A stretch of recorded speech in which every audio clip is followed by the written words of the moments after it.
good to the family? What's good, everybody?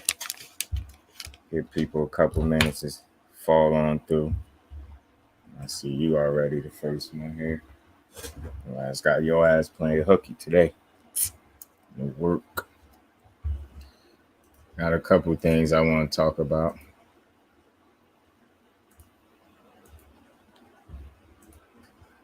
Starting with Mike. No, I said Mike. I'm Mike Hunter, Keith Hunter. Keith Hunter been making his rounds lately, man, doing his interviews. I don't want to call it a press run, but he been doing his interviews and stuff. He been real vocal about some of the sparring that he's had, some of the work that he got, and, you know, who he want to fight.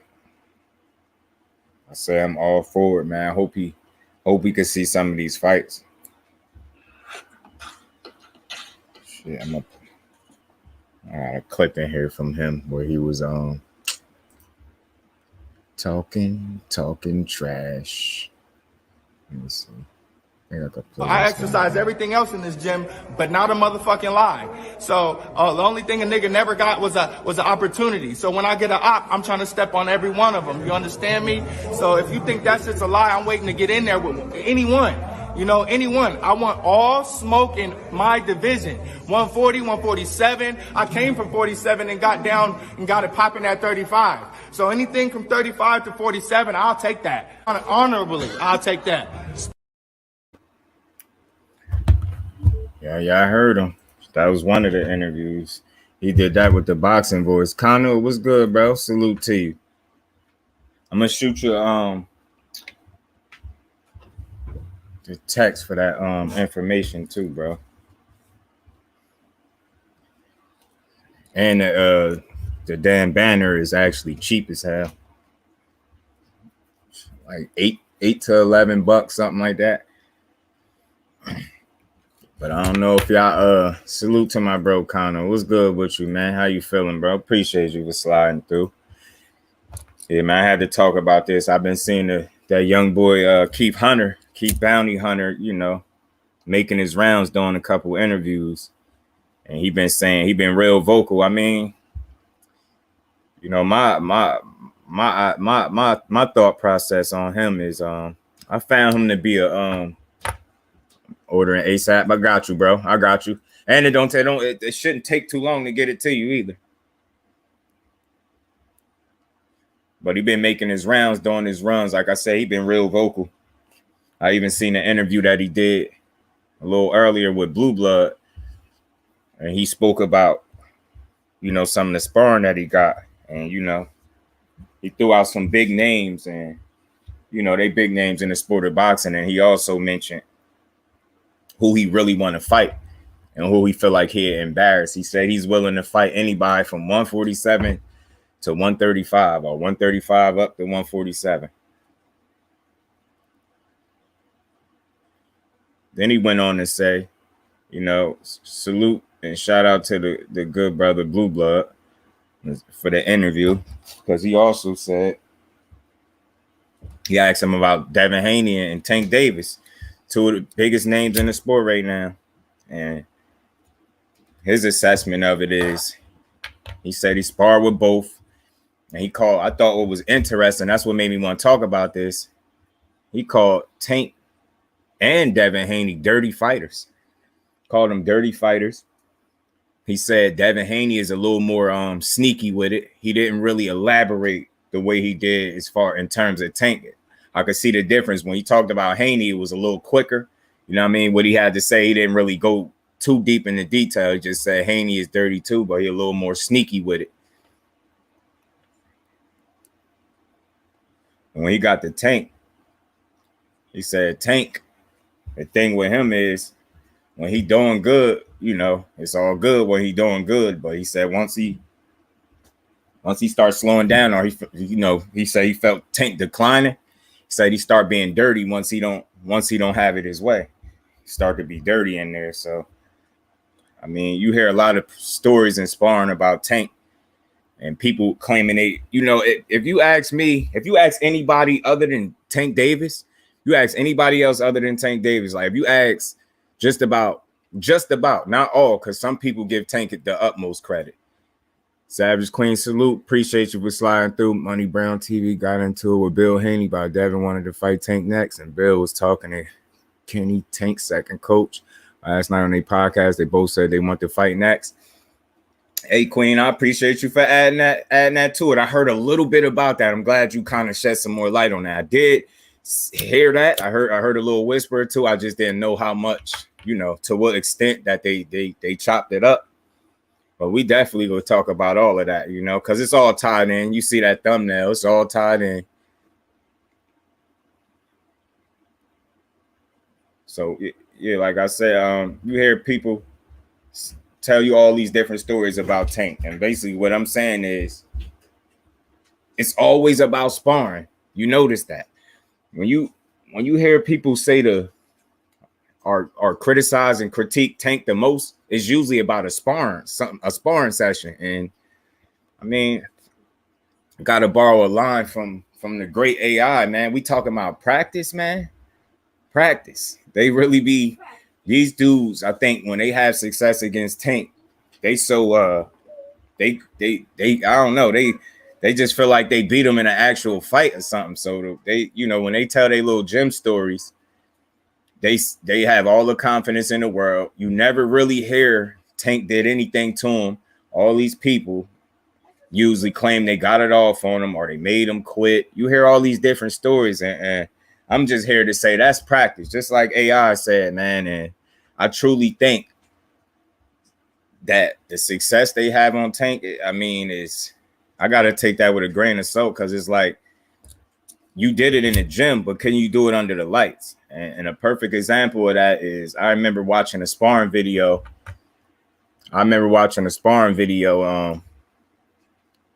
Yeah, appreciate y'all for stopping through. I remember watching a clip with Floyd, the great Floyd Money Mayweather, sparring with Paul Spadafora, who just recently did an interview on the Boxing Voice, and he even downplayed that sparring session. Like, he said that's like the corniest shit. Like, that's the weakest shit to talk about, to bring up out of all this shit and all his experiences.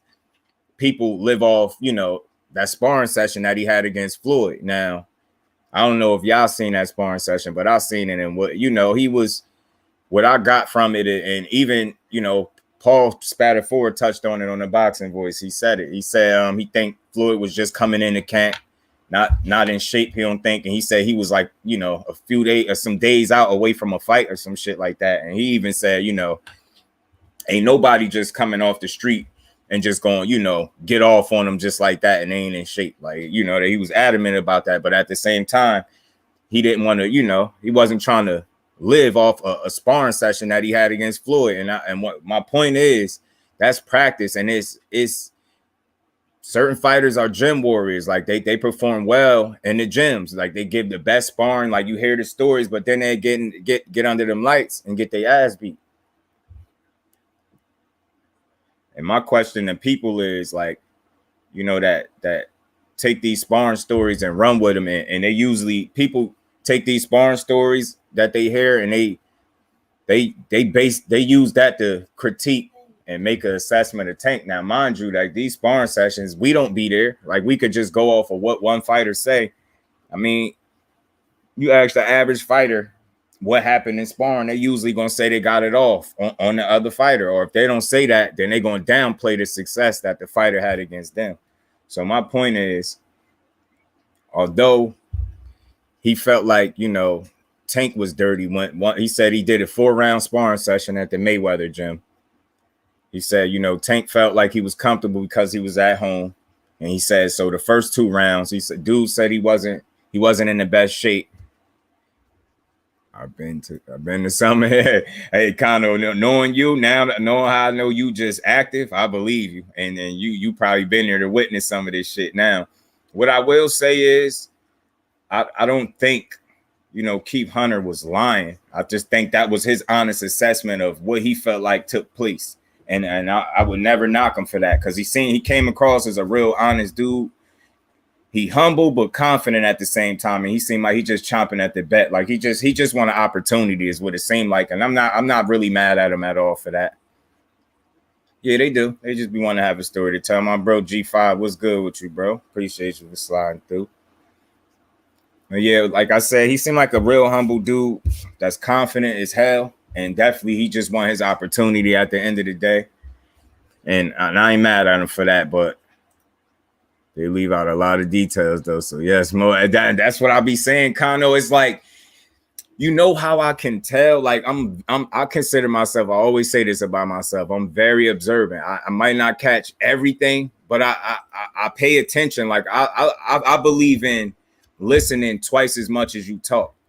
You see what I'm saying? So it's, you know, when I was listening to that, you can tell they leave certain things out, because when he started to get into the sparring, he said, yeah, it was 4 rounds. He said he already started to explain, and you can tell by what he's saying, he kind of sat in the table to kind of tell you maybe them first couple rounds didn't go his way, because he started it off by saying, you know, he wasn't in the best of shape, and, you know, he think Tank emptied his load in the first 2 rounds thinking he was going to knock him out. So he claimed, I guess, after the first 2 rounds, he started to get it off on Tank. And he said, he claims, you know, being that he wasn't in the best of shape, his legs wasn't really there, I guess. So he was more stationary, he said, and, you know, blocking and rolling with the shots, I guess. And he said after 2 rounds, I guess he started to get his shit off. And he said Tank just immediately started being dirty. And he said he did it a couple times. Like, I guess he said he was hitting low. Then he said the 3rd time, you just couldn't, you know, you couldn't ignore. He said Tank definitely just went all the way low, and he backed off, and, you know, he looked up at Floyd like, yo, what's up? Like, keep it clean. And then he went on to explain how his brother, Michael Hunter, and shout out to Michael the Bounty Hunter, because he followed me on Instagram too. He said he jumped in the ring, and it was like a, you know, it was like a lot of back and forth going on in the ring and shit like that. They failed to say what was being worked on, plus all the other. That's what I be saying, Kano. Like, I don't want to come off as a person that's making excuses for a guy that, you know, that people, you know, have success against. I'm not against people having success against Tank. I mean, we seen it under the lights. People had some success, but even that, like, just to jump into the fight that he just had, we seen Rolly have some mild success, but we also seen right there immediately, we was able to see in that sample size and them 6 rounds, we was able to see like what happens when a fighter builds false confidence with Tank. So it's like you will get some things off, and you will build your confidence based off the success you feel like you haven't, and then boom, he could turn your lights out or just end the fight with a punch like he did against Rolly. So it's like, again, man, y'all, and then again, you talking about 4 rounds. We talking about 4 rounds, bro. 4 rounds. And this is no slight to him. This is just me, you know, reporting on what I hear right from the fighters. We talking about 4 rounds, man. You got to think, man. You was to fight Tank tomorrow, that's gonna be a 12-round fight, bro. And you're gonna have to win. You're gonna have to fight a lot harder than you did for them 4 rounds. I believe that. Like, so whatever success you had, I'm not here to dispel it. Like that, if that's how you seen it. That's how you seen it. You feel like Tank get dirty when he don't have it his way. And you say, you know, because he was home. You know, he felt like he was at home. He felt comfortable basically doing the bullshit to you. And, you know, you said it got a little heated, I guess, or whatever. But, you know, like I said, he talked about Haney a little bit, but he talked about Tank more. And I did a video on this a couple weeks back where I don't think I had a clip in here, man. I'm mad because he said he used to hurt Haney by mistake in sparring. Like, he said he was hurting his kid all the time by mistake. I'm mad I ain't got that clip in here. I should have known better. I should have known I had that shit in here. But he said he been hurting. Hold on. No, I don't. Hold on. This might be it right here. So at 135, which I'm campaigning at now, we have a king, an undisputed king, and his name is Devin Haney.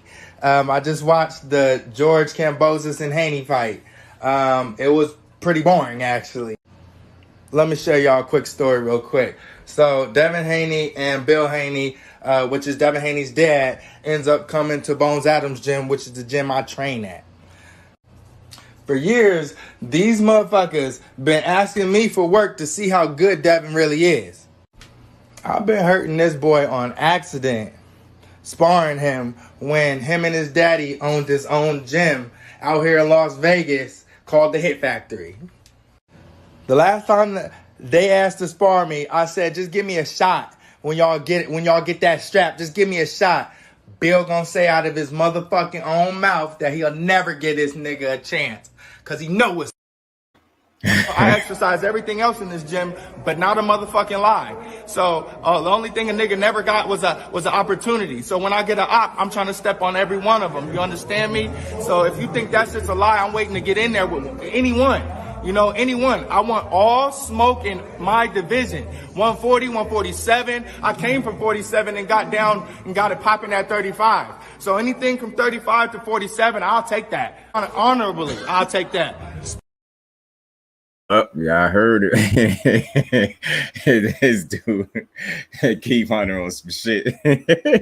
he want his opportunity. He want it now.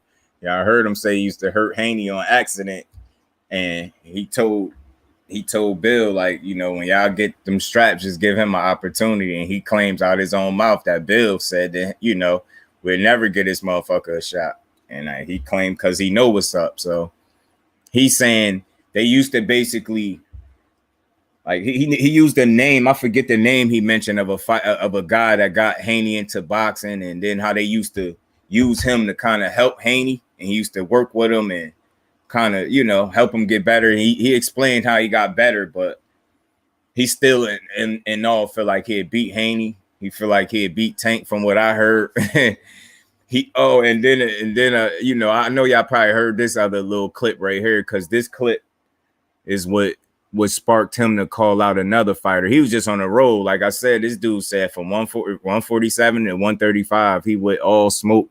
He'd fight any and everybody. This is what he said. And I say, look, man, hey, let's see it. Let's see it. But this the interview right here that made him call this guy out. All right, so I'm hearing all this shit about people calling people out and all this type of shit at 140 and all that. Look, nobody never say my fucking name. Be honest, you never hear nobody say my name at all. It's a reason, bro. I don't box niggas, bro. I fuck niggas up. You know what I'm saying? Like, and then on top of that, bro, if you really look at my shit, look at my record, everybody I ever fought, they start a doctor, right? Because I'm not going around you to box you. I'm going out there to hurt niggas. You know what I'm saying? I'm going out there to really mess people up. That's what I really do. So I heard that they talk about other people looking for opponents at 140 and all that shit. Bro, nobody say my name. Nobody say my name at all. You don't hear nobody saying my name at all. Nobody won't fuck with me. You know what I'm saying? So come on, man. Don't play with me. Little boys don't fuck with me. Like I said, my famous little quote, these little boys at 140 cannot fuck with me. And I'm the best, and I'm going to keep proving it. I played that before, but it's just relevant. The only reason I'm playing it again now because it's relevant. So I guess when Keith Hunter got a hold of that, you know, Regis was saying that. And if you still in here, I already know Matias already called Regis out. So he kind of, you know, I guess Regis must ain't get the memo or something, because when you can't say ain't nobody calling your name and people calling your name, you just ain't paying attention, man. Because, you know, Keith Hunter say he want the smoke. D-Free was good, my bro. Appreciate you for sliding through. Savage Queen, yep. Now you want a belt, but you're not even a top 5 fighter. That's what they be doing. I said, let's see it then. Well, maybe manifesting what he wants. I ain't mad at it. That's why I said I think he's honest about what he want. All right, Kano, yeah. So, you know, young boy heard that. Keith Hunter heard that, and he immediately, you know, his whole not the whole interview. Like, he talked about Tank and Haney, and again, shout out to Blue Blood. But then he went in and saying, like, Regis, he want that Regis smoke. He said basically he had a shirt on that say I'll embarrass you, and he, you know, he kept saying Regis' name, and you know, you just heard Regis right there. That Regis clip was before this clip with Blue Blood, that interview Blue did with him. So he definitely calling for Regis now. I just want to see what's going to transpire out of all this, you know, calling out. Now, you know, I always like to think logically when I talk about shit, and all those fights, although those fights are possible because he's campaigning in and around that weight, but I don't think at the end of the day, I don't think a Tank or a Devin Haney fight is anywhere close to being made. Like, I think he got better chance at getting Regis in the ring than a Devin Haney or a Tank. And ain't nothing, like I said, it's nothing wrong with his call outs. You know what I mean? I truly believe if they gave him the opportunity, he'd fight those dudes. But fighting them is one thing. Would you actually win these fights? Any of them? Because you just named some top fighters. I mean, he said Devin Haney ain't got no power. You know, everybody say that, but they still ain't been able to beat the kid. He 28-0. Andre Jefferson, what's good, bro? How you feeling? Appreciate you for sliding through. Yeah, it'd be a hell of a fight. Regis gonna KO him, and I'm just like, dude got one loss. I mean, you know, he ain't got no bum record, and now he 15-1, nine knockouts. The one guy he did lose to was by unanimous decision in 2021. Some dude, Armando Ramirez Almanza. So dude was only 4-0-1, and he lost to him. So no disrespect to him at all, but if you losing to dudes like this, that's 4-0-1. Like, I mean, I don't think nobody realistically gonna think you got a shot at beating Tank, and not Regis either. And Regis campaign at a higher weight class, so that's gonna be a tough ass fight for him. Tank will kill him. Devin will outbox him. Hey man, I don't disagree there. Tank just he not one of them dudes to be calling out, but I guess is you know, at the end of the day they're fighters, so they ain't scared to get in there. But like I said, getting in there is one thing, and winning is a whole other story. And I would love to see it. I love to see any of them, to be honest. That was a bad loss. Yeah. Facts. Kind of. I'm like, yo, you lost to a dude with 4 wins, bro. 4 wins. And no disrespect, like I get it. You just want an opportunity. I get all of that, but I don't know, man. Like I ain't mad at call outs, but I'm a firm believer in making realistic call outs, and you have to beat somebody. You know what I mean? It even potentially be mentioned in the same conversation with them dudes. Other than that, you know, you're gonna have people come across those interviews and those clips with him speaking on those top fighters and just feel like he clout chasing. You know what I'm saying? And to some degree, I can understand it. But like I say, he seemed like a humble dude that was being honest. I just don't think the fights are like within reach now. Now maybe it's a possibility him and Regis could work something out, because you know Regis claiming nobody's saying his name. Now maybe somebody sent him that clip. Maybe he see that clip sometime, and maybe they decide to try to make something happen. But that's the only thing I can see. I think Tank got other business. I know Devin Haney got other business. I just don't think those fights are possible right now for him. Like I said, with Regis being in a situation here, he just came off a fight, but he knocked dude out. Tyrone McKenna, Regis just knocked him out in a few rounds. So I'm pretty sure he could jump right back in there if he needs to. Yeah, Tank is something different. Too much pressure for the kid, Hunter. Yeah, I mean, hey, and you know what's crazy? He putting it on himself. Feel me, 5. He putting that pressure on himself by saying, hey, fight anybody. He said anybody from 47, boy. You better chill. I don't care. I know he tall, you know, he about 6 foot. So he a tall dude, you know what I mean? And I guess, but I from what I've seen, he can fight. He got some pop on his punches. Bro, I just don't. He's not a better fighter than none of those guys he mentioned, I don't think. And I think 2 of the 3 dudes that he mentioned got a very, very high chance at knocking him out. And I think Devin Haney got just as good a chance. The same percentage I give him for Regis and Tank for knocking him out, I give, you know, Devin Haney that same respect in terms of outboxing this dude. Like he really had to catch Dev with something and hurt him, because I just don't see, from what I seen in the film that I watched on, you know, Keith Hunter, I don't know. Them will all be tough fights. I'm not counting them out. You know, I ain't gonna disrespect them, but I just them would be some tough fights, man. And I'm telling you, I keep saying this. I think that false confidence that people be building when they have success against Tank and sparring, and it's like you would think fighters out of all people would understand that it's people that perform well in the gym, and then it's people that do it under the lights. And there's no way, like, if you was at their level, I'm just sorry you're not losing to no dude that we don't know that's 4-0-1. I get it, he ain't lost. Dude was, you know, undefeated with a draw, but damn, you had, I think, how many fights did he have before this loss? Let me see. Give me a second. 1, 2, 3, 4. So he was 13-0. See what I'm saying? He had far more experience than that guy, and still lost unanimously. Exactly, those are major steps. That's what I'm saying, and I get it. like I said, I get it. He just Justin Fan was good, bro. Appreciate you for sliding through. How you feeling? Like I'm not mad at it, but he just got to be realistic, and I think he knows that though. But that's why he's so adamant about getting these other dudes in the ring. And I said it. Look, man, just let's see it. But like I said, I'm counting out Tank and Haney for sure, and I'm gonna just say, hopefully him and Regis could make something happen because I definitely don't think Regis would turn down some smoke. I mean, I just think that'd be a tough fight for Keith Hunter. But nonetheless, I respect his heart and his energy. I mean, hey, go for it. You know what I'm saying? If you really want to, go for it. But you're going to have to beat somebody of note, man. You can't just beat these, low-level fighters. I mean, last fight, he fought somebody, Demarius Driver, who was 12-0. But again, who is this kid? We don't know this dude. And the undefeated records don't really impress me, man. The quality of opponents that you face when you have an undefeated record is what impresses me.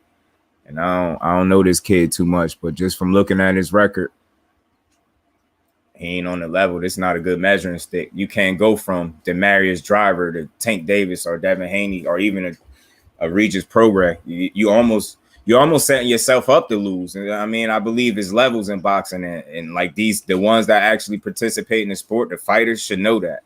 Sparring, he knows this. Tank Devin, along with Regis, smoked him too early. Yeah, it's too early. You got to get some more fights in, and it's not just him getting more fights under his belt. Quality fights is going to be the problem. You know what I'm saying? I think that's going to be the issue that he going to face. Getting the quality fights or just the lack of quality fights that he already have under his belt, like that, other than Regis just wanting to, fight him just because he called his name, is like, other than that, I don't really see no shot that he get that fight right now. But it's still good to talk about, and that's just one of the things I like to do over here on this channel. Like, I had good boxing conversation, man, because I seen him talking and he been making his little rounds, and everybody know about the viral video that when he knocked out the dude in the casino, knocked out the gang member in the casino. So that shit went viral. Then he had another video that went viral that Blue did. And like I said, he called out Tank pretty much. He called out Dev. He said they dirty fighters. He said Tank is even more dirty than Dev. He said Dev is sneaky about him being dirty. He really didn't elaborate on what exactly Haney did that was dirty. He just said he's sneaky with it, but said Tank was a little more, bold with it because he probably felt like he was in the Mayweather gym, so he felt comfortable. He said Floyd was in the gym like a third man in the ring, almost like a referee and shit, which I could see it being like that. But again, man, having success against Tank and beating Tank is two different things, man, and both in sparring and under them lights. And I've been saying this for a while. I really think, like, you got to think, being Tank, like, unless you are scared of this dude, just follow me for a second. Unless you are scared of him, he gonna get the best possible opponent, especially in sparring. When it's already said that this dude got to spar people that's considerably bigger than him because the people his size can't deal with the power. So, my bro T, what's good with you, bro? How you feeling? Appreciate you sliding through. Monica, salute queen. How you feeling? Appreciate you sliding through. So, when Tank get in the ring, I think unless that person is fearful of him, he gonna get the best possible work each time out. And I think, you never know what the deciding factors could be going into that sparring. Is he just working on shit and these dudes trying to make a name for themselves because they know they fighting Tank? You get what I'm saying? And that's not me trying to make an excuse for him. If you have your success is your success, but again, having success against Tank and beating him is different. It's different. And he keeps showing us that. And we really just seen that exact example with Rolly. I can't stress that enough. He had his little mild success in the fight.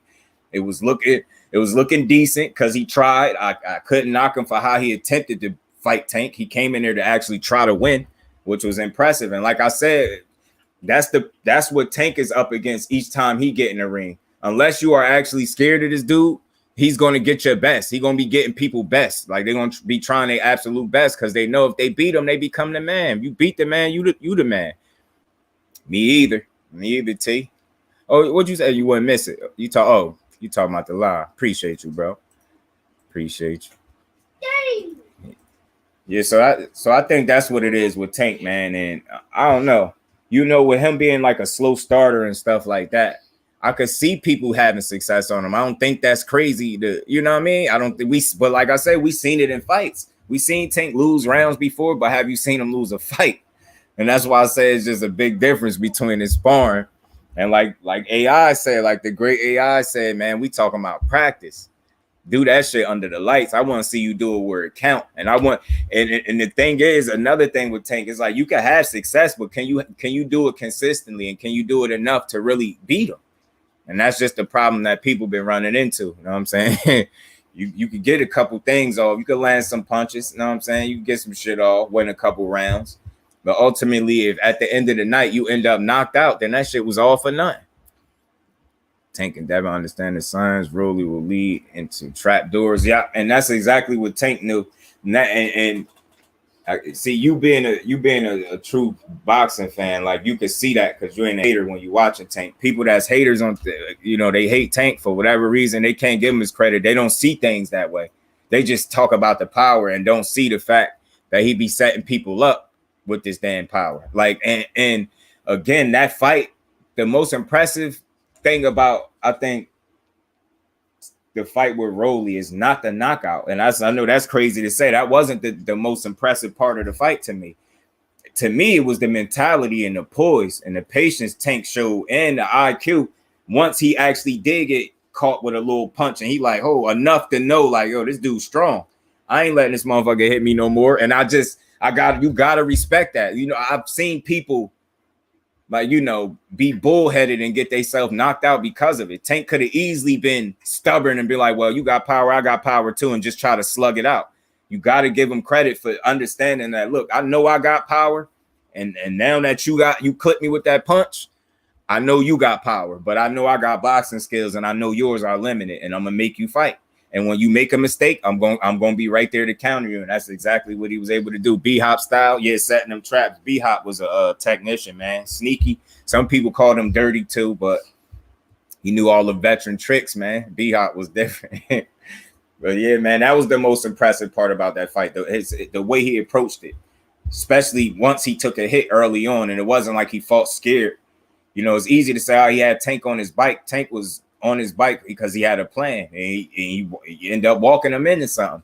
And again, the fact that he didn't even sit down on that punch, turn it all the way over, and he was being defensive, like he was getting right out of the way after he threw it, that should just let you know how hard Tank punching.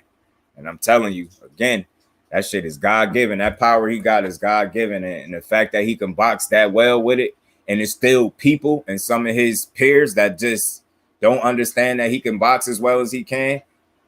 I'm telling you, some of these people it's going to be too late. When they finally realize what level Tank is at, they're going to already be knocked out by him. I'm telling you, in the ring, losing, getting punched on or something. Skywalker, my bro, what's good with you? Appreciate you sliding through. How you feeling, bro? TWT, you know it. So again, man, like I said, I wouldn't mind seeing any of these fights if they realistic. Like again, I'm an advocate for fighters fighting people that want to fight them back, because I believe that's how you get the good fights. I always say it's the difference between, picking somebody that you want to fight rather than fighting somebody that actually want to fight you back. You know what I'm saying? And in this case, Keith Hunter seemed like he wanted all the smoke, like he said. So I say, look, either fight somebody of note or call Regis out directly in hopes that the type of his temperament alone and make them try to, make something shake, and maybe he could get in there with him. But other than that, I mean, it's just going to be good sound bites, and it's going to be good for content to talk about, because for anything further than that, you're going to have to do more than, say you were embarrassed Regis a bunch of times in a video. You're going to have to do something different. Like, I mean, if I'm talking like that, if I'm him and I want that smoke, the way I've been observing Regis, I'm doing that shit on live or on my Instagram live or something. I'm tagging him and shit. Like, if you really want that fight, I think that's the route that he got to go. Anything less, he ain't getting that fight. Good, brother. Damn, YouTube, give me a notification. You on now? You know what you do, Skywalker? turn your notifications off and then turn them back on. Then they probably start sending them out again. I know that used to happen to me with certain channels. Like I'll turn the notifications off and then turn them right back on, put them on all, and then I'll start getting them again. Demetrius Bright, was good, my bro? How you feeling? Appreciate you for sliding through. That punch is the one I can see Crawford catching Spence. I mean, hey, look. Hey, that's realistic. It's realistic. You missed. You should have been here yesterday. We was thinking somebody else in the chat was you. I kept trying to tell Tahira it wasn't you. Because I'm telling her your name is your name. Somebody had the last name Jefferson and had a name with an A and Y or something, but he ended up being an older gentleman. I was trying to tell her that. But we had a 7-hour live yesterday talking about Spence and Crawford. Man, that shit got heated and everything. We rolled for damn near 7 hours yesterday talking about Spence and Crawford. But yeah, man, if Crawford was to catch Spence with that punch, it'd be because, you know, Crawford's timing, and he's a great counter puncher. He's a hell of a counter puncher. So I could see him catching. He's gonna have some success. It's not gonna be one-way traffic in that fight. But if I'm being honest, I've just seen more. I've seen one fighter do more. I've seen one fighter fight more quality. You know what I mean? I see a guy that's naturally bigger, and then that's saying that, you know, a great big guy beats a great little guy. And I'm not trying to say Crawford is little, but he's the smaller guy in this case, obviously coming up from 35. And not only that, having to feel comfortable at some point at 47. Remember, he said he had to grow into it. He had to grow into 47. That's why I be feeling like when he mentioned going to 54 and fighting Charlo, I feel like he just be talking. It is, brother. I always get yours for some reason. I just got yours late. Oh, yeah? Okay. Cool. Yeah. Just try that, bro. Maybe it'll fix it. You know, YouTube be hating. Trying to get my old man here for that. Well, he was not right. Yeah, we thought he was in here for a minute. I thought that was him too. I'm like, but then he ain't talking like him, and then he wasn't answering no questions. He was a stubborn old man too, man. His ass wasn't trying to hear nothing. Stubborn as hell. He swear cross. But then when he got up on the panel, it was funny because he like, yeah, I could see Spence winning too. That shit was funny as hell, man. He got up, he came up cool. Then he started yelling. Then before he left off, he ended up cool again. Yes, sir. I mean, your fate was good, bro. Appreciate you for sliding through. Yeah, you know, all conversations are on deck, man. Yeah. You see that thumbnail? Frank, receding hairline Sanchez said he'd knock Wilder out. Said the only thing Wilder got is power. He can't box. That fight would be easy for him. He said F.A. Jogba is better than Wilder. He was going crazy. Yeah, he talking crazy. He said that'd be an easy fight for him. He said he'd easily dispatch a Wilder. And I said, you know what? I hope he ain't pulling a fast one. Now, hold on. Let me pull his name up for a second, man. Because I hope he ain't. Oh, do Frank Sanchez, anybody know off top? Do we got a fight coming up? Because I'm about to find out right now anyway. Because I hope he ain't doing this classic BS that these fighters do, man. When they got a fight coming up, they attach their name to a bigger fighter. You know what I mean? Well, all right, he already fought. He fought Christian Hammer. So he want to go to...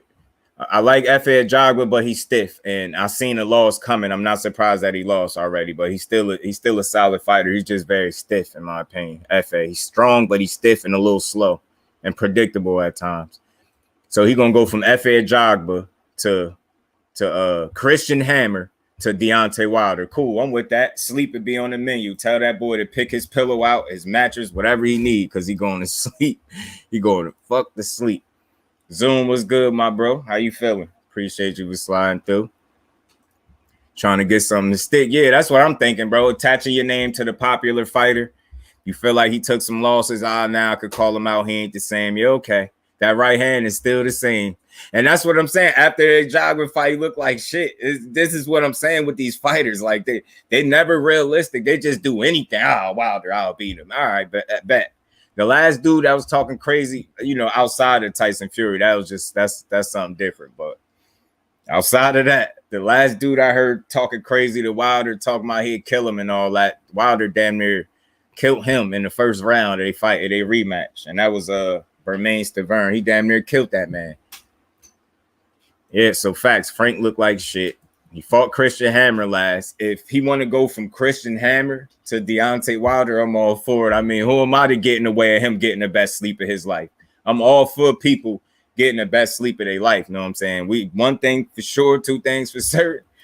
That man fight Wilder, probably be getting the best sleep of his life ever. He'd probably be the best nap he ever took.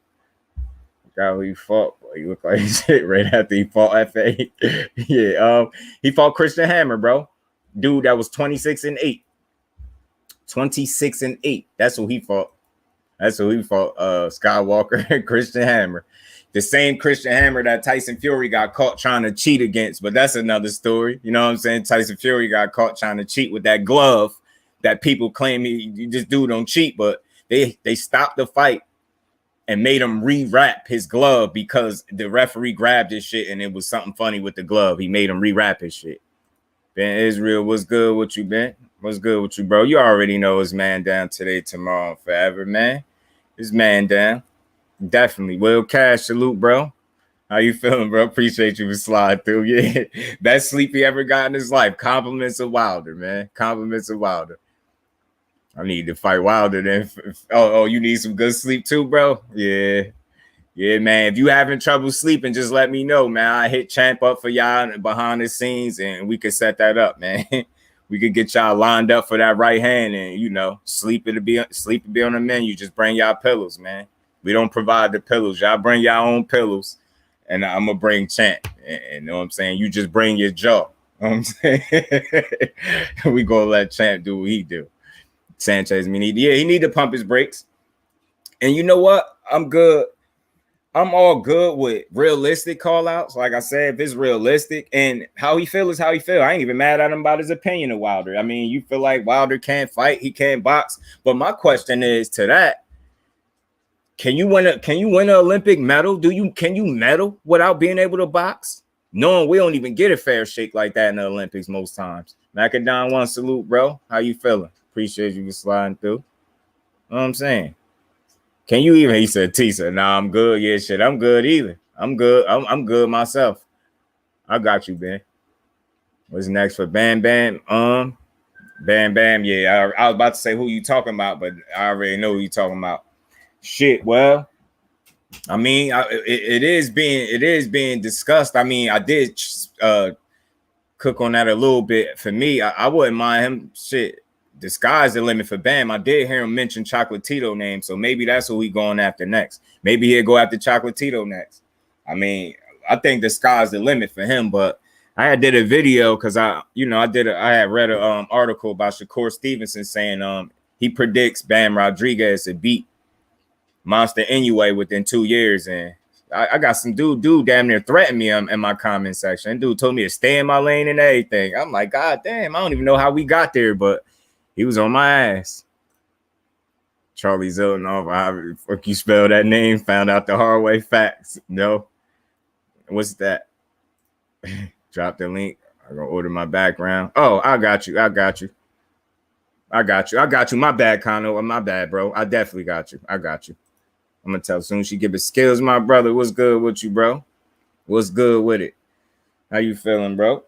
Yeah, Bam is more than solid to me, and I know it's early, but when I just factor in this kid is 22 with only 16 fights, and what I'm seeing from him, I'm seeing one of the most complete fighters at the age of 22, in my opinion. Like, you ask yourself if you really watched his last fight, if you caught his last fight or his last two, I mean, it's not really much he can't do, and the fact that he has responsible defense to go along with the great offensive, output that he has. The sky's the limit. His footwork is top shelf. Bam versus Chocolatito would be good for Bam, but IQ and footwork is impressive for his age. That's what I'm saying. I think he ahead of his time, respectfully. And again, 22 years old, 16 fights, 11 knockouts. His last two opponents, if I'm not mistaken, got a combined record of like 89, 9-2 or some shit like that. So just think about that. We talking about a kid with just 16 fights. You know what I'm saying?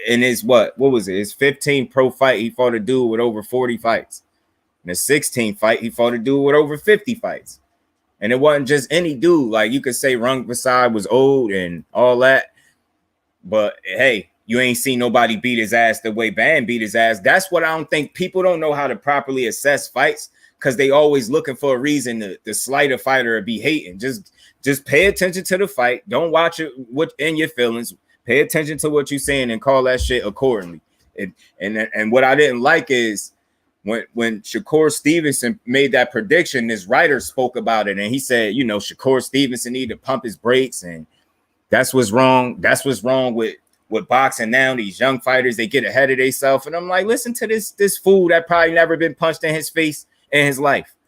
Carl, salute, bro. Appreciate you for sliding through. How you feeling? So I'm like, man, and I just the writer was irresponsible because he called Bam. First of all, he called Sarungisai and Carlos Quadras fossils. He referred to them as fossils. He said Sarungisai was 35 and Quadras was 33. They was fossils. They was 6-7 years past their prime. And then he went on to say, I mean, that's your opinion. That's your opinion. But then he went on to say, and I knew he was hating when he said that, he called Bam Rodriguez fool's gold. He said that man is fool. He said the kid is fool's gold, and we're going to find out the hard way that he's fool's gold. And I think it was some weirdo named Alan Fox or something. I made a video on that. I had to. He kind of pissed me off. He took a shot at my boy Shakur and Bam in the same conversation. Nah, I had to get on his ass a little bit. Till training footage, he back to the basics, and he looked like he using his jab more. And that's all he needed to do, fake, because he wasn't himself. You know what I'm saying? He wasn't himself.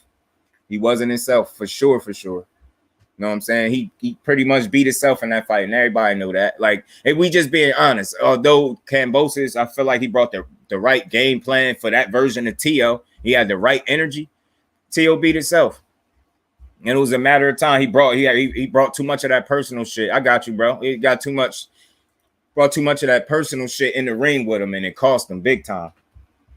You know what I'm saying? But I wouldn't mind saying his next fight, I think, is gonna be kind of, you know, a little trashish, man. Not no disrespect to dude, but his next fight ain't gonna be all that. But I understand he coming off a loss, so hopefully he get his shit back together. But yeah, man, dude called Bam Rodriguez fool's gold, man. Instead of just, you know, he didn't bring up the dude jumping to 2 weight classes for the fight. He didn't bring up the dude's age, like the kid age. He didn't bring up nothing. How he just took the title off a champion, then fought another dude that had fucking 2-3 times the amount of fights he had. Shit is ridiculous. That's how I break down articles. If I hear you make an assessment and everything is like all critiquing this fighter, but not speaking on nothing he do well, I know that's an agenda you pushing or a narrative you trying to push, and it's easy to see through. That's what old media is. They push false agendas and fake narratives just to make their talking points. Yep. T.O. lost that fight. Facts. They are trying to discredit upcoming fighter. And that's what I'm saying. They not good for boxing. That whole article, he should be ashamed of himself. And the thing is, these dudes really get paid and they got jobs to write up bullshit about very talented young fighters. Like, I don't care how, if you could be the biggest hater. If you being honest with yourself, you say a 22-year-old had a type of performances this dude been able to have in his career, man, and the only thing you could draw is something negative from it, you weird. Turn the volume down. The commentator has a way of generating his own. Oh, it's generating his own. Yeah. That's a fact. I was about to say, damn, I'm too loud. You turn the volume down. Tio has a basket case mentality. You know what? To be honest, when it comes to Tio, for me, I think Tio's biggest problem, and people might not see it this way, they might disagree. I think one of his biggest problems, the same thing that's very helpful to him is also harmful for him. You know what I'm saying? His fucking father. It's okay to, you know, big your son up in the media. It's okay to speak highly of your son. All right, Mac, I appreciate you, bro. Enjoy the rest of your shift, bro. And stay safe. But Tio just young, hopefully he matures more. Yeah, but you know what? That's where I was getting to. I think his mentality is where it is because his father is supposed to be a leader. Tell me, in which way did you see his father lead? Look at when he was in the biggest fight of his career, and I say biggest fight of his career, not in terms of opponent, but as in terms of moments. You know, when you undefeated, your next fight is always the biggest fight, no matter who you fighting, because everything is on the line. You know what I'm saying? When he was in the biggest fight of his career, which was against Kambosos, to me, you know, what did he do? I mean, it's one thing, like he started out doing well in a Lomachenko fight, so his father didn't really have to coach him too much. He just let him do what he did. And then you also seen once Lomachenko started fighting back, he was able to win consecutive rounds in a row. So it just makes me wonder what kind of coaching was going on there. And I just now you fast forward, you seen a Kambosos fight, and the biggest fight of his career, it was basically 2 against 1. It was Kambosos and his coach against Teofimo, because Teofimo Jr. wasn't getting no good instructions for Teofimo Sr. He just wasn't. He wasn't getting no good instructions, and he was basically in there by himself. And his father actually went from telling him to, what are you doing? Hurry up, get this kid out of here, to telling him to slow down, take your time. Like, he was giving mixed instructions all in the same round. Like, I was like, yo, it's sad, but Teofimo gonna lose, and you could tell. So, you know, he just knock him out. Yeah, he went from telling him to knock him out, this kid don't belong in there with you, to telling him to slow down and take your time in the same round, in the same corner. He told him that. I was like, what? Did he hear himself? Like, I caught on to that the minute I heard it. I was like, oh, this dude, he just as rattled as Teofimo is. Mental up top, yeah, they was all synced. He was supposed to be to reel his son in just a little bit. You know what I'm saying? Give him some advice, guide him, calm him down. Teofimo fought emotional, and he paid. And they were supposed to talk about that, work on that. They were supposed to know better, man. You're not a one-punch knockout artist. You're not a first-round knockout artist. Why would you approach the fight that way? He said, go for the knockout, and he said he was winning. yeah. Facts. You feel me, T? A1, my brother. Salute to you, bro. Appreciate you for sliding through, bro. T.O.'s dad didn't know what to do. Now, it's a fact. He ain't know what to do. He ain't know what to say. And he just let his son get his ass beat. And it was a bad look for him. But, you know, I think Teofimo, you just like you say, you get back to the basics, man, and just focus on what worked, right? Like, you know what I mean? Focus on the shit that got you here. And like I was saying, though, to my point that I was making about his dad need to be more responsible. It's nothing wrong with bigging up your son, but you got to be realistic, too. You know what I mean? It's all right to, you know, speak positively, speak highly of him in the media, but it's like you got this arrogance to you. Y'all beat Lomachenko, and then y'all thought y'all was on top of the world. You know what I'm saying? Devin the Nightmare Haney is your undefeated lightweight champion of the world. Nah, he ain't mad. Shit, he ain't mad. His dad has the same reckless behavior and tendencies. His corner needs some assistance, like the injury both bring, but the focus was never there. Facts. I appreciate their energy. I appreciate their energy for sure. And I've been saying that. I ain't saying fire your father, because I know you want to probably finish your career with the same dude you started with, but I think it would be wise for him to add somebody. And there was some rumor about him supposed to be going. Did they say Eddie Reynoso? The Reynoso cat? Which I hope is not true, but I definitely think it'd serve him best to a lot of these fighters' fathers live vicariously through their sons. Yeah. And it's like, it's okay to do that, but you still got to make sure you guide them accordingly, bro. You have to guide him accordingly. And I think when you blow his head up and build him up so much in the media like that, you start to slack off. Like, y'all really was drinking your own Kool-Aid. And to me, it seemed like the shit that they said in the media, they started to really drink their own Kool-Aid, believe it. It's like, they the type of dudes that make me think that after they do an interview, they go home or sit somewhere and listen to themselves or some shit and actually believe, like, yeah, I was telling the truth, right? It's like reassurance. The shit that they say is like they think it's confidence, but they overcompensating for something, and it comes off the wrong way. My brother Skills in that super chat from one king to another. I appreciate you, King. Appreciate you, bro. He said the Aussies started acting like Bozo was the best lightweight. We see how limited Kambosos really is once you fight smart with him. I knew, and you, hey man, that's an interesting choice of words you used there, Faith. When you fight him smart, when you fight smart with him, you see, when you're not a hater and you ain't looking for a reason to hate on a young fighter, you able to give a fair assessment and say that Devin Haney fought smart. But you know, if you was a hater, what you would say, like some of the haters are saying, he fought scared. So instead of breaking it down, like, you know, like far as getting into the circumstances that he had to deal with, the bullshit contract, the one-way rematch clause, or not the uncertainty if he was going to have his father, all this weird shit, fighting in enemy soil. Instead of, you know, putting those things in perspective and describing the way he fought as being smart, you wanted to call it scared.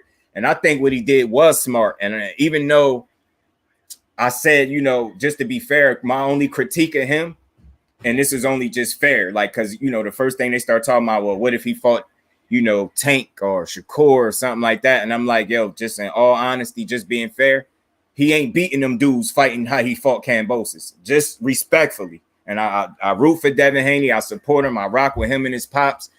He will not, and I will put this on record, he will not beat Shakur fighting like that. Imagine Shakur Stevenson fighting Kambosos. That's what I ask people to think. And you tell me if you think the fight would have played out the same way. You think you would have seen Shakur get in there and just throw predominantly jabs because he was in enemy territory? And I'm not knocking Devin Haney. I feel like it was a smart move because he used the most important punch in boxing. They tell you that's the jab. And that's what he used. And I think it was smart because he allowed the jab to allow him. The jab allowed him, him using the jab consistently allow him to control the rounds and cause clear separation, like where he didn't really make the rounds close because he was dominating so heavily with his jab. So I think that was smart because he was on enemy soil, enemy territory, and he could ill afford to allow those rounds to be close. And, you know, when you're a hater, you'll leave out the fact that, you know, some of what Kambosos does well is getting in the inside and you know, and working and letting his hands go in.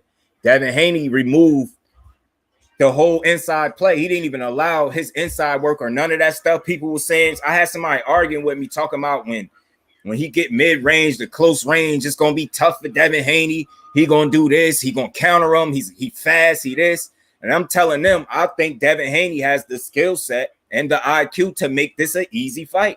I don't think the fight was going to be close. I was saying, hold up.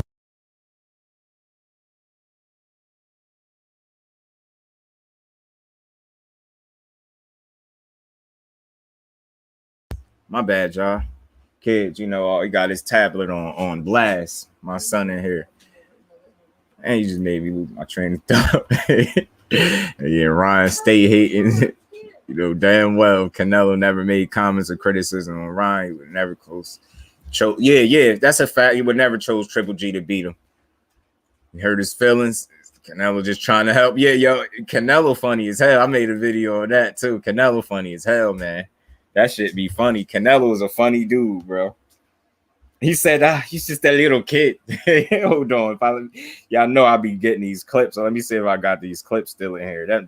That should be funny. Canelo is a funny dude, man. Damn.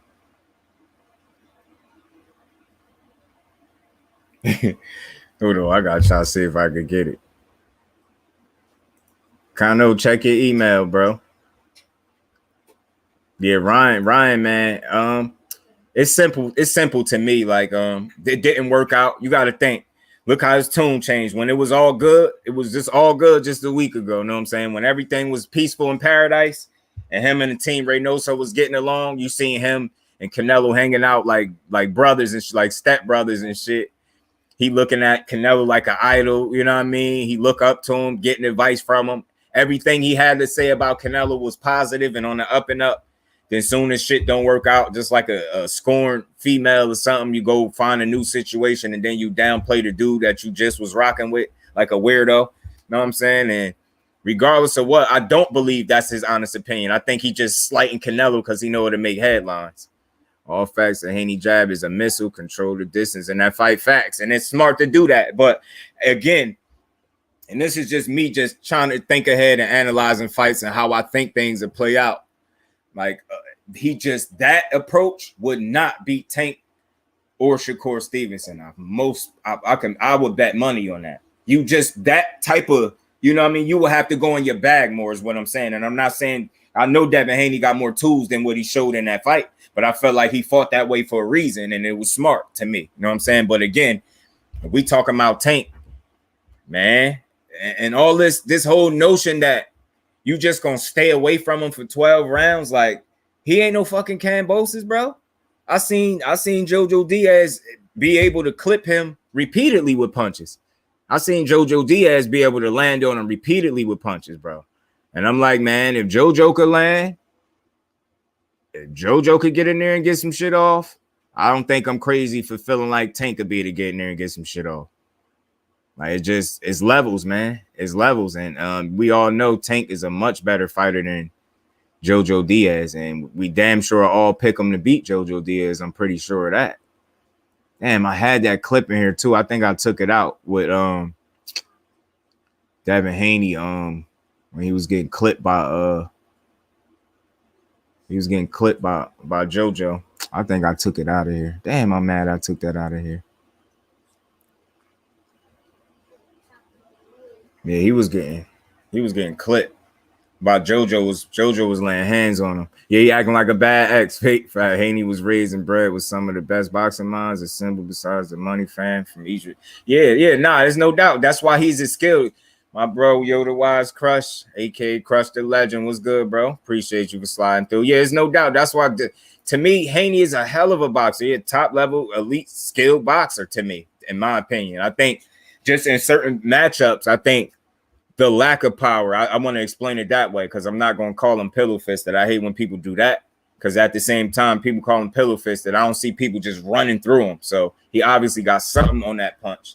Even if it's just a little bee sting, it's something there. It's something for people where they ain't just rushing in. But I do think like his levels, and like I said with Tank, this whole notion that he'd just simply stay away from Tank for 12 rounds is bullshit to me. It's bullshit. So you telling me he's so good and Tank is just not at a high enough level where he's going to get anything off? And then when he do get it off, it's going to be like, it ain't going to count for shit. We all know when Tank hits you, he make them shits count. I don't care who you are. He going to make them count.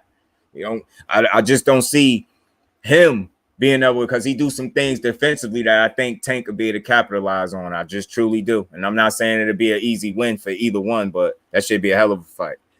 My bad, bro. Devin fought a very smart fight against George. I think Shakur would be a good chess match with Devin. Yeah, it would. It'd be similar. It'd be similar to that damn sparring. You know what I'm saying? It's similar to that sparring in terms of like it being a chess match, I think. But I think for me, what I see in those two guys, them two young kings, one of them is more offensively creative to me.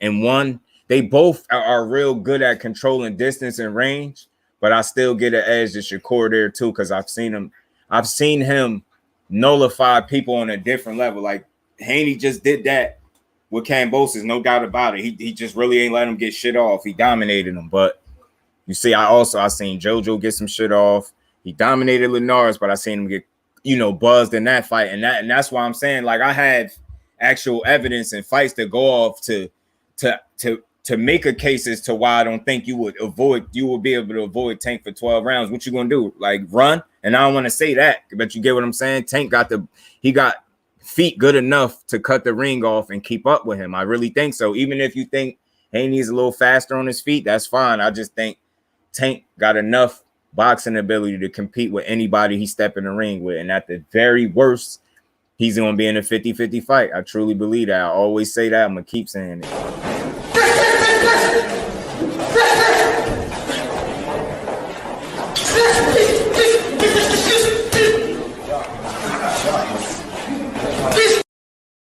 You see, it's right. Is that my point exactly? Haney ran that little combination that he attempted to rip off was impressive as hell to me.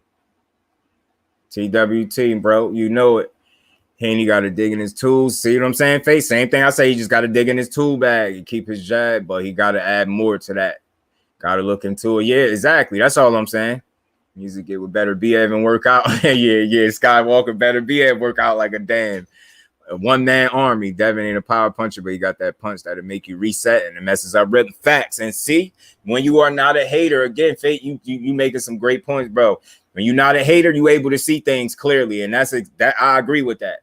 But what I'm saying, even with that, yeah, you can call some resets. But I think if Tank is in a situation where he's down rounds, and that's that fight where on, I think he's gonna find a way to come in. And if you can't hurt him and make him respect you, he just a different dog. He really a bull in there. And that shit gonna be bad. Yeah, better be able. Gotta give my boy Devin some tips.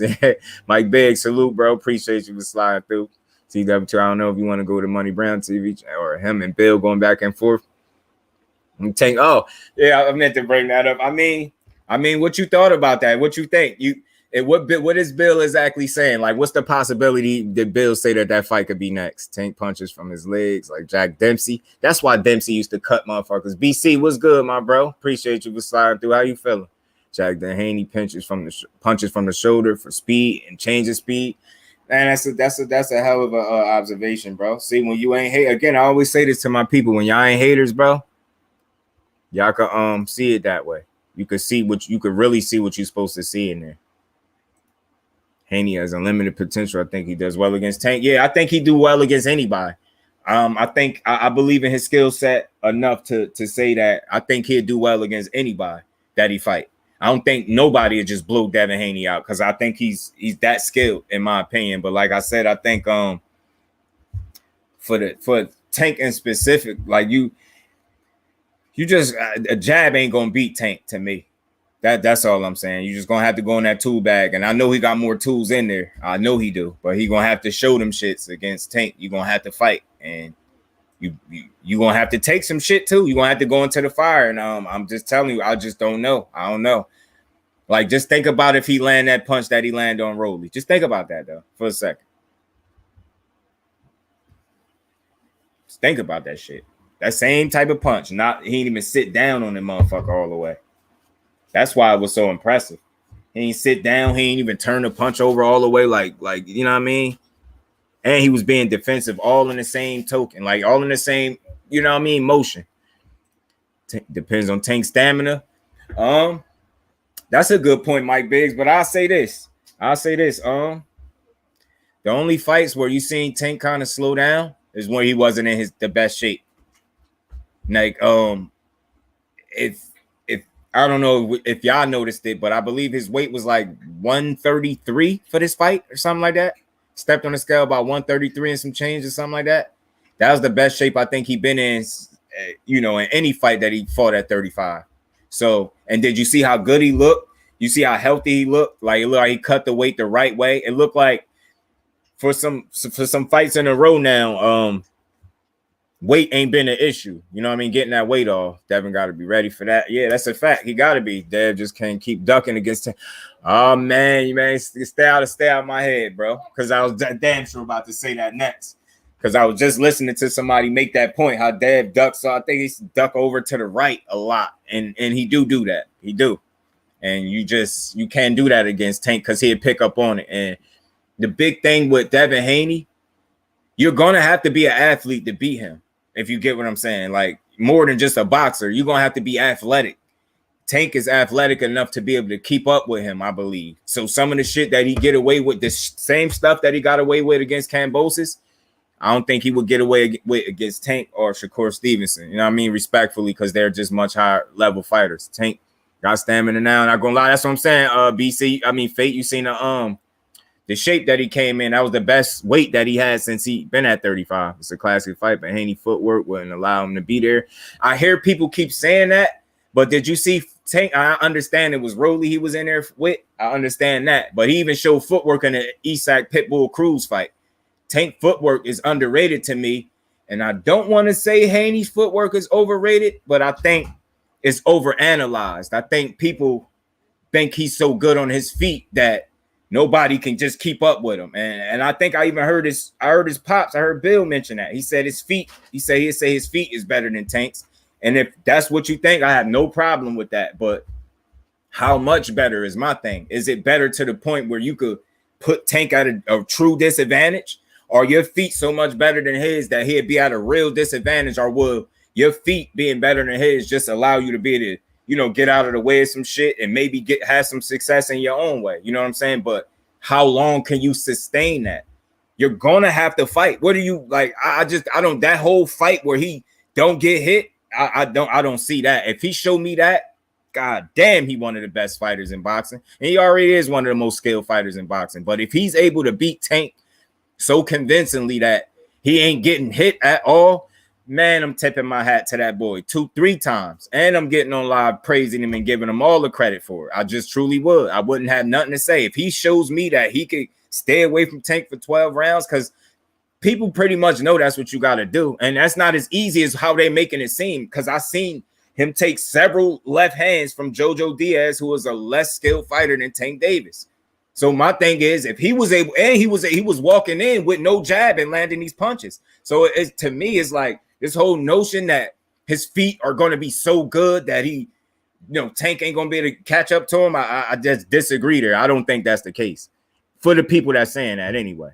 Bill was saying that Tank don't want the belts and only want to fight Devin. He said Devin don't have to fight Kambosos. He said Tank fought at 40 and had a belt at 40. Oh, okay. Well, look, make the fight. You know what we say over here? We ain't protecting nobody like Rolly, Ryan Tank suspect. Facts. Fate. He a front runner. Matter of fact, take words right out of facts. Dre. I take words right out of Floyd book. He a front runner, man. He really is. JoJo kept catching Haney little by little when he started throwing more. So that's the only concern, because I feel Dev thought he was out of reach, so he wasn't expecting it. So Tank could catch him by that mistake. And yeah, and Tank is better at closing the distance and closing the gap than people give him credit for. And his feet are better than what people give him credit for.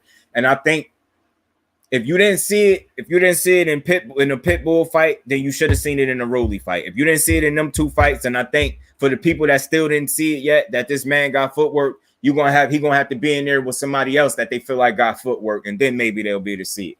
But a lot of people be hating on Tank, so they'll never give him a fair assessment, in my opinion. How long can you keep Tank off his ass? Tank closes the gap well. See what I'm saying? He knows he's 5'5". You see what I'm saying, bro? That's exactly what I'm saying. I don't hear people speaking on that. And that's what I try to do. So y'all ain't here with me. Y'all call me out if I'm leaving something out. I try to look at it on both ways. I could see that man having success moving and trying to box and be smart, but the other side of it is he in there with another highly skilled fighter that can close the gap and move and do his thing as well. So it just wouldn't be easy for neither one, though. I want to be clear.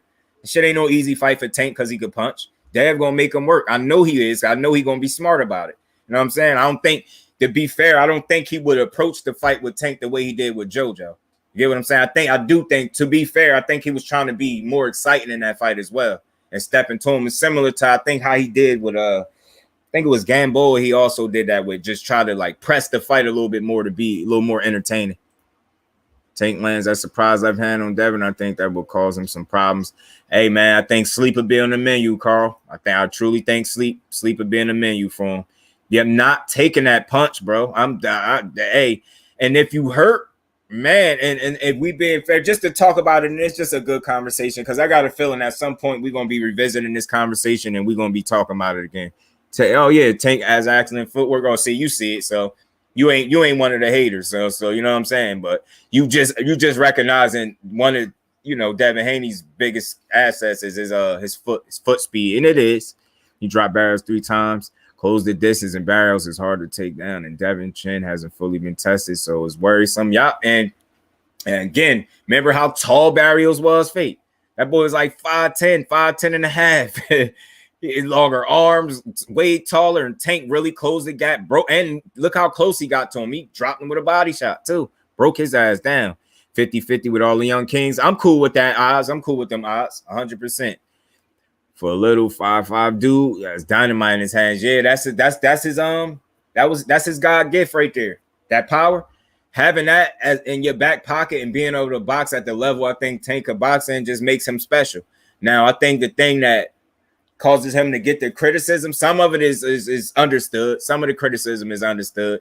We just want to see him fight the best possible. Calvin, Kenny, and Bill supposed to be on the Rise podcast tonight at 9. See if we're gonna get that fight next. I'm gonna check that.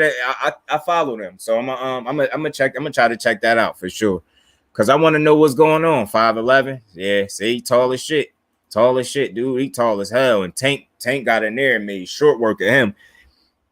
And that whole weight drain shit it blew me. Like, for you to try to say that's the reason Tank won, that's just like slighting him. That's like discrediting him. Like Barrios, I forgot. I had looked on the resume. I forget how many fights he had at 140, but he had several. Think somewhere around 9. want to say about 9 fights at some shit. He had a nice amount of fights at 140. And most of them was knockouts. But then when you get in there with Tank and you get knocked out and started getting a knockout, now you weight drain. And my question is, had he beat Tank, I don't think you would have ever heard him mention the word weight drain. I never heard nobody say they was weight drain when they won, really. I ain't saying it never happened. I just never really hear that. AB, my bro, salute to you. Appreciate you for sliding through. How you feeling, bro? It's a lot of fights. Kryptonite, Tank lands, those heavy hands is good night. And that's what I'm saying. And I think the difference between Tank and Wilder is Tank is more athletic and can do more with his power. You know what I'm saying? Not to say, I rock with Wilder. He can box. I'm not one of them people that's going to say he can't box like Frank Sanchez, dumbass, and like these casuals. Because I don't see how you win a bronze medal if you can't box. That's a whole nother story, though. A man from Spence team. I think his name, Frank. Oh, yeah, Frank Martin. Yeah, that's Frank Martin you talking about, Dre. I mentioned with the Young Kings. Yeah, Frank Martin. Shit, Frank Martin beat up, I know it's the amateurs, but he beat up Virgil Ortiz in the amateurs and dropped him like twice. Dropped him once or twice and beat him up in the amateurs.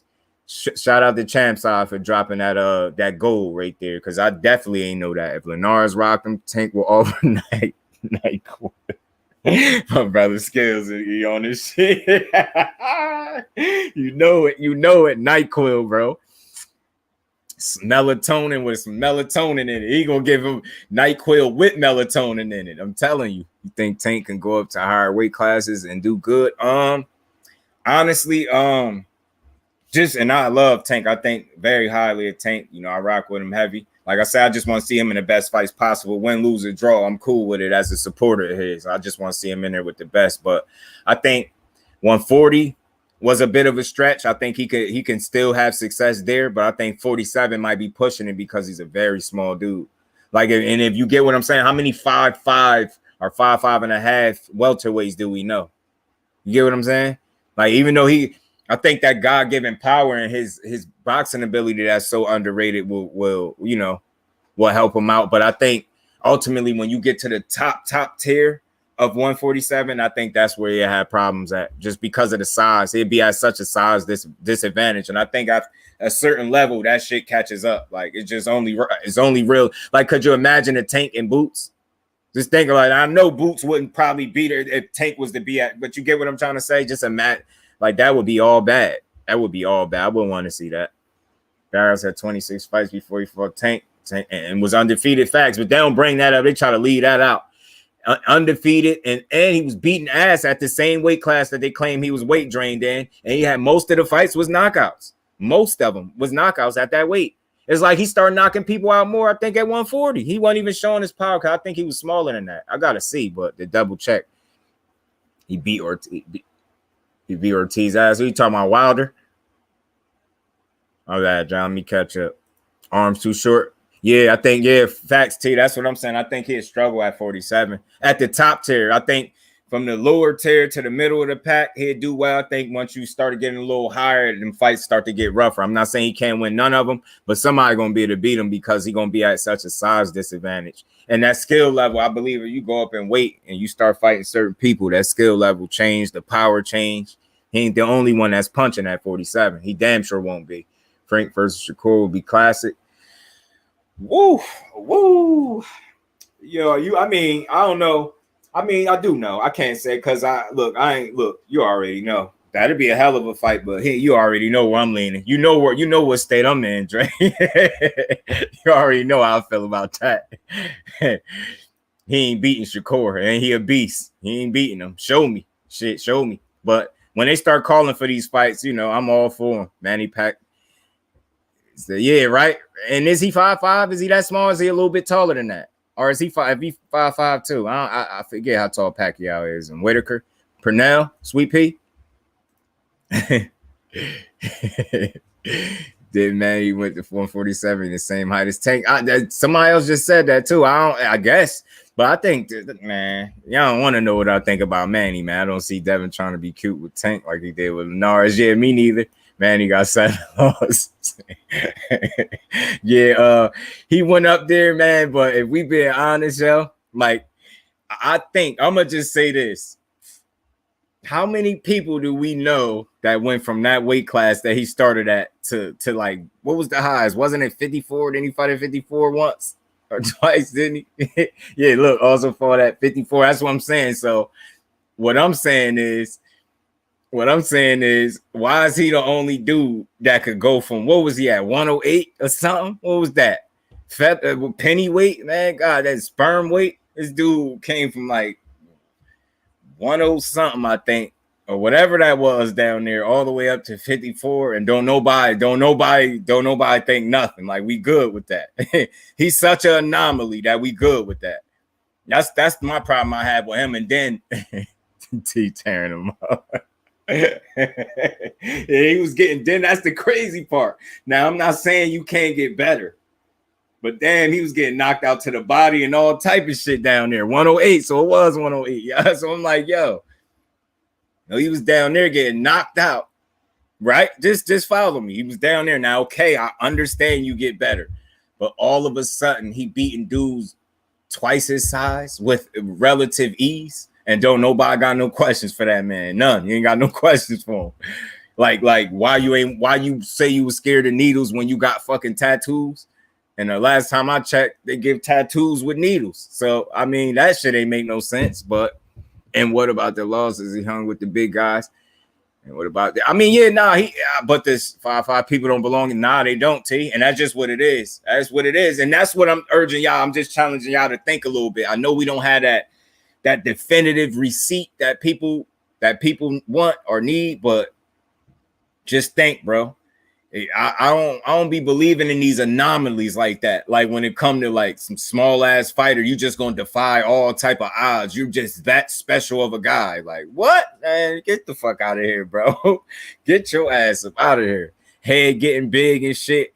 And then it's certain fights I got questions about, like how you looked in certain fights. Like shit, if he would have fought Ugas the way he fought Keith Thurman, he probably would have beat Ugas. What y'all think? I think that version that was in the ring that night with Keith Thurman probably would have beat Ugas. He damn sure when he got his ass handed to him the way he did. If Tank goes to 147, Boots probably be at 54 by then. Yeah, but I was just using a hypothetical, just saying like, because that's just somebody that's dangerous right now. Because I wouldn't say EJ and nothing like that, because you know that'll never happen, even though him and Boots will never happen. But I'm just thinking of somebody young and dangerous, and just imagine Tank having to fight somebody of that stature. It'd be a tough fucking night. Welterweight champs have there been. That's a fact. That's for a reason too. Bigger the weight classes for Tank, a no-go, better jazz, make him fight on his head. Hills, yeah. It'll be tough. Stop the Manny shit. But see, everybody act like they don't know. But if he was 5'7", would he be so good, bro? Who that? If he was 5'7", would have been so good, bro. Who that? Tank, if he was 5'7"? Yeah, because that couple inches, man, that should make a difference. 5'8", 5'8"-ish. Yeah, I think 5'7", 5'8"-ish, something like that. Then now we talking with a little bit longer reach.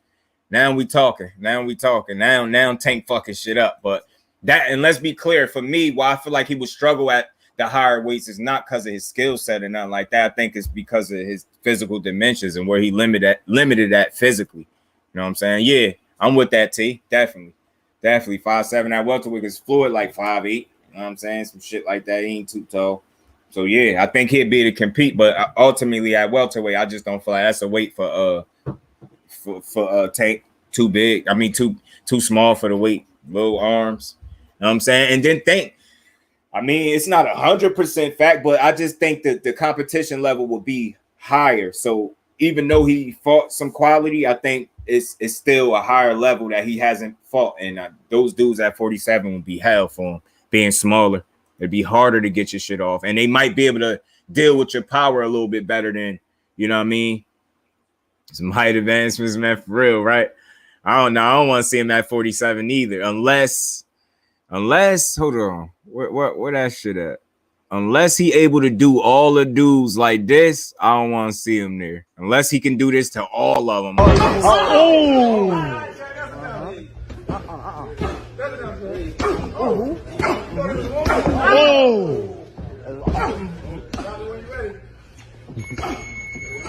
30 seconds. Oh, he's drunk. If he could do that to all them at that weight class, I'm cool.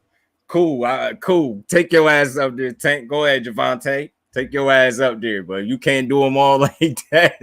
You can't do them all like that. Just chill. Just chill.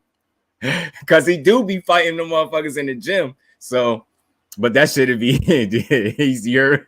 It will be a challenge at 47. He keeps getting smarter as a fighter and he's skilled. It's a fact, G5. That's a fact, my bro. Tank might need some hills in them higher weight classes for real, man. For real, man. Yeah, you hear him be drunk. People, it don't even be the action that always be the funniest. It's the shit that you hear in the background that be funny as hell. Like I was just watching, it's like, see that right there? Told him. Damn, look, he told you. I'm like, oh, two old heads fought and one knocked the other one out. That shit was classic, man. So I told you. Yeah, Tank, and that was I believe that was a 40. I think that was a 47 pounder. Was it that Isaac? I think that was Red Catch, was it? I think. Oh.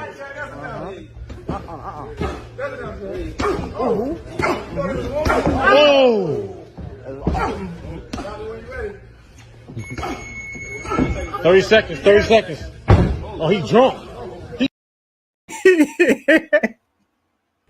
Hey, yo, Tank be punching you so hard, yo. He be punching you like everything he went through, you gonna feel it in his punch, yo. Like, fuck that.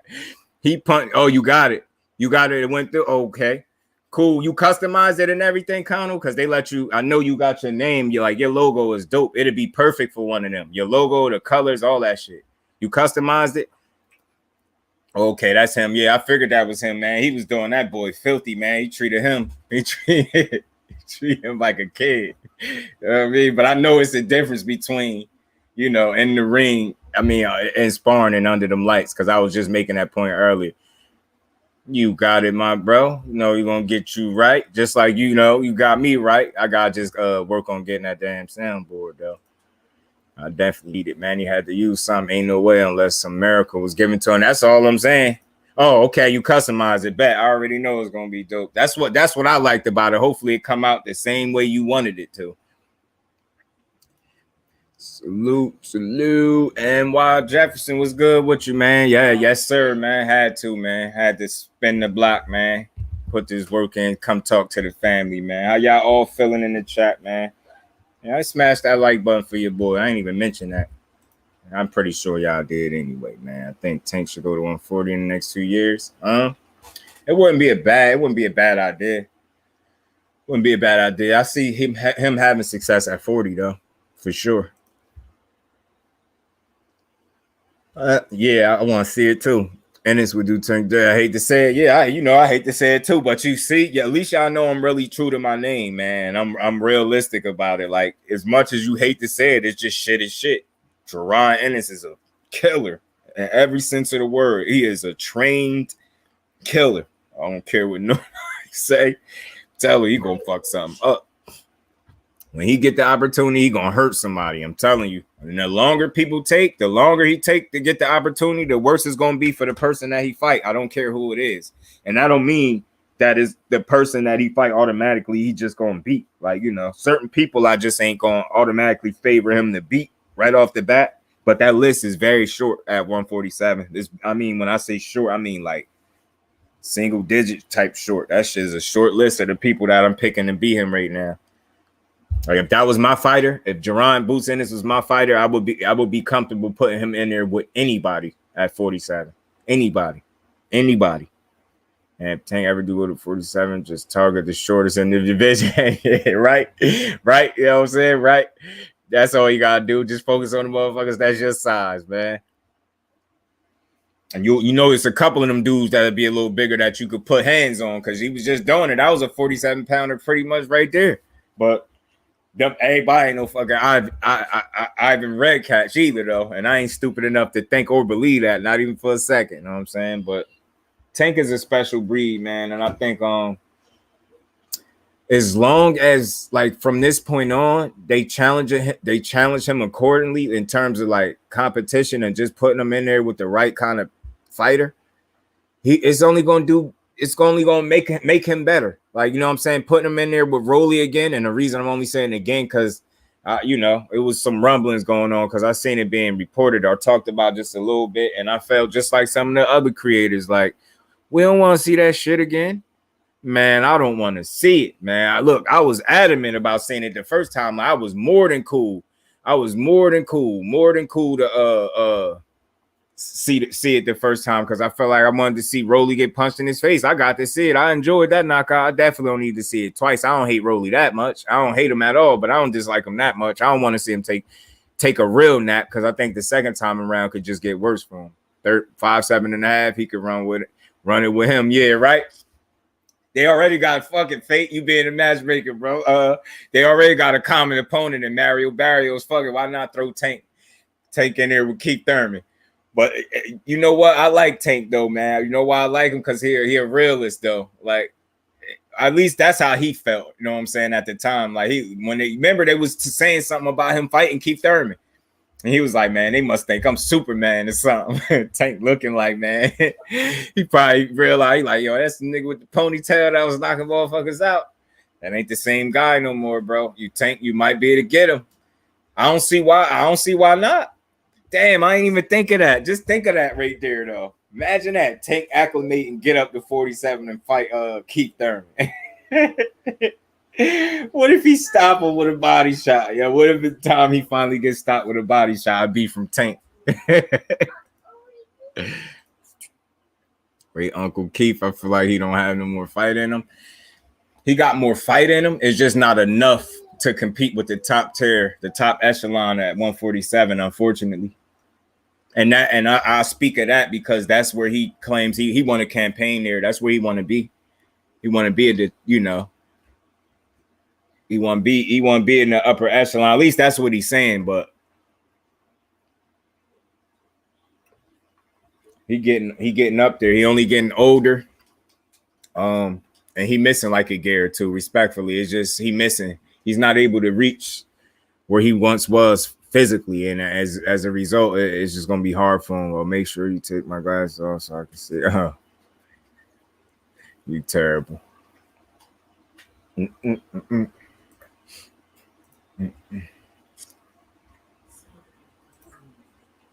mean, you know, the 5'4" middleweight was undefeated, be the unprocessed. I don't know if you got it like that, but the Russians be different. You talking about what's that guy name, man? I think I posted a short on him, the middleweight dude. He's still undefeated right now, right?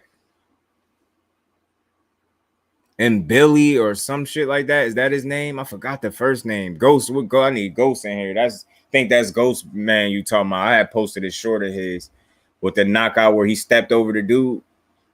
Is that the dude you talking about? I probably could get that clip too.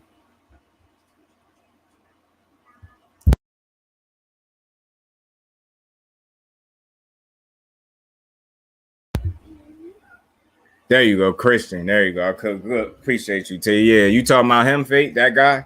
Cause he a middleweight, ain't he? 5'4", son. He's short guy, ain't he?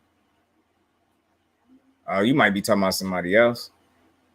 Could be, but I thought you was talking about him because that dude pretty short too. He just punching like a damn train wreck. Bro punching like a real train wreck out here.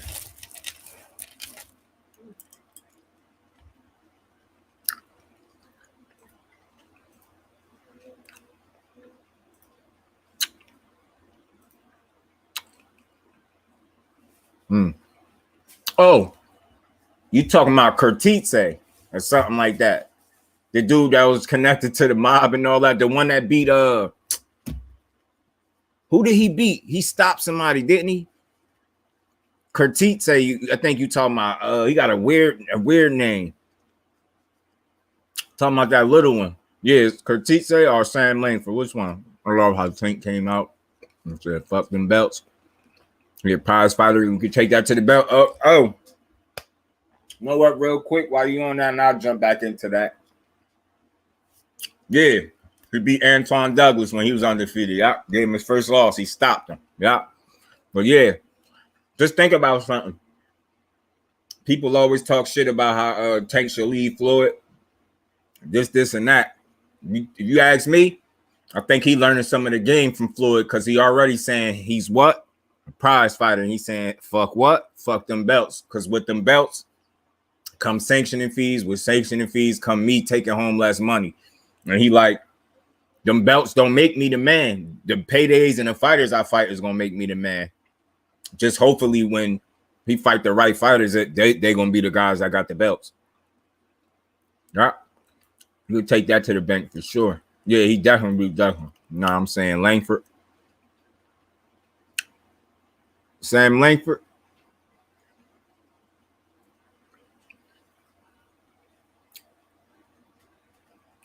I know T hate typing too. Hold on, bro. I got you. Just in case y'all want to come up for a second. My bro hate texting and typing. Sent that boy like 4 messages. He ain't respond. One of them.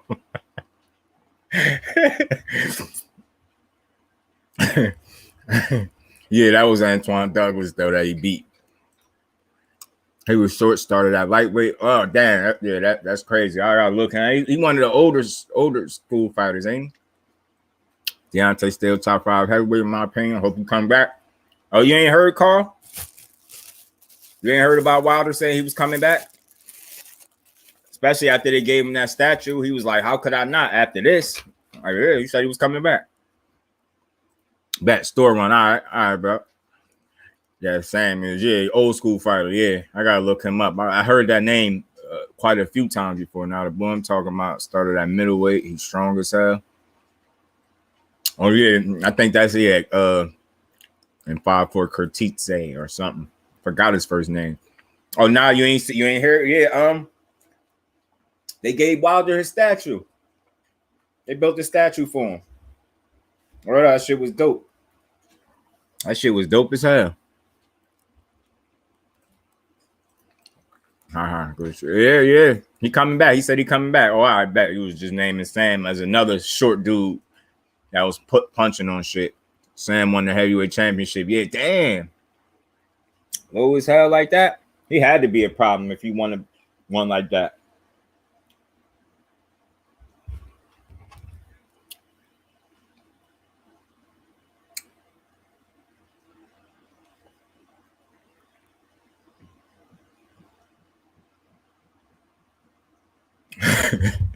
Yeah, I seen that. I love what he did for his daughter, bro. Who that? Yeah, Wilder, a real one. That's why I said, man, I don't know, man. To me, I do know. I don't know why I say it's his force of habit. He had a successful career, a very successful career. He only lost to one dude. Unfortunately, he's lost twice, but we already know a lot of the shit that played into that, so I ain't even got to get into that, but outside of that, man, Wilder is like an anomaly. I don't think you will see somebody come along for some time now and yo, you gonna just let your son get beat up by this pedestrian like that? You're not gonna help him. You gonna let this old man beat your son up like that in Grand Theft Auto? He just gonna still off on him. Look, he about to put you down too. Look, man, you out here getting beat up by senior citizens, man. My bad, y'all.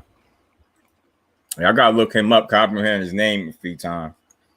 I know Scrapbook Boxing. Salute to him. He be doing a lot of videos on some of the older school fighters and stuff like that. I think that's dope. But I'm just glad Wilder gonna plan on making a return. It would be nice if he could get Frank Sanchez, being that he think Wilder's so easy. I guarantee you his handlers don't feel that way. I guarantee you his handlers don't feel like that. They like, man, you better chill. You just fought Christian Hammer and looked very average. You didn't even knock Christian Hammer out. All of a sudden, you're going to knock Wilder out. You probably think he ain't the same or his punch resistance gone or something. So you just think you're going to be able to get in there and do what you want to him. But I don't think so. I think you'll be in for a rude awakening with Wilder, Frankie boy. I think he'd beat your ass. Really do. I think Wilder would beat his ass.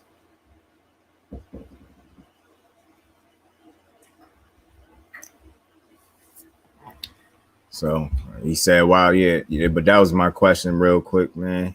I ain't gonna keep y'all too much longer in here, but who wins, Wilder versus Frank Sanchez, and can Wilder box? You know, that question is rhetorical to me because DS, my bro, salute to you. How you feeling, Brody? Frank just want to pay that. Yeah, facts, right? Facts, man. And I'm all for it if Mr. Pass, salute, fan. Appreciate you for sliding through. How you feeling? Appreciate you sliding through. Definitely, bro, I'm here. I ain't going nowhere just yet. But yeah, I mean, look, I just think that's getting old. That whole let me attach my name to this fighter that I really don't.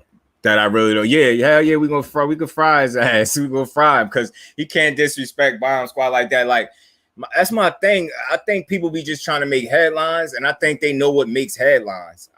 You know what I'm saying? I think that's what it is. Let me see if I could, get me a payday while I'm in this shit. Because ain't Frank about what are you about 42? They said for real. No, them motherfuckers be lying about their age. Said Frank probably like 45 already on the low. He trying to cash out. He trying. I don't know if he was that height, but I know he was a damn beast. Damn sure watched some fights of him. For sure. You're probably right, bro, but he was a beast, though. I know that. That's why I like YouTube. A lot of shit you can find, even if you can't find a ton of fights, sometimes you can find a nice bit. YouTube be having a lot of different shit in the cut.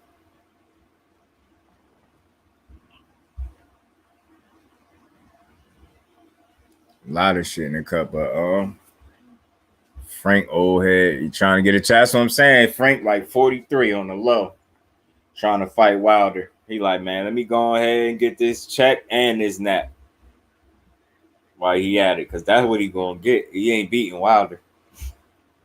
He good. I thought more highly of him. Like he looked better against Efe Ajagba, but I think that might have been a style thing, man. It's the style. Efe Ajagba was just too slow for Frank. But Wilder won't be that slow, and Wilder is more athletic than Efe Ajagba. And again, I think it's irresponsible of him as a man to say, man, putting together his retirement plan. Facts. He like, man, they done figured out my age. My last 2 fights, they've been on my ass, man. Motherfuckers probably actually see his birth certificate name. He panicking. He like, man, let me hurry up and call Champ out real quick. We call Champ out.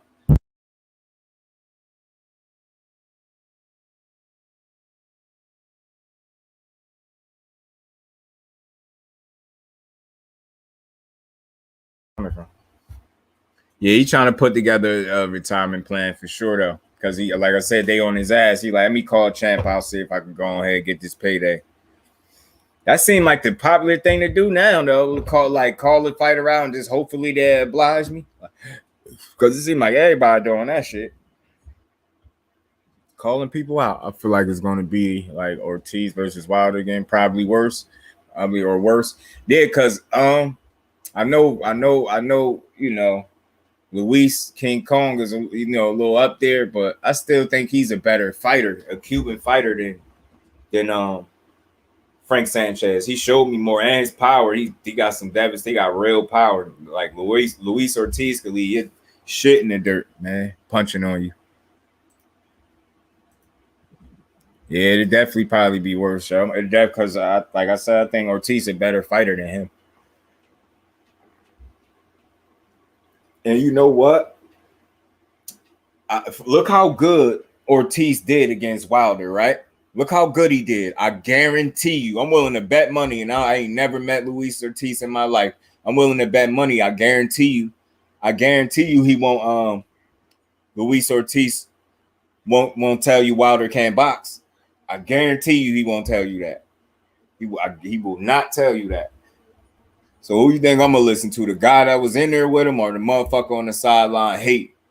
You know what I'm saying? I'm gonna listen to the motherfucker that got in the ring with him. I feel like it's gonna be like, oh shit, my bad. I read that.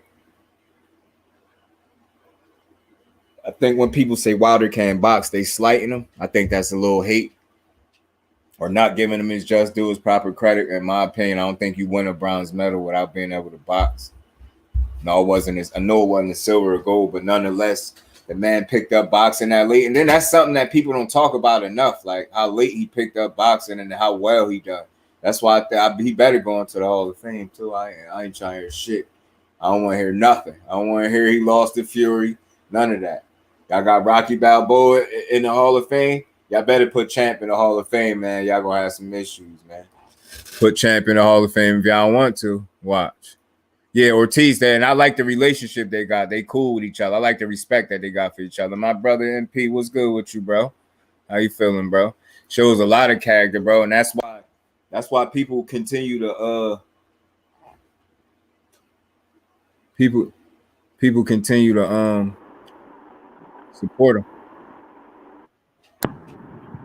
It's like, yeah, facts, Bomb Squad forever. You know we ain't switching up, man. That's my favorite heavyweight. That's been my favorite heavyweight since Mike Tyson. It's not even close to me. It's Mike Tyson, then it's Wilder for me. Wasn't Fury caught with something? What you mean, like in his system? PDs, D-Free was good, my bro. What's going on, man? Just talking to you. Huh? You said what? Old ass 19-year-old motherfucker looking like he about 73 in the face. Talking about he had knocked out Deontay Wilder easy. Oh man, you don't take your motherfucking Fred Sanford looking ass somewhere. Yeah. That tall ass hair. The way that nigga look right. The way that nigga look like when he fought a job of man. Deontay Wilder would knock that nigga out in 3 rounds. Yeah, he fought Christian Hammer. He looked like complete shit. That shit was subpar as hell. That shit, how they be calling it? That shit was made. He talking about he better than motherfucker King Kong Ortiz. Nigga, King Kong Ortiz boxing ability is way better than your shit. Yeah, and his power is devastating. Way better than that nigga. I'm telling you. So I think like he just low hanging fruit. Let me go after the biggest name that's coming off a loss. Right. Let me call Deontay Wilder out.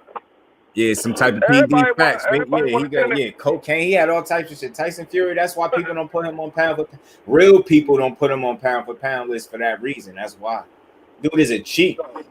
Like he's entertaining when he talks shit, but ultimately, with the shit that is attached to his name and some of the shit we've been able to come across in terms of the information, that just makes me feel like he's not good for the sport. Respectfully, he's just not. Calvin and Bill. I bet. I'm about to keep this shit 100. I'm gonna show you how much of a bitch all these fucking heavyweights is that's calling out Deontay Wilder now. Because when Deontay Wilder was looking for that smoke when he was the WBC champion, ain't none of y'all soft ass motherfuckers wanting to fight him.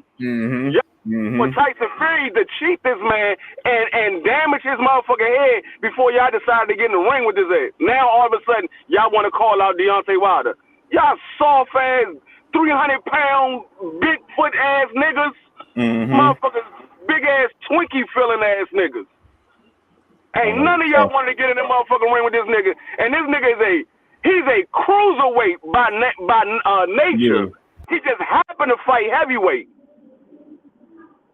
This man at the biggest he ever been was 238 pounds, and that was too much for him. This nigga usually come in around between 120 and 115. That's the size that he normally comes in the ring. Now all of a sudden, all of y'all want to fight him. But when he was trying to fight Andy Ruiz, he was trying to fight motherfucker AJ, he was trying to fight Usyk, ain't none of them niggas wanted to fight him.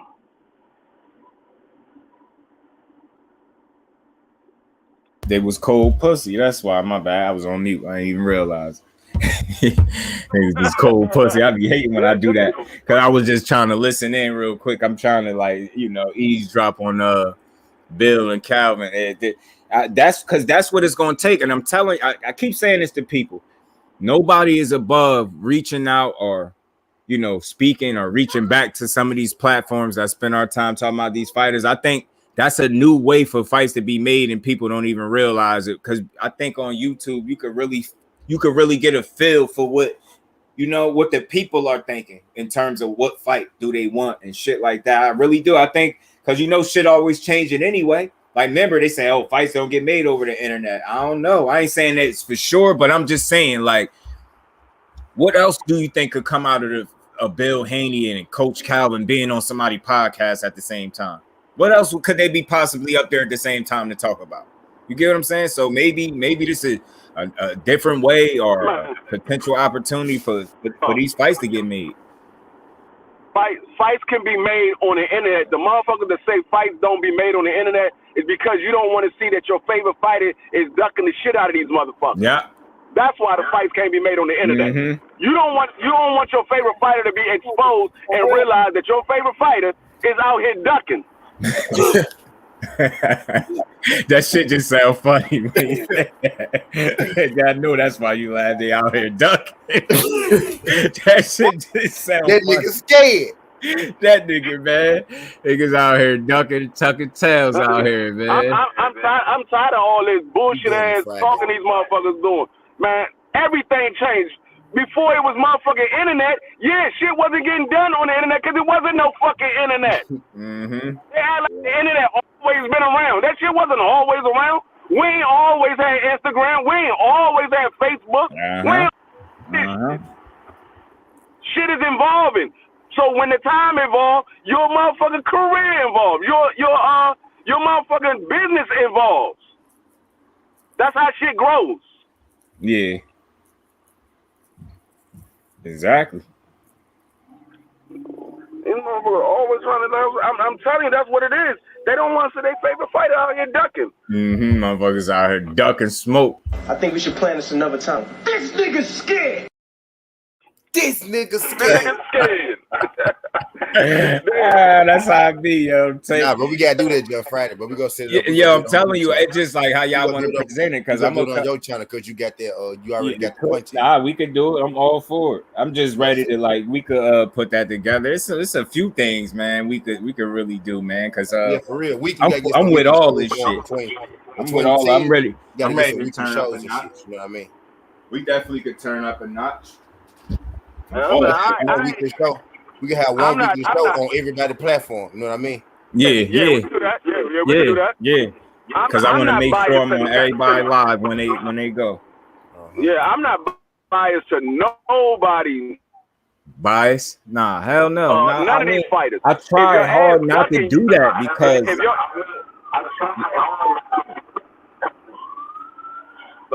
your information is not as clear when you being biased because you leaning too heavily to once. I try not to do that, even though I know sometimes naturally it just come off that way. Like when we sitting there having a conversation. But again, like I was saying to my cousin, you said, I was like, I urge anybody that just tuned in, if your thought process when you tuned in is these dudes in here hating, then we need to start holding people accountable. Don't just be yelling out shit. We hating. All right, let's stop right there. Let's not have no other conversation. Let's not ask no other question. What do we say that's fucking hating? Stop confusing somebody's thought process or their opinion when they're stating, yo, this is my opinion. This is my thought process. Stop calling that shit hate. It's not hate, man. And we got to be more responsible with that. Stop shooting that shit out. Soon as something ain't working for somebody, you just hate. You just hate. Man, come up with a better argument, bro. I don't. And I think I hate these motherfucking black people. I ain't never met none of these dudes. I don't hate none of them. I don't like the way certain fighters move, but I don't hate them. When niggas say that shit, my first question is, what makes you think like that? I'm not going against your opinion. That's your opinion. But I want to know why you're thinking like that. Why is that your opinion? Yeah.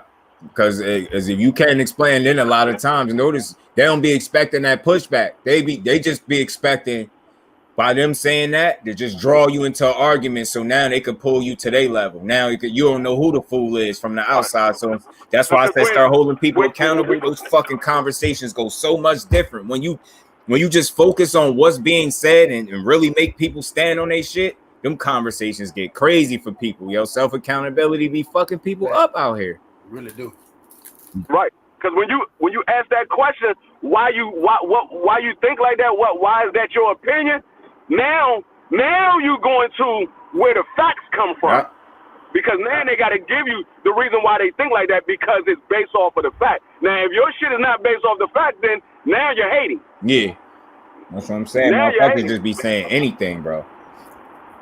I mean that through and through. That's why, like, you know, a lot of times Quid be like, man, I don't see how you got so much patience, because she asked me that a few times, and I actually like to hear somebody say that, because that means I'm obviously displaying some patience, because I want to have patience for people, because I always feel like, say if somebody come up in here They got a difference of opinion. That's okay, but long as it's not disrespectful. And I feel like I could, enlighten you or share a viewpoint and make you understand where I'm coming from. That's what make the conversation move, man. I'm gonna always say that because instead of all that back and forth, we arguing, screaming. I was damn near spitting on my microphone. I was so annoyed yesterday for about 5 minutes. I was hot. I was hot for a minute. I'm like, God damn. Then my bros get mad. They getting annoyed. I see people in the chat getting annoyed. I'm like, God damn, man. Oh, where's the guy? He came back through.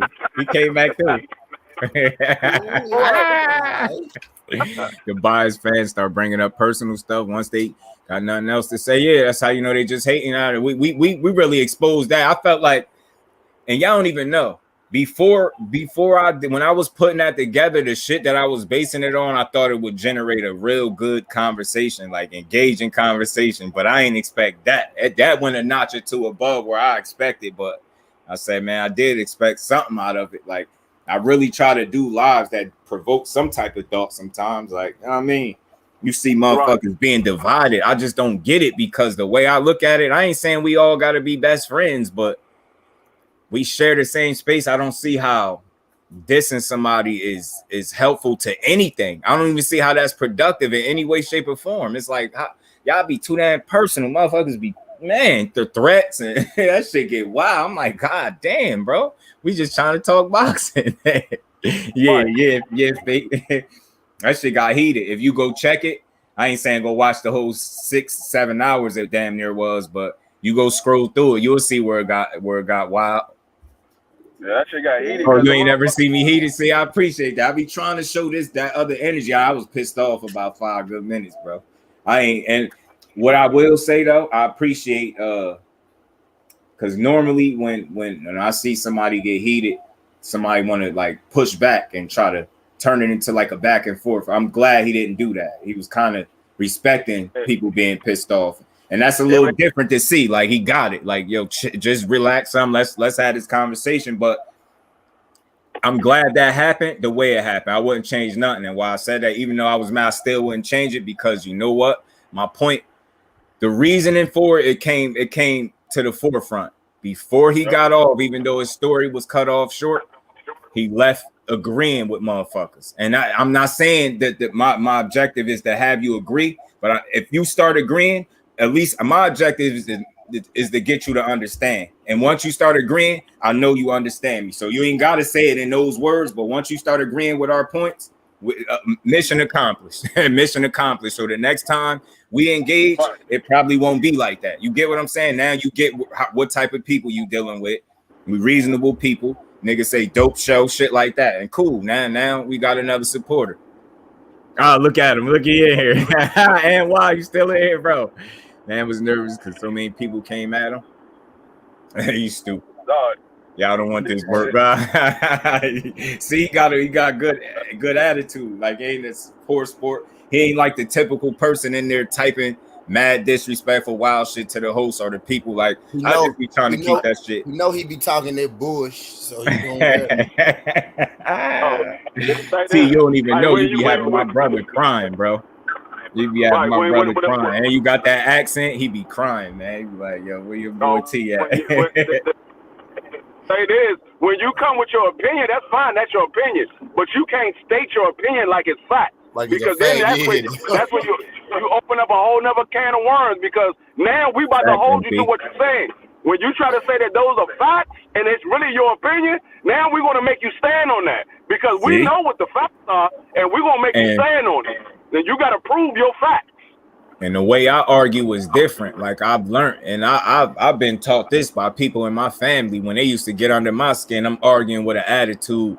And like I said, once they draw you to their level, from the outside, you can't tell who the damn fool is. So I started doing one better. Now when I argue, I want to argue with sense, because we got to be trying to, be productive at least. And I feel like if the only thing we doing is yelling and arguing, we ain't making no fucking sense. And if you draw me into that with you, now I'm not making sense. So now I'm over here looking stupid with you. It's like my bro was saying, that's why he don't argue with niggas, because you're going to be behind this shit looking crazy. Vein popping out of your neck, you spitting on your screen. For real. Niggas putting up, where the niggas hell? start putting up finger guns and shit. Where the hell? Hey, yo, but look, Pete, man, just while we on that same person, and I ain't even gotta say their name, that's the one. Remember that time I was saying, yo, it's a dude that I came across that I can't get behind him because I came across, he was like saying F Kobe, F his daughter. I'm like, yo, what?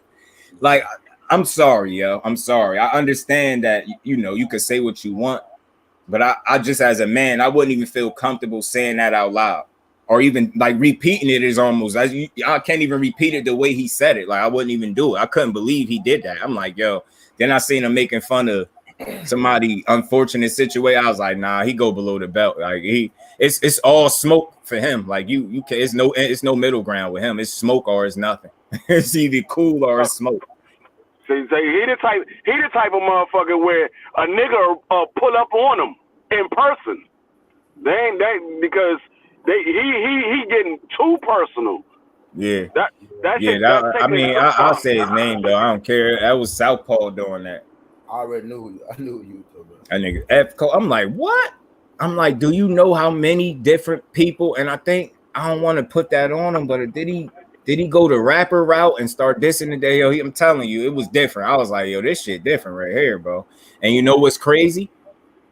Nigga DM me and said follow his channel. Niggas be doing that too. I'll be wanting to know what's up with creators that do that. Why do y'all ask people to support y'all that y'all don't support? That's so fucking weird, man. I'd never tell somebody to subscribe and they got a channel and I ain't willing to subscribe back. Right. Facts, fake, weird. That's just weird energy like that. And that just don't have nothing to do with boxing. So I'm an observer. So I observe. I think what he was doing is people got these little internet tricks of gaining traction by being controversial, and I'm never gonna do that. If I can't grow organically, this ain't for me. I can't do that type of shit. It has nothing. That shit don't be having nothing to do with nothing. All it do is cause arguments. I done caught niggas in chats arguing, being racist. I'm like, this shit. I got some internet tricks, but them bitches ain't malicious though. Internet tricks, you got the respectable ones where you like, yo. What you just did, man? Or you know what I mean? Where somebody got asked a question. He doing shit, you don't want to know what he doing. You can see. Like, he on all bullshit. See, I mean, like I said, it's certain motherfuckers that you can have a debate with, or not even a debate, a conversation with, and the shit is respectful, and the motherfucking both points are seen and both points are made. But you got motherfuckers that don't want to hear shit and they just want to debate everybody.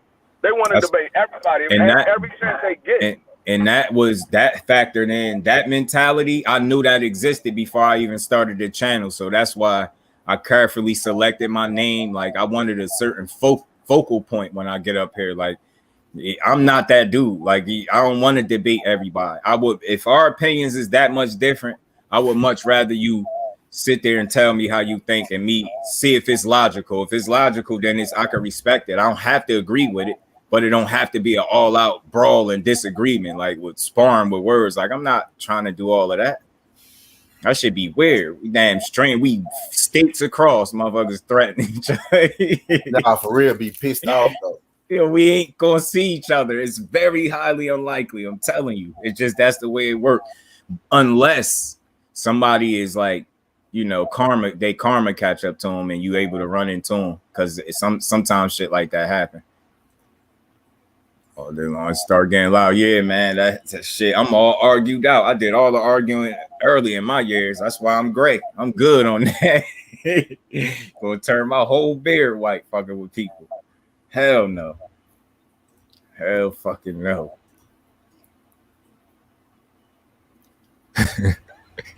We on deck. We on deck. Damn, I gotta start changing the names on these shits. Yeah, folks be weird on this shit, man. It's crazy. Like people you will never know, even watch you, even think about watching you be on your shit. You stupid, yo. Where the hell? You don't want to argue with nobody until your breath stink. No niggas got bad hygiene doing all that talking and spitting, heating up the room and shit. fogging up the screen, spitting all over your computer screen and shit. Nah, for real. That's why I don't be doing. That's why I don't be doing, because you realize you the motherfucker by yourself, mad at hell. That's why I'm telling you, SVT was like, man, I got a headache, man. That's when you know the argument got out of hand. When you end up with a headache, you like, I've been screaming too much. God damn. grabbing the motherfucker screen like, man, I choked the shit out your ass. I'm like, I'm telling you. That's why I be saying. Motherfuckers be mad as hell. Like, yo, you know, I could laugh about it now because I knew I was gonna eventually be able to laugh about it, but when that troll came through, yo, oh man, yo. You want to talk about mad, bro? You want to talk about mad, yo? Yo. You know what? Yeah. We're going to go over the T joint because I'm about to hit that one right now. Mad shit was hitting me in my head at the same time. I said, yo, it's one thing for somebody. I'm like, so I don't let this nigga disrespect me. You know, disrespect me in front of the family. This nigga, and he bold with it. And then I fell for it twice. I fell for the okie doke twice. I ain't think niggas was that swift with the keyboard like that, man. I say, yo, I'm sitting over here thinking about myself like, man, if I could steal myself, I'd probably do it. Yo, fuck, I fall for that. I ended that shit. I definitely was mad for a good, I say a good half hour more. I definitely was mad as shit because it was good energy and he ruined it. I'm all about the energy and the flow, and he fucked it up. When shit like that happen, that shit make you want to hunt a nigga down just so you could beat the shit out of him. Hey, yo, I don't know if my girl remember, but I said to her, yo, I wonder if D Free could find niggas interested. I was mad as hell. I started saying that shit to my cousin. I'm like, man, this nigga just played with me on live and shit. He like, oh yeah. I'm like, man, yeah, man, this nigga, man. He like, man, you might as well not even worry about that. You will never find these niggas. I'm like, man, I don't know, man. Somebody might could find him for me. Like, it gotta be a way. I had went and clicked the person profile. I was sitting on the page because they don't got no content. So I'm just sitting there looking at the little avatar, like, damn, it's nothing else I could press that's gonna get me to you, like your information. I was mad as hell, like, damn. Bitch. You gotta be able to locate their IP address. Once you can locate their IP address, then you can find them, because then it locates their computer, because the IP address goes to one specific computer. Hell yeah, Fate, I'm out. That nigga start talking too crazy there. I had to give it to him, and then it looked like I done bitched up. Now he talking crazy when I'm off. Yo, that's when I go boot my shit up. There, you want to play? Yeah, I got you. Now I control the ship over here, nigga. You know what I'm saying? Now you only hear my voice. That's what dude did. The dude that say I'll get knocked out or something. Yeah, I was mad as hell responding to the comment. As soon as I hit send, boom, that shit came up in red, like, and he reported me. I said, oh, all right, bet. I got him. Screenshotted him. That nigga had made me do that live. I was mad as hell. Yeah, I'm telling you on the server. I'm telling you gotta find. I need to be more computer savvy. I know it's a way to find these people. It's no way that's that protected, being that sloppy like that. Like I said, all you gotta do is once you find their IP address, then you got them. You got them once you find. I'm telling you, that's what I need. I need that, bro. Send me. I need to know exactly where you at, cause it just be my luck you somewhere where I'm close to. You idiot, boy. Like I said, we got a situation right now where the upstairs is motherfucking neighbors. It was making so much noise, like we got into it with him. My girl ended up punching on one of them. Then the chick ended up, we tried to tell him, we was nice, we was chilling. She went and asked him nicely that, y'all making mad noise, like, cause y'all could hear it. I remember Case of Boy asked me, hey, JUSDUE, you doing construction? I'm like, huh? I was chilling. Like, I'm like, yo, you can hear that? He like, hell yeah. I'm like, yo, that's really over my head, bro. They doing that much, like over my head, making that much noise. That's why I don't like living in a motherfucking apartment. That's why I'm trying to get out. Me neither, yo. Not with people over you anyway. It's like a little different if they're next door, but it's different if they're over you and they over us and they're fat people. No disrespect, they're big people, man. And they tripping, bro. I'm talking about noise, yo. I was so fucking mad, bro. And it wasn't no good because she was sipping her wine, so she was trying to mellow out. She don't even, you know what I mean? Or one time she trying to relax, y'all doing all that. She fucking snapped. When I used to stay in an apartment with my mother, she'd be like, "Them motherfuckers sound like they about to come through the ceiling." Yo, telling you, yo, facts, fate. I'm telling, and then you know what? I will be the first person to tell you, ain't nothing about me tough because I don't live that way, but I don't be beat either. That's what I be wanting people to know. That's why I could go from being just talking like this to kind of being a little snappy because it's like, man, bro, I don't fuck with nobody. Leave me alone. I'm the one you want to just leave alone for that reason. Like I ain't playing with you. I don't want to argue, do none of that. Leave me alone. Yeah, the neighbors. So she asked them to chill. They chilled for a second, then it was right back at it. So we listened to it for a minute. She went right back up there. She knocked a couple more times. They ignored it. So she said, fuck it. She yelled up the stairs like, you know, other people still down here. And I guess that got their attention. They opened the door.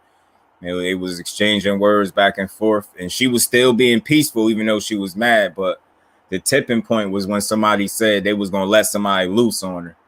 That's when the conversation ended, and she went outside and told whoever was up there that said they was coming, come outside. She was outside for like 10 minutes calling for the fade. And I ain't no better because I ain't even telling her to bring her ass to the house. I'm like, fuck it, dude. Hey, they acted crazy. I was with the dumb shit, and she ended up, the chick that was talking crazy didn't want to come outside. She was older than her. She didn't want to come outside. So she sent her niece, and she ended up punching on her niece. And then sent their asses upstairs. The chick grabbed a knife, all type of weird shit. And then I think what was it, like a couple weeks later? 2 months later, we went to the grocery store and went in there real quick, running and out.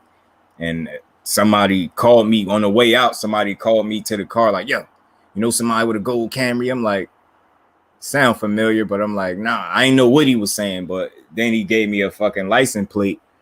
You know, I got people that could find out who that license plate belonged to. So I did it. And he got me that shit ASAP, man. He said, hey, cuz, man, this shit crazy. You know what that shit say? This such and such, such and such. She like, don't you live? I said, yeah. I said, you know where that's at? He said, where? I said, that's right upstairs from me, bro.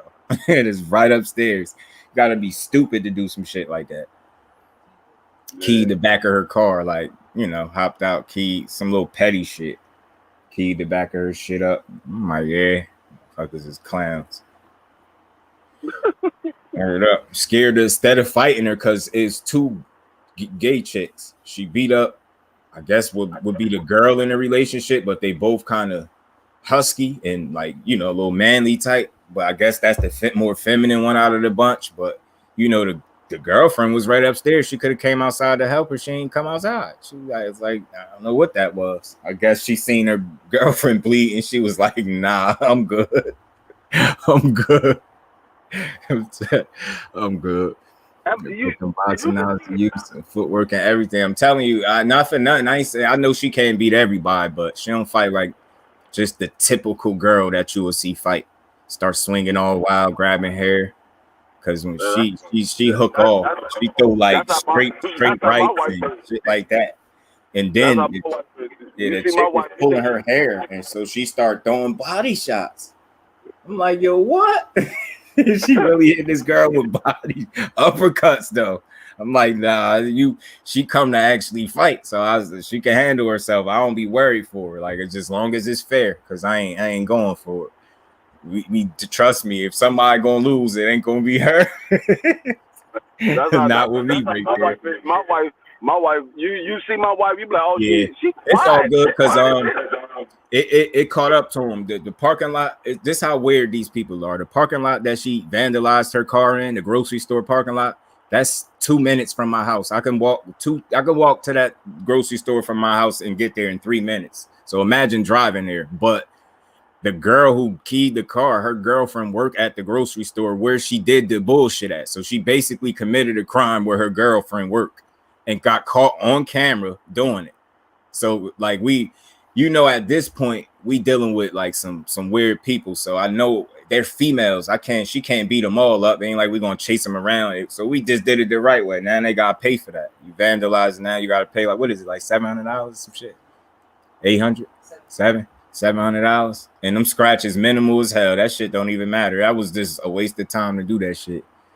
Once you dog walk them, yeah, they tell the pigs that. I was surprised that they didn't go that route, but I don't know. I don't know what her thinking was doing that shit though.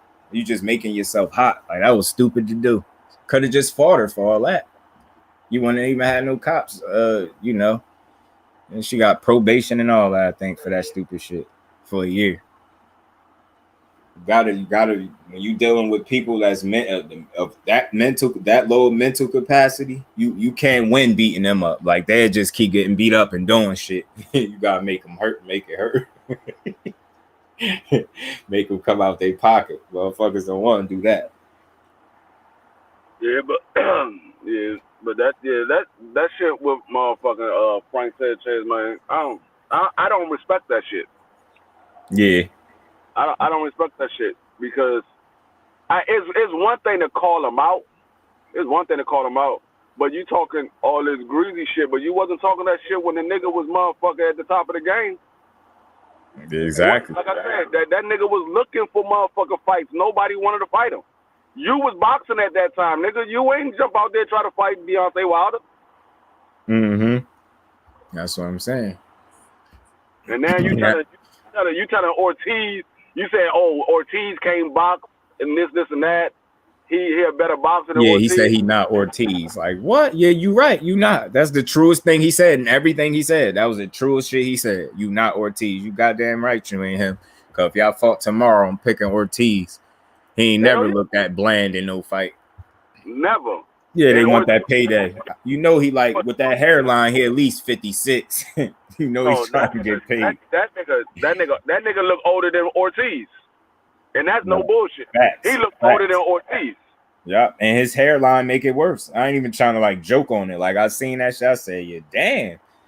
Somebody called him Fred Sanford looking. Didn't you say that to him? That nigga got wrinkles, permanent wrinkles in the middle of his forehead. Yeah, MP, they want to pay that shit, but we about to get a payday now. We're gonna get a $700 payday. It ain't gonna be champ money, but people want to be dumb.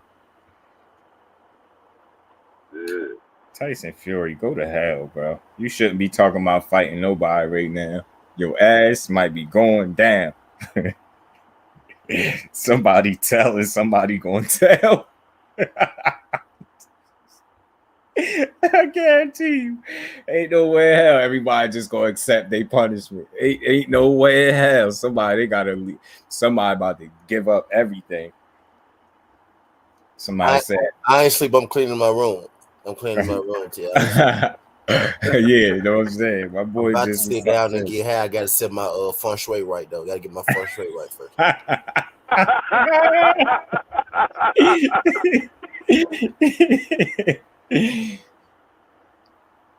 Okay. That shit really wide the fuck awake. Be real with y'all. Yeah, I'm telling you, that shit be like that. Now them weed nuts be hitting different. Them shit's crazy.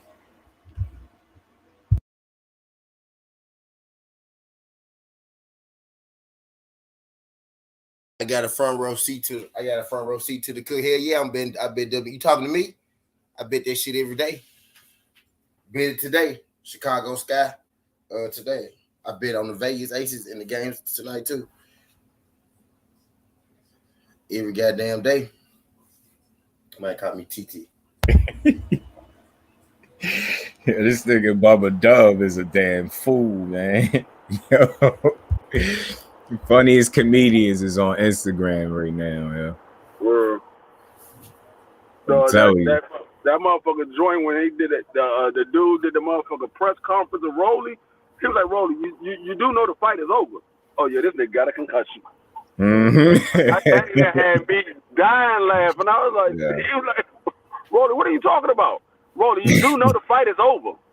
The fight is over. He knocked you out. Yeah, this nigga got a concussion. I was just watching that Spence clip when he was talking about Blair Cobb. That shit is gold, man. That shit gonna always be funny. He said, put his ass in the dirt. EJ crazy, yo. You ain't hear shit from Blair Cobb since he got his ass knocked out. No. I think he And went that's to the one of the best thing, fights. and that's the best thing that could have happened. Yep. Shut I up got and shit focus. from him. Yep. Shut up and focus, bro. Shut your ass up. That nigga. What was that? Rosalind? Rose? Who was it that knocked his ass out? Oh, Alexis Rocha. Yeah. That nigga, when that nigga, I was like, no, you lost to that nigga, and you think you gonna fuck with Boots or Earl Spence or Bud Crawford? Nigga, you just got your ass knocked out by that nigga. You better shut the fuck up and sit down somewhere. That boy gonna fuck around, die in there playing around with one of them. Boots gonna fucking annihilate you. Violate and annihilate, bro. Whichever way you want to look at it. He got to get Blood Cobb up out of his contract. That's all. Georgia laugh out of his contract. You got to give him an air before he get up out of there. I have to tell you, we spoke to Ryan Garcia a few days ago, and we asked him about this fight. And he says he has an idea, and he has a feeling that Triple G is going to win this fight. What's your opinion on that? Man, he's just mad for something. He's no more in the team. He's always going to be versus us, no matter what. But it's a little kid. You need to understand him. He need to learn a lot of things. But what my advice for him, just do your job, focus on your career, win a world champion first, then talk about other people. What the fuck did that nigga say? He said, you done nothing. I don't know. You accomplish nothing, right? And you start talking about You accomplished nothing. Yeah, I swear to God, him speaking English again is fucking comedy gold, yo. Canelo is crazy, bro.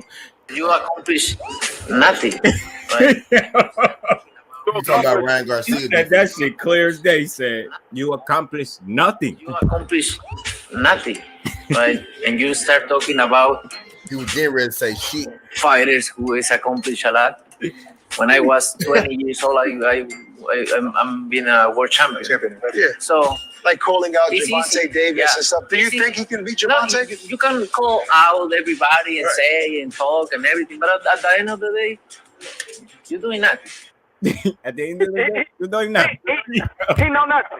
He know nothing. I swear to God, yo, Canelo is crazy, bro. He funny. He called out everybody. He know nothing. No, oh my God, this shit is comedy gold, man. That might have been the fastest check in history. Me and my homeboy into He called out it. Devontae Just keep it Davis. He 100 called out with y'all, man. I love that dude to death. But he wrong on this one. He done found out that his baby mama been cash after me money and to tell where he be at. And I do it. Like, I ain't gonna lie, gas out on the motherfucker. That little extra 60 and $70 he sent me is doing me some justice. Do you hear me? You supposed to be my boy. And that supposed to be your woman, bro. That woman good to you. That woman faithful to you, bro. And you out here dogging out. You out here leaving work early and you ain't even make that much money. But that don't matter, though. We bros over hoe. Never. Bro, I been on your hoe, bro. Why you think I'm always trying to spend the night over your house, bro? I been shooting my shot at her, bro, because I know you don't want her. Give her to me. I want that. When I see you, it's going. Now, first of all, bro, you got to think about it, bro. I know you, bro. You on probation, bro. You don't really want to do that with me, bro. I call your PO right now and tell her you threaten me. I call your PO and tell her she need to drug test you, bro. You don't want to play that game with me like that, dog. I know you, man. I know your mama, your sister, your bro. I know everybody, man. You ain't cut like that, dog. Ain't nobody tell you to be leaving work early and going back and sleeping with your baby mama. You got a girl right at the crib, bro. Everybody, you done call everybody and told them when I'm done. Now everybody calling me, man, you a whole ass nigga, man. I can't believe you did that. Why wouldn't I do that? That woman crying. Somebody said I be one of your girl, bro. I think I be spending that at your house all the time, bro. Like, fuck that, dog. You fuck that. Oh man, Nah, dude, y'all peep his face. T20 was good, bro. I bet too much shot at her, man. I was just trying to watch it. They hold on, they going at it. Hold on, I was over there. I seen Blue pop in there too. That's how you know it was good.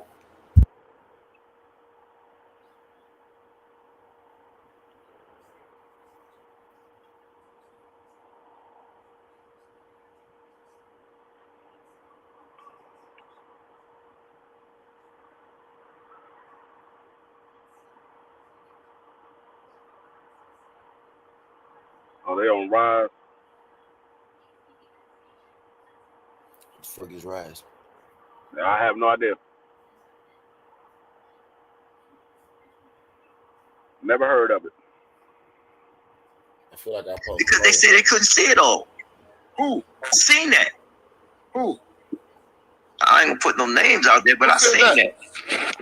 I seen that. We had situations the guys didn't get paid what they say they were supposed to pay out to that individual. Go back and check your news notes. It's been out there. Go check the history of the shit that's in court right now. But that ain't never happened to y'all. Certain people saying they got the money and don't have the money to pay the individual and actually made the fight. That ain't never happened to y'all though, right? Not yet. No, they never happened to us either. I don't know what be going on with the rest of the guys. I understand it, but it does happen. Like I sit there and say, if Jordan sit there and say he want 40 mil and it's supposed to be where it's supposed to be at, what it is. What it is. I already know him. I already know what it is. Well, he like money at the end of the day. Well, shit. Well, you know what? It can't be too much. You know, what Champ said that Dev wasn't nothing but an email champ. Ain't nobody heard of him. Man, we're not going to even talk about that right now. That's old news to me. You know what I'm saying? The new news to me is what's next. Talk about it. The new news to me is what's next. That's all I worry about. Let me tell you this, so I can get them ready for it. Let me tell you this. Let me just tell you this, Calvin. Ain't nobody going to diminish them boys' worth, and that they worth. No, we and you are not going to let that happen. Yeah. So I never said I'm not going to let that happen at the end of the day. But at the end of the day, when Shorty say, "This is what Bill," you know how I get that. I'm trying to be humble and be who I am. You understand? Because I'm trying not to be like I used to be. So what I'm trying to say to you, the way how I deal with Tank is, look. This is what we're gonna do, and you do the same thing with your boy, the exact same thing. Well, I'm more confident that it's gonna happen. You know what I'm saying? Than not by talking to you. It's good a chance. Right. I mean, right now, this shit gonna hit the internet. We already know it's gonna hit the internet. I'm sitting up there talking about. So the people's of bees, my little young man, hitting JUSDUE right now. I reached out to him and get back to me right now. Because he enjoyed himself. Oh, Zach, got to spread this good energy right here. I like to see this shit. Yeah, like they doing like they supposed to. Because and it's funny that you hear him say what I just was saying. Like, they even feeling like it's good to talk to each other because this could lead to this fight happening. Hey, man, if they want that shit next, I'm all for it. So whatever we had to come up with and whatever that we had to do, because Youngin is in Dubai. But like I said, and I've said it before, and Devin has said it, we interested in the biggest fights in boxing that's out there.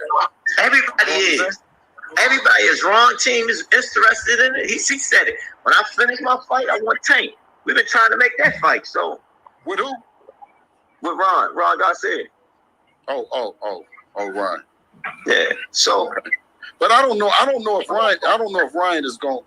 Everybody be saying they're gonna get Ryan, and they be waiting on Ryan. It'd be a no. We never said. Listen, we never said we was waiting on Ryan. Tank to him, man. I don't even think I want to fight him. Yeah. He said that. So I go on. One thing about me and my son, talk to each other. We talk much. Right. He said, drop blue the link again. I couldn't hear him. But But the thing is, the wave is doing what it takes. You know what I'm saying? We sitting down. It's like brothers. You doing it. You right. This conversation of us sitting up there talking. You know, sometimes it's good to feel a little bit of pressure, knowing that what you're saying is going to be, you know, is being going to be used against you. You know what I'm saying? And I don't pay attention. I ain't a lot of men can't get on here and do what we just did, though, Calvin. Yeah, I know. But Bill, we've been knowing each other. Like I said, but every time I don't deal with people, let's be on that level, that man shit. You know what I'm saying? Yeah. I don't do the talking behind the door, back doors, all that shit. I'm gonna see a person straight up. That's how I get down. Absolutely. All right, let me get these super chats out of the way real quick. We did enough rapping. Let's make it happen. Jay Miller, salute Coach Calvin and Bill. Did Haney and Tank get with their people and ask for the fight? Thanks for your support, Jay Miller. Nico De Niro, Bill, you can't speak for Devin. Tank already said he wants Tank. Tank already said he wants Devin. We haven't heard Devin say anything. Thanks for your support, Nico De Niro. You just heard what Calvin had to say, man. Thank you, man, for having me on the rise. You dig what I'm saying? Ain't no sense in me going back and forth when I didn't just got a chance to go back and forth with a boss in the regime. You dig? And Calvin, I believe what he stand up with. You know what I mean? And that was enough for me. You know what I'm saying? He was trying not to call dude the peasant. Only one thing can stop this fight is that's fear. And I don't see fear nowhere right now. So that's no. Yeah, absolutely. We can get out. Only one thing can stop it. That's fear. So let's make Kenny, it. Like I said again. Yeah, right. Go ahead, Kenny. You gotta come out the dark. Then if you know what I'm saying, you gotta turn on the light, Kenny. You know what I'm saying? You know what I mean? You know, everybody need to know. Everybody need to know who is that talking about all that fear and shit. Turn on the light, man. You did. You know, nigga talking in the fear, talking about fear in the dark. What kind of old? You know what I mean? What are you talking about? Bill crazy. You know how to talk shit, yo. What, Coach Kenny? We got to lay in the cut sometimes. You know that. I'm outside. Okay, Coach Kenny. You know what I'm saying? Since you moonlight, told him why outside. don't you just continue to watch out and let us wrap this shit up, Coach Kenny? You did? We wrap this shit up while you bring it in. You know what I mean? One thing about Bill, he gonna talk his shit. That's one thing. That's one thing about this nigga. False evidence appearing real. Bill gonna talk his shit, yo. I don't know where you at, Coach. Right, you can tell when he turned the switch on, too. When he sent me the phone, I might need to send you a jug because you need to get off of those streets and get ready for this fight. Yeah. It sounds like the fight is big, man. So okay, well, get in a safe place. Kenny, get off of the streets. You dig what I'm saying? Go somewhere, turn on the lights, and give us a call back. I'm good.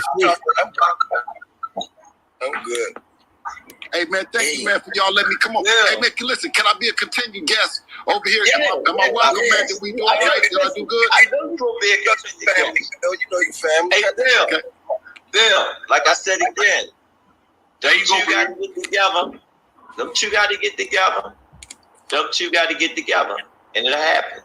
Well, you know, I'm a good representative for my guy. My guy said, listen, my guy left me with one of them things that don't got no safety too.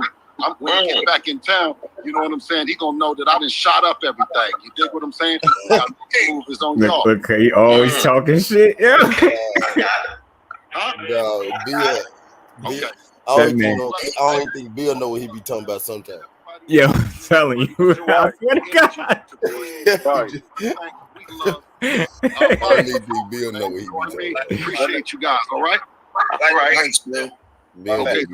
Okay. Thanks, champ. Hey, see, call me on the Obama line so I can get the, so I can get the Obama phone from you. You know what I mean? I got you. All right. I appreciate it. Bill used to be a pimp, so I tell me that. You're welcome. Yeah, it's some ass. That's what's up. That's what's up. He's a businessman. I kept telling y'all that he's doing what he wanted to do. That he called. funny shit. I say he funny, man. No, but he's doing. That's a cool guy. He sit there and call the sources where he's actually putting it out there. He came on our platform and let us know they want it. But like I said again, I heard Tank said it. See, it's the same shit with that Roman Chinko shit. When Roman used to sit there and say he want Tank, but you never heard him come out of his mouth when he was doing this thing. You know what I'm saying? I just need Devin to do what he's saying, man. I want Tank Davis next. You know, and them two get together, and I guarantee the fight will be made. I don't know, Blue. Yeah, there you go. No, I was telling him to drop the link for him. I'm waiting on him. Man, Blue I'm about to get off here. Blue gonna have to holler another day, man. I don't know what's taking him so long to get on. Nigga probably uploading 3 more videos right now. That's why I'm waiting to talking about right now before he get Yo, I'm telling you, he done did a video. I'm already in motion. Shit y'all talking about right now, he making a video. Yo, I'm telling you. he go get you saying, I don't know where Blue at in the video. Like, welcome. Blue probably dropping a video right this second. Blue recording that shit right now. What's going on YouTube? It's your boy, Blue Blood Sports, back with another. He go get that part with Caps. I don't know where Blue at in the damn live. He like, okay, as you just heard, Coach Cap. He's making a video right now. Yeah, I'm telling you, they don't have no idea how quick he be on it. You look up, you will see 1 upload. Next day, you know, 6 uploads from Blue Sports TV. Like, what? That nigga Blue dropping a video every 30 minutes. I remember I was watching him live one day. Matter of fact, let me try to be Bluetooth. Blue was like, man, yo, he's like, yo, you know, YouTube told me. Say, yo, they told me they ain't gonna send out all my notifications. They told me to slow down. I swear to God.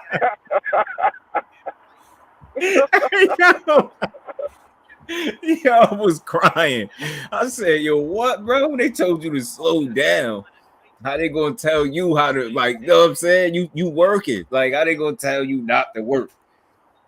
Or he said something like that. They told him to slow down with his workload, or they only sending out a certain amount of his notifications or some shit like that, some weird shit. I was like, yo, they wild, yo. That was a nice little chop up. See, but he got the gift of gab, but T, you made a good point. Sometimes he probably don't even know what he's saying, because just to be real, like, I don't know what to take away from that. Like, I guess it is what it is. I'm taking away from it that they both agreed the fight must happen. Yeah, there you go. That's what I'm gonna do. I'm about to get on my blue blood shit right now. Yeah, I am too. I'm about to get on my blue blood shit right now. No, while the daggone interview was going on, I was sitting here taking notes. I'm like, oh, he said this? Okay. And he said that. Telling niggas to drop the link and ain't click the link. He making 2 videos right now. What you talking about? Y'all talking about he gonna have to get with y'all. No, y'all gonna have to get with him. I still ain't put my damn video out about motherfucker Frank Sanchez yet. That shit gonna come out in the morning. Fuck that link. I'm finna make these videos. Yeah, he like, nigga, that content. He got his first one damn near done before the interview was over. Y'all eating right now. I gotta eat right now too. Yeah, he ain't playing no games. I was sitting here one day. Go ahead, try to keep up with him with some other shit. You would be like, what the fuck, yo? Like, he just do that shit effortlessly at this point. Them shits just be coming. Like, he'll turn a fucking quote into a 15-minute video. He don't play no games.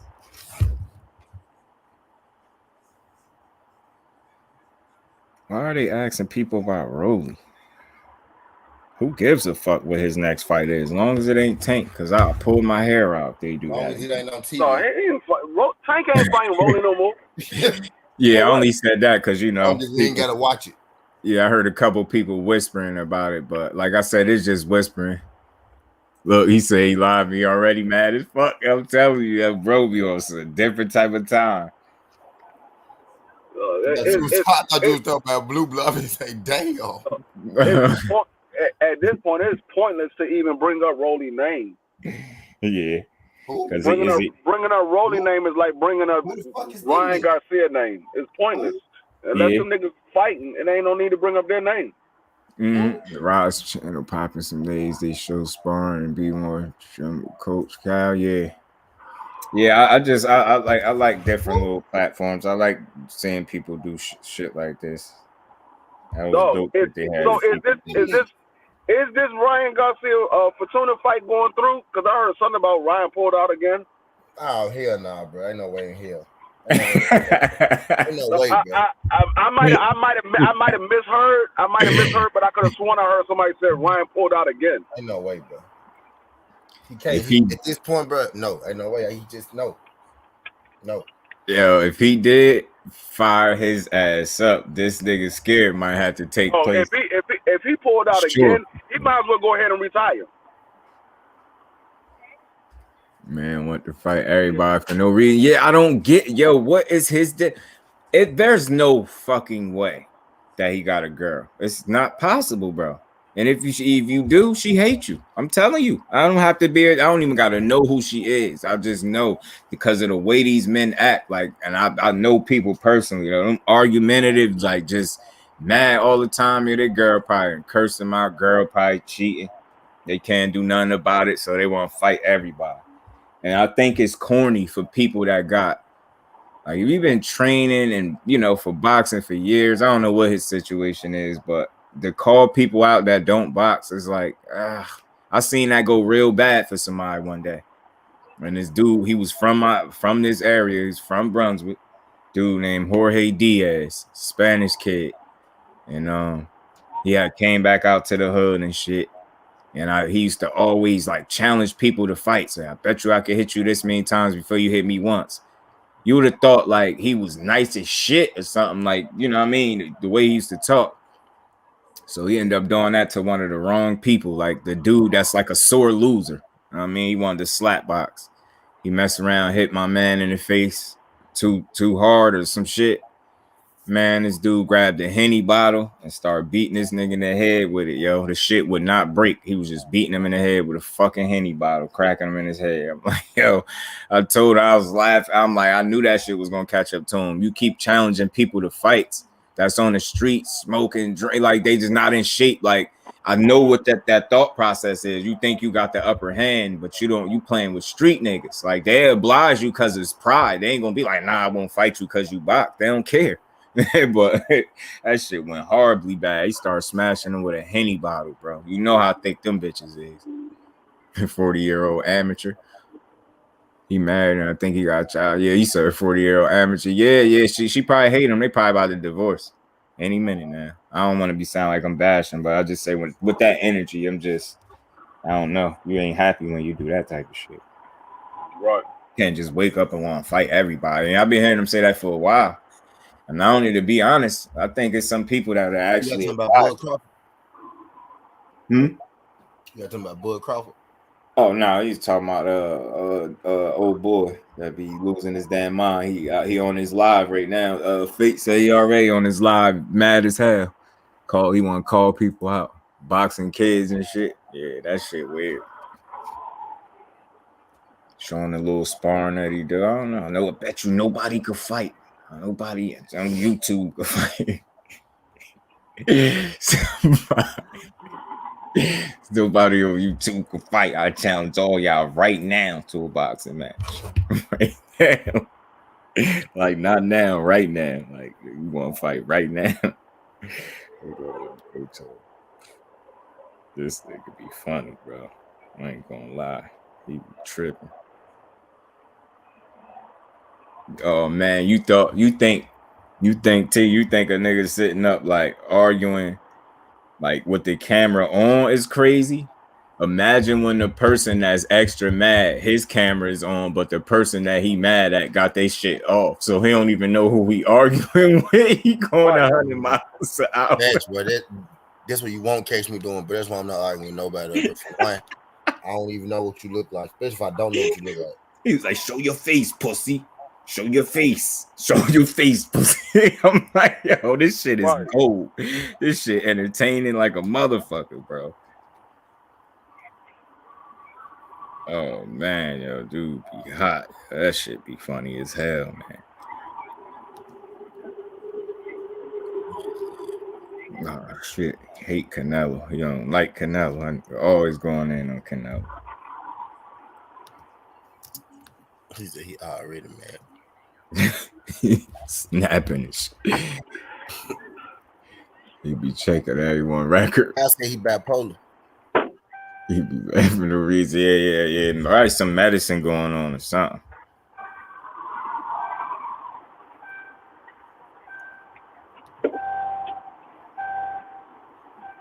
Yeah, Cass said bipolar. Jim Gray had big as hell. He really looked like Roger from American Dad. That's fucked up, man. That nigga head big as hell, bro.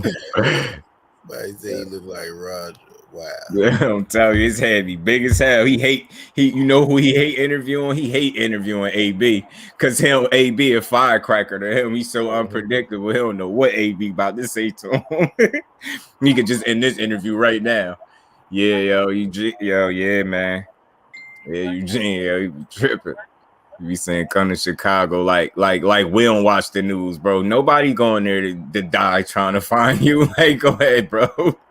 All the people think somebody going to Chicago. You think I don't watch what's be going on every other week a rapper died? I'm cool, bro. I'm cool. I'm fucking cool.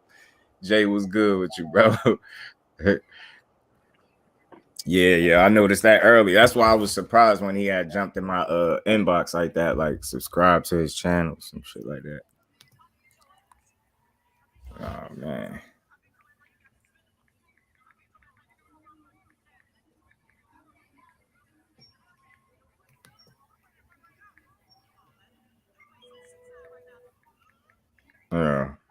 AB crazy, yo. AB is retarded, man. Hold on. Be honest, I'm an honest man. We went at it for 12 rounds. That's what it was. Go at it. That's game. We can do it again. We're going at it. It's game. We can do it again. I beat your ass. We can do it again. I beat your ass like you stole something. I beat your ass like you got we find out Jason wants to We gonna get some more if you want. Huh? You heard me. You bruised up. I'm ready to fight right now, fool. Come on, man. Your face on 6'9" right now. You a blood.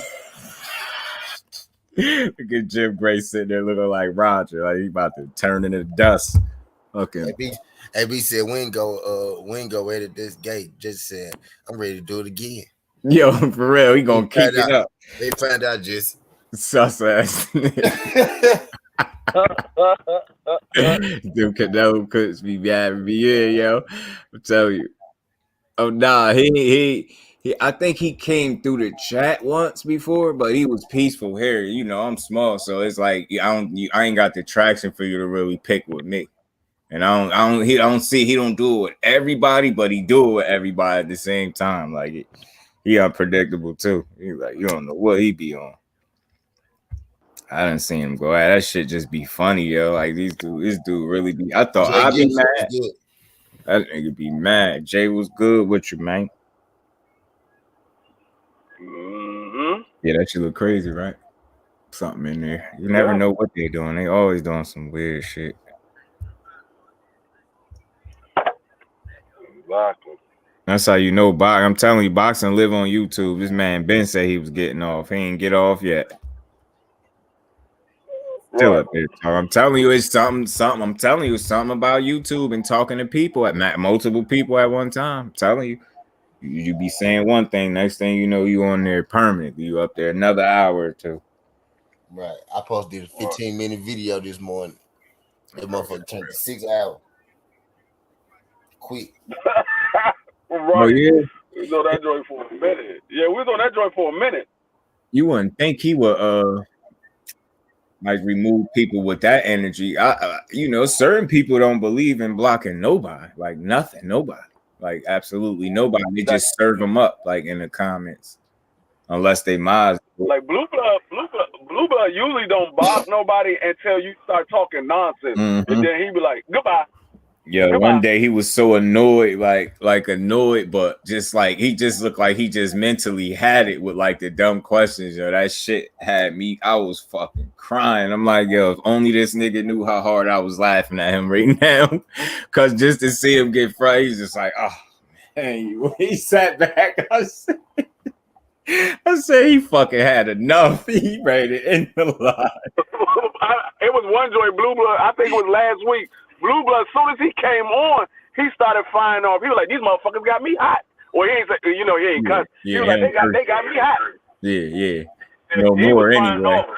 His ass, because me, I go do homework. I go watch the old videos where he was cursing his ass off. That shit was funny as hell to hear him cursing. I said, that's why, but I figured YouTube probably was different. That's how old that video was I was watching. Like, that was one of his first joints I actually watched. He was talking about I think that was the Wilder. Damn, what Wilder fight was that? The first one? He's saying, I just want to see Wilder knock this motherfucker out. It's like, oh shit. Like, niggas curse, but it's just funny is that you could keep it so clean like that. Like, I respect it. It's just harder for me because I get mad too quick. Yeah, it's hard. Even killed, like even tempered, laid back. Like I see T laid back to me, but it's like he ain't going for it. No, he ain't going. D Free be like, it had nothing to do with that. He's tearing people up. They swear they made a point. D Free hit him. It don't got nothing to do with that. That's not what I'm talking about. Right. That shit be funny as hell. I swear to God, that shit be funny. Especially when somebody think they done killed. They thought they done a mic drop and he hit him with that. Oh man! Yesterday was like, when was the last time? He just knew Sean Porter he just knew Sean Porter wanted the answer though. Like, bro, what you talking about? That is the answer, motherfucker. that is not what we talking about.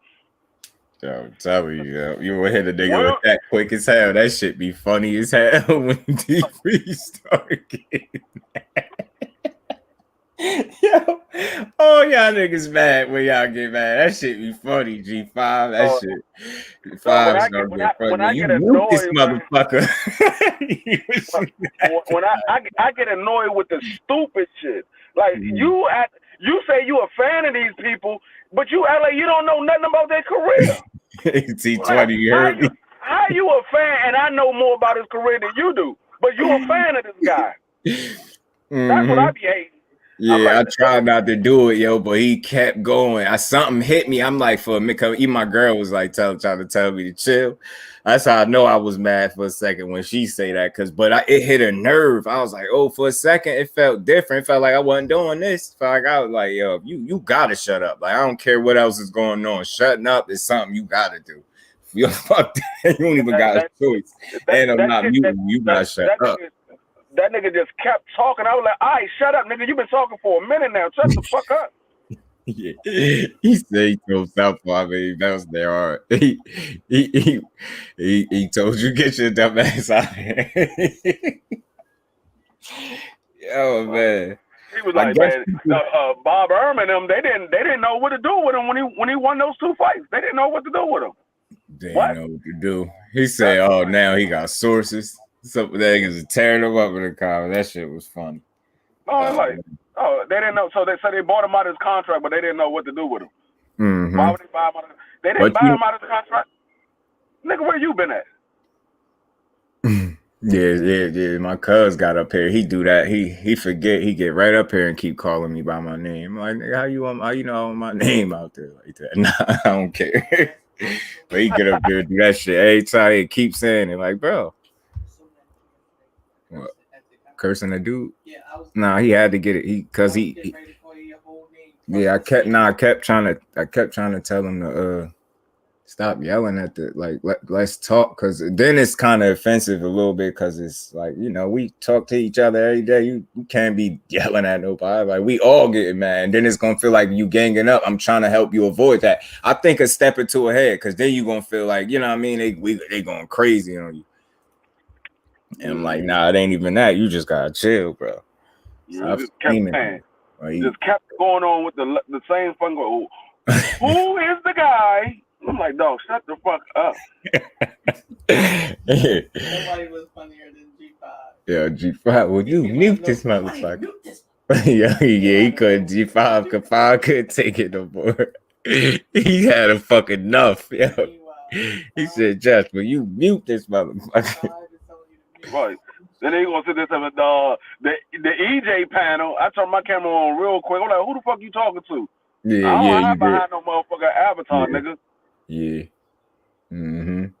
I had my camera on for a minute. Sometimes when I light my blunts up, I be turning my shit off. If I'm doing something, cause I be at work most of the time. So if I'm doing something, I just turn my camera off. But I ain't got no problem showing my face. Yeah, me either. I never understood people that got channels that don't show their face though. I wonder, like, I don't know. It's just harder to. It's kind of harder to support that because you have no idea who you're talking to at all. I at least need to see who I'm like. I need to know behind the thing, like who the fuck. Like you could be a complete weirdo. I'm not gonna be cool if I find out that way. Like I'm not. Like you need to at least see like who don't show their face really. Champ side don't really show his face like that, but I know what he looked like. You dig what I'm saying? I know what Champ side look like. You know what I'm saying? He don't show his face.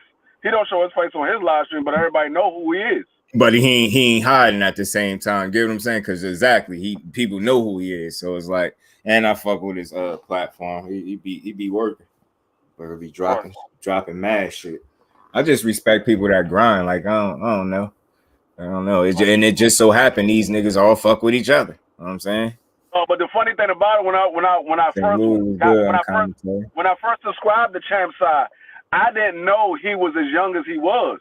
Was when I seen him at the Tank Davis press conference, and Blue Blood was standing beside him. He was like, "Yeah, my man." No, he was at the fight, and at the Wilder fight. He was like, "Yeah, my man, Champ side right here." I'm looking. I'm like, "Oh damn, this nigga young as hell." I ain't know. I'm thinking this nigga's like an older guy. I didn't know that Champ side was that motherfucking young. Young as hell. Buttheads, yeah, they gonna go high in DS. You know how that go. A1, my bro, was good with it. Yeah, it's like that shit, and them like this. Them niggas get so much hate. That shit is crazy. You gotta have a different mentality. I guess like that. That's why certain people, I guess, are in positions because they could just deal with that shit. Yeah, I rock with this shit. Press 1. He be on it. He be on it. No, you really asked that question. Who wins between Wilder and Frank Sanchez? You really think? I mean, it probably is somebody out here that thinks Frank Sanchez is gonna win, but it ain't that many. If you got 1,000 motherfuckers, you probably find maybe 10 that say Frank Sanchez. But I mainly asked that because it's like, man, who gonna win? Like, am I bugging or like is he gonna get his ass smoked? And then that's why I'm saying can he box? Because according to Frank, he can't box, but he got a medal. So you like add that up, fucker. He can he box like you? Maybe not. But do he need to be able to box like you to beat your ass? Absolutely not. To be honest with you, the old Wilder that we saw when he first came into the game, he boxed just the same, about the same level as Sanchez. Sanchez don't do nothing. He don't do nothing special. Maybe without some of the, the fundamentals and shit like that, or maybe not some of the technical shit, maybe that he do being a Cuban fighter, but that don't mean like he way off the mark. You know what I mean? Right, man. That's why I keep saying he started late. You have to factor that in. You have to, like, you either that or you. To me, you not being fair. You're not being real. Fuck being fair. You're not being real. Like, come on, man. You got to speak on how late he started. What he accomplished. That shit is rare. You probably won't see that for a long time again. No, he started at 19 and won a bronze medal. They see, no, like people think that. He don't care. The people think he won a bronze medal at 19. No, he started boxing at 19 and went to the Olympics and won a bronze medal. The first time he ever stepped in a gym and started boxing was at 19 years old. And went to the Olympics and won a bronze medal. That's rare, and he wasn't doing it knocking everybody out. So stop with that false narrative. Right. False as hell. That shit is a lie. He started knocking everybody out when he got to the pros. In the in the amateurs, he was not knocking everybody out. And he fell in love with it after the Stavern fight. It was, I gotta go back. It's one of them fights where it seemed like he just fell in love with his power to a point where he stopped using the boxing ability. They know they did. It was the second Stavern, the second one. And I was about to say that. And then just like after that, the way he flatlined him, it was just like, you know, shit went viral. Like it was just from there. Then Dominique Brazil went viral. Like it was when your knockouts go viral. Right, it was the second Stavern fight. Because after that, that's when you just saw him doing the 1-2. The rest of his career, he just started just doing 1-2. And he told everybody, I fell in love with my right hand. He just started doing just using the 1-2. And it was up for his coach to keep him from falling into that habit. But when you probably not there for the right reasons, you don't give a fuck. You just riding the gravy train until it ends. And that's what it seemed like dude did. I swear that's what it seemed like he did. That's all he did because he ain't coaching nobody else. You ain't see him training nobody. Facts, St. Louis. Definitely. Everybody talking about justice for Mark Breland, and he ain't coaching nobody. Yeah, he almost killed Devin. You knew it. Once he folded back like that, no big dude ain't supposed to be able to lay on his ankles. Just think about how he was laying. He damn near was laying. You know what I mean? If his legs was long enough, that nigga was damn near laying on his ankles, bro. No big dude supposed to lay on his ankles. Yeah, no big dude supposed to be able to flex. Like, just think about that. At that moment when that punch connected, when he finished him off, everything in his body went relaxed. He lucky he ain't shit on himself. He lucky he ain't shit on himself, like, cause he lost every. He lost control of all his motor function. His dread got tangled up in the rope and everything. Yo, I'm telling you, that shit look bad, yo. Like bad, yo. That nigga combinations. That should be wicked, bro. He'd fucking fold somebody. That should be bad. No, when he hit Brazil, if y'all niggas didn't see how the nigga, if y'all forgot how Brazil collapsed, go to my channel and go to my short video. That's the one I deleted, D3, that had like 10,000. That shit had like 10,000, 9,000. That nigga body collapsed. Yo, it was real. Like all feeling went out of his body. Everything. Soul left his body. That's the cartoon. That's the cartoon knockout right there. When your soul leave, if that was a cartoon, soul would have floated over his body, and he would have been looking at himself for sure. Right, like nigga, you died in there. I believe when Wilder hit certain people, they just go. They go for a couple seconds. They don't be like permanent, but they be out for. They go. Brazil was out like. No, but I honestly believe his soul went out his body. Yo, I'm telling you, he had an out of body experience. I'm telling you, go back and look at my short. When Brazil is laying on the ground, he's not moving. No, he wasn't. He was stretched out. Then all of a sudden, he just rolled over and got up. It was like he was gone. It wasn't no feeling, no consciousness or nothing. He was just out, and then all of a sudden, he just got up. Yeah, I think Frank Martin started boxing late. He dropped. I don't know if y'all was in here when I said it. I seen it. Y'all probably seen it on Champs. He dropped Virgil Ortiz in the amateurs, buckled his ass and beat him once or twice. He dropped him. He said, didn't Frank Martin start at 19? I don't know. I think he did start late. Yeah, I know he ain't go to the Olympics. Looking nice. What fight they was asking about again? Oh, Frank Martin and Shakur. The thing with that dude is just, I think people be forgetting he an Olympian. I really do. Yeah, they forget that Deontay Wilder is a bronze medal winner. I say that about Shakur too. I think people forget Shakur was a silver medalist. I don't really forget. I'm just factoring that in, like some of the experiences. That's why I think, and I could be wrong, him going over to Australia wouldn't be the same way it is for old boy. You get what I'm saying? Like, because he's done it before, probably. You know what I'm saying? To a certain extent, being in the Olympics, you know, all the traveling and shit like that. So yeah, but my whole thing is y'all gotta remember. My B was good, bro. Appreciate you. You go to the Olympics, you gotta be able That's to what box. we saying. You gotta be able to box and win a bronze medal. I don't care if you're a good boxer or you're an average boxer. You gotta be able to box. Because that's what I'm saying. You why ain't not. Like, come on, bro. He didn't knock the nigga out. He didn't knock the nigga out in order to win the bronze. Mm-hmm. That's what I'm saying. And he didn't get knocked out when he lost the bronze. I mean, he lost to win the bronze. Yeah, you know what? Yeah, Tank it'd have been interesting to see, but the only thing with him is some people just don't have that amateur style. That's why I'm not surprised that, you know, Spence ain't got a medal and shit like that.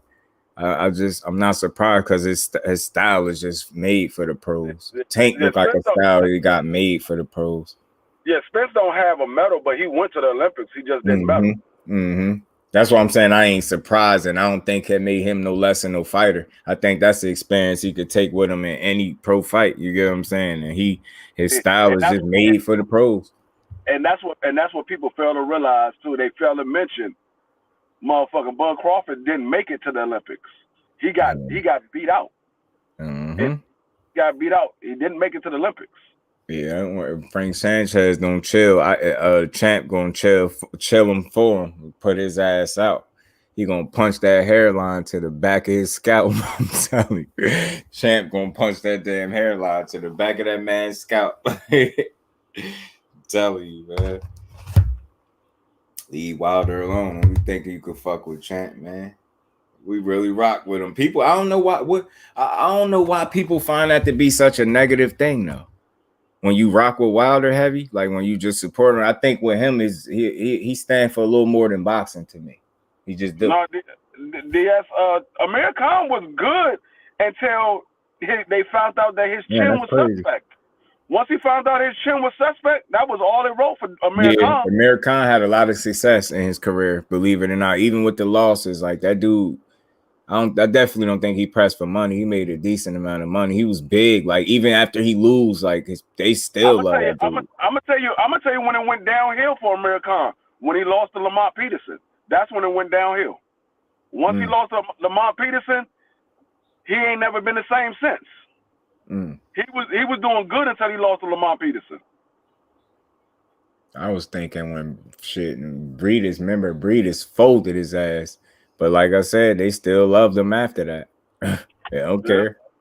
Loved him after he got knocked out by Danny Garcia. Still loved him after he got flatlined. His soul definitely left his body for that Canelo fight too. That shit was wild. That's how you know whoever set that up didn't give a fuck about him. I don't care what you said, unless they was just trying to get him paid, and that was a way to do it. That was a fucked up position to put that dude in. And you know what's corny about that whole situation? He was whooping Canelo ass. People really ignore that part because I know the end result was a knockout loss for that man, but man, was he tattooing his ass. I don't think people remember that fight because of the end result just overshadowed, you know what I mean, any success he had. I remember because I saw it.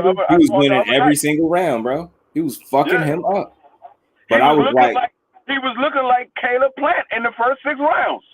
Yo, and maybe a little crazier because he faster. And he was, remember how he ripped them combinations off. I was like, yo, he letting his hands go against Canelo. But the thing that was concerning to me is Canelo output was like low to me. And I felt like it was by design because of who he was fighting. And I'm like, man, son, I just got a weird feeling about this shit. And then he caught him. I said, Canelo knew he couldn't mess with Amir Khan hand speed. So Canelo was just looking for a big shot. He knew that Amir Khan already been knocked out before. He was just looking for a big shot. Out of him. I couldn't believe. I'm like, damn, I could believe it to a certain degree, but I'm like, yo, if he just imagine if he had a fucking chin. And not even a chin, because you know what? Imagine if he was naturally at the weight that he was at, or I don't know, maybe he did have a better chin or better defense. Man, he would won that fight easy. It didn't even have to be a chin. If he just had better defense and didn't get caught by that shot, that would have been Canelo's second loss because he was beating the shit out of Canelo. Yeah, he was fucking him up. It wasn't even close. It wasn't even close. I'm trying to think who the fuck was he getting off more on? Was it Danny or Canelo? Because he was fucking both of them up at first. And I remember Danny talking about that. He was getting off on Canelo more than he was Danny because Danny was catching him with counter shots. He was throwing punches with Danny, but he wasn't throwing as many. Like with Canelo, he was just letting his hands go like he ain't had to worry about defense. Beats Judah Pauly, goofy ass, and Marcos Maidana. Yeah, that's when he showed me. That's when I really felt like his chin is a little better than what people think. He didn't lie, what's the name, to knock him out. Maidana, he had him running like a damn bunny rabbit, but he was looking crazy. He had him hurt, but he ran out of time. Plant low key don't have that power. Yeah, he don't, bro. And I think that's what's gonna come back to haunt him. He talking like he could beat everybody. Now he done took that loss. He's saying Charlo, Benavidez, and somebody. None of them could fuck with him. I'm like, let's see it then. For that one shot, and boom, just out. Punched his damn soul out of his body. And I guarantee you they scouted. He knew he was at a disadvantage with the hand speed and shit like that. But it was two things. Like he could knock his head back and it looks good, but it's not enough to keep him from closing the gap. Get what I'm saying? You can make him reset. Khan never had big power like that. Like Khan would he had a lot of TKOs. Most of his knockouts was TKO because of his hand speed. He would make the judge step in and stop the fight because he would just throw a bunch of punches and he would make the referee jump in and stop the fight. So he never had real big power. If he had some power behind those punches that he was landing on Canelo, he could have fucked around and beat Canelo that night. Because Canelo wouldn't have want to be in there because he was getting hit with a lot of shots and it was a lot of big shots. It just Khan didn't have no power. If he had some power, he would have had Canelo on the ropes a lot. And I pretty guess much like the Bivol fight. And for me, his power was lacking because he was fighting in a weight division he had no business in. And they knew they put that boy in they handicapped the shit out of Amir Khan. He didn't even look natural at the weight. All right, I should just looked a little weird to me. Amir Khan was out before he hit the can. Hell yeah. It was similar. It was similar to Danny Garcia in terms of how his body fled. Like that shit was the same way, but the only difference was he was sleep, like snooze. Like he hit that boy. Like if getting hit flush on the button was a person, it'd have been Khan that night. Cause God damn, boy, the way Danny hit Amir Khan, he took Amir Khan head off. The way Canelo hit him. Remember he hit him in like the neck. Remember, Danny kind of hit him in the neck area. On top of that, I was like, that's how you know that dude be punching. Like the way Canelo hit him dead on the button, and it was a power shot when he hit him on the button. Yeah. And Canelo knew when he hit him, he knew he was out. That's why Canelo went over there and kneeled down beside him. He knew he was done because it was a perfect shot and it was a power shot. And they knew that shot would prevent itself because his heart too big for his own good. That's one thing about him. Like with Tank hit Rolly with a perfect shot, but it wasn't a power shot. If that was a power shot, Rolly would have been asleep just like motherfucking Leo Santa Cruz. I think so too, because look at his face when the punch hit him and when he was on the ground, he didn't know where he was at for a second. He was and that's what I'm saying. If he would have really turned that punch over and sat down on it, placed it a little bit better, Rolly would have been asleep. This nigga Tank made this nigga Rolly have a new facial expression. That nigga whole face was twisted. He said magic. Yeah, facts. He said magic Bud versus EJ both catch each other and both drop match over. That'd be some wild ass shit there. That shit. I will be mad. Now that would be the one fight that I would be mad if it was a double knockout. Like Canelo and Triple G, I would love to see a double knockout. But Bud and EJ, a double knockout, nigga, ain't nobody questions been answered. Who's the better fighter? I'm gonna be sitting there mad as hell and laughing at the same time because I know it's gonna be people that's more mad than me, and that's usually when it's funny. I ain't gonna be the maddest. I probably ain't gonna be happy, but I ain't gonna be the maddest. Somebody gonna be more mad than me. Somebody gonna be way more mad. And it's going and like knowing you and you gonna laugh. I know but it. I'm gonna tell you what's gonna be so funny if some shit like that was to ever happen between EJ and Bud. Motherfucker Bud fans be like, but did you see how he hit EJ?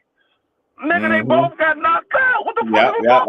I swear that, but I told you when he hit him that was gonna happen. But we told you what if he get hit, what was gonna happen, motherfucker. Like they still ignore that. But did you see how EJ? Did you see how EJ bounced off the mat when he hit the ground though? And Bud knockout was better. Nigga, shut the fuck up. I know some things that I feel like I hear when people break that fight down that they banking on. They banking on his counter punching being, I guess, A1, footwork and weight A1. And this is what I would say. Defense and reflexes too. This is what I would say to that. Who's a better counter puncher, Bud or Danny Garcia?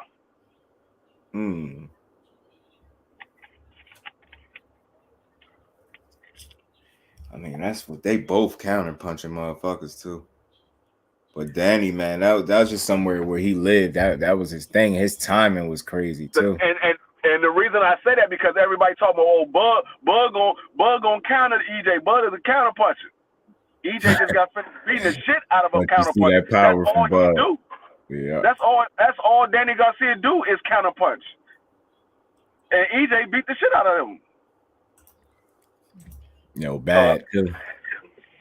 And I don't think Bud got more power than Danny. And can't nobody tell me that Bud do. You cannot prove that Bud had more power than Danny. DSG and Bud. Because I could prove that Bud don't, because we could go back and look at the Amir Khan fight. Danny knocked Amir Khan out. Bud stopped Amir Khan. Yeah. He didn't knock him out. He stopped him. He didn't knock him out. Danny knocked his ass out. I want to see how his power going to translate at 50, 54. Yeah, counter punch is a hook. I mean, I wouldn't say that's his only punch. I'll say that's his best punch though. Is the hook? That's his best punch. Angel Garcia boys talk about Danny trying for the world. Yo, all his interviews is cringeworthy. Like I don't know if he be drunk, like on some. I don't know what be up with bro, but he be tripping. He always saying some shit that make the interview a little hard to watch. Like it's weird. Are you talking about Danny Favre?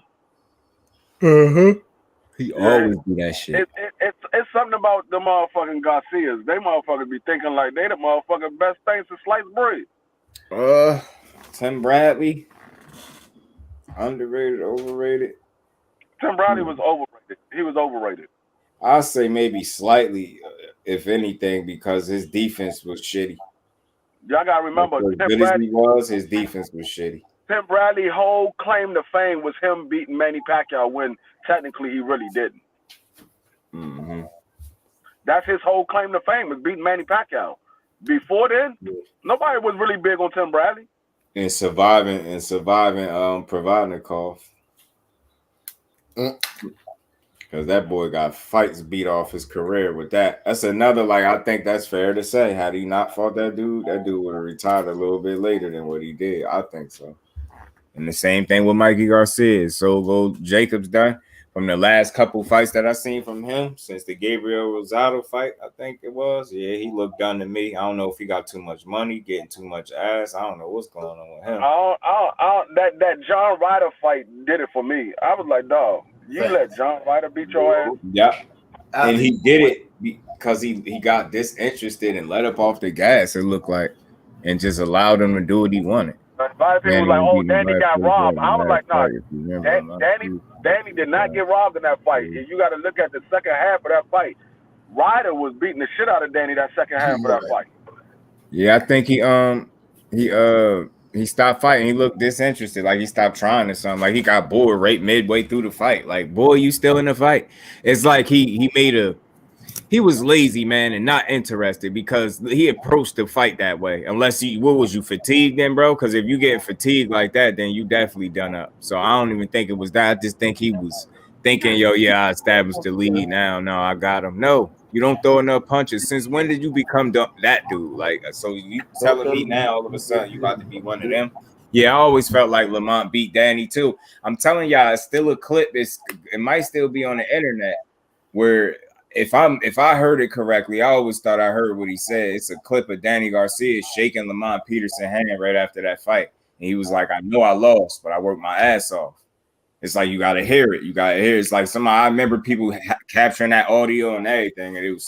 I swear that's what it sounded like. He dapped Lamont Peterson up and said to him, "I know I lost, but I worked my ass off." But it was before they announced the decision, some shit like that, and he whispered or said that shit, and the microphone picked it up. It's clearly sounded like that's what he said. I always felt like, and why I said that, the big reason why I felt like Danny beat him, or Lamont beat Danny, because. He when I hear them, I always listen to fighter meetings, because if they being real and not just trying to sell the fight, you're gonna get some good information. And Lamont Peterson was like, yo, I'm gonna avoid that power early, and then I'm gonna take the fight to him. Something like that, he said. Like whatever he said, I remember I walked away from that after seeing the fight, feeling like he executed the game plan that he said he had. And then I used to ask people, what was Danny Garcia game plan in that fight? And keep it real. Like, what the fuck was his game plan? Because it looked like to me, all of the early rounds that they was giving Danny, because Lamont was being extra defensive. I get it, but he wasn't landed to me like that. He wasn't doing mad shit. That's how I remember it. He wasn't doing that much. And I'm like, this is just a guy executing his game plan. He said he was going to avoid the power early and then fight him. And that's it. It got to what, the 6th, 7th round, and he started taking the fight to Danny. He was winning. He was outlanding this dude. I'm like, to me, it looked like he beat him. I always thought he beat Danny in that fight. And I felt like when he whispered that little shit to him, that was a mission right there. POV was 5'6". Beat the brakes off him. Yeah, he beat the dog out of him, that non-fighting ass dude. All he is all offense. That boy had some of the worst. I don't know who had the worst. Need to do a video about that. Worst defense in boxing. Kovadnikov, Bradley, Brandon Rios. All niggas block punches with their head. Bro say he was mentally fatigued. You think Regis Prograis gonna make that fight with Hunter? Say who? You think Regis Prograis gonna make that fight with Hunter? Hunter? You know what? I kinda, because I feel like that's the fight that's closest to being able to happen. And when he said from 47 down to 35, that kind of made that an option available. And then when you got Regis saying nobody calling his name, and then you see that Blue Blood interview where Keith Hunter repeatedly said your name and say he basically embarrassed you. He kept pointing to the T-shirt and shit. Like maybe Regis might oblige that nigga. Like he just had all he had was a sparring match just now. Shit, I was asking, neither one of them got a fight lined up, right? Nope, because he just beat Tyrone McKenna, and that was like a sparring match because he just beat his ass quick fast too. Margarito's defense was, yeah, especially when you start hitting him. Start hitting his big head ass. He was another one. He all offense. When he can't out-muscle you and overpower you and overwhelm you at work rate and his pressure style, he always get his ass beat. Margarito. When that don't work, he get his ass beat. He don't have plan B.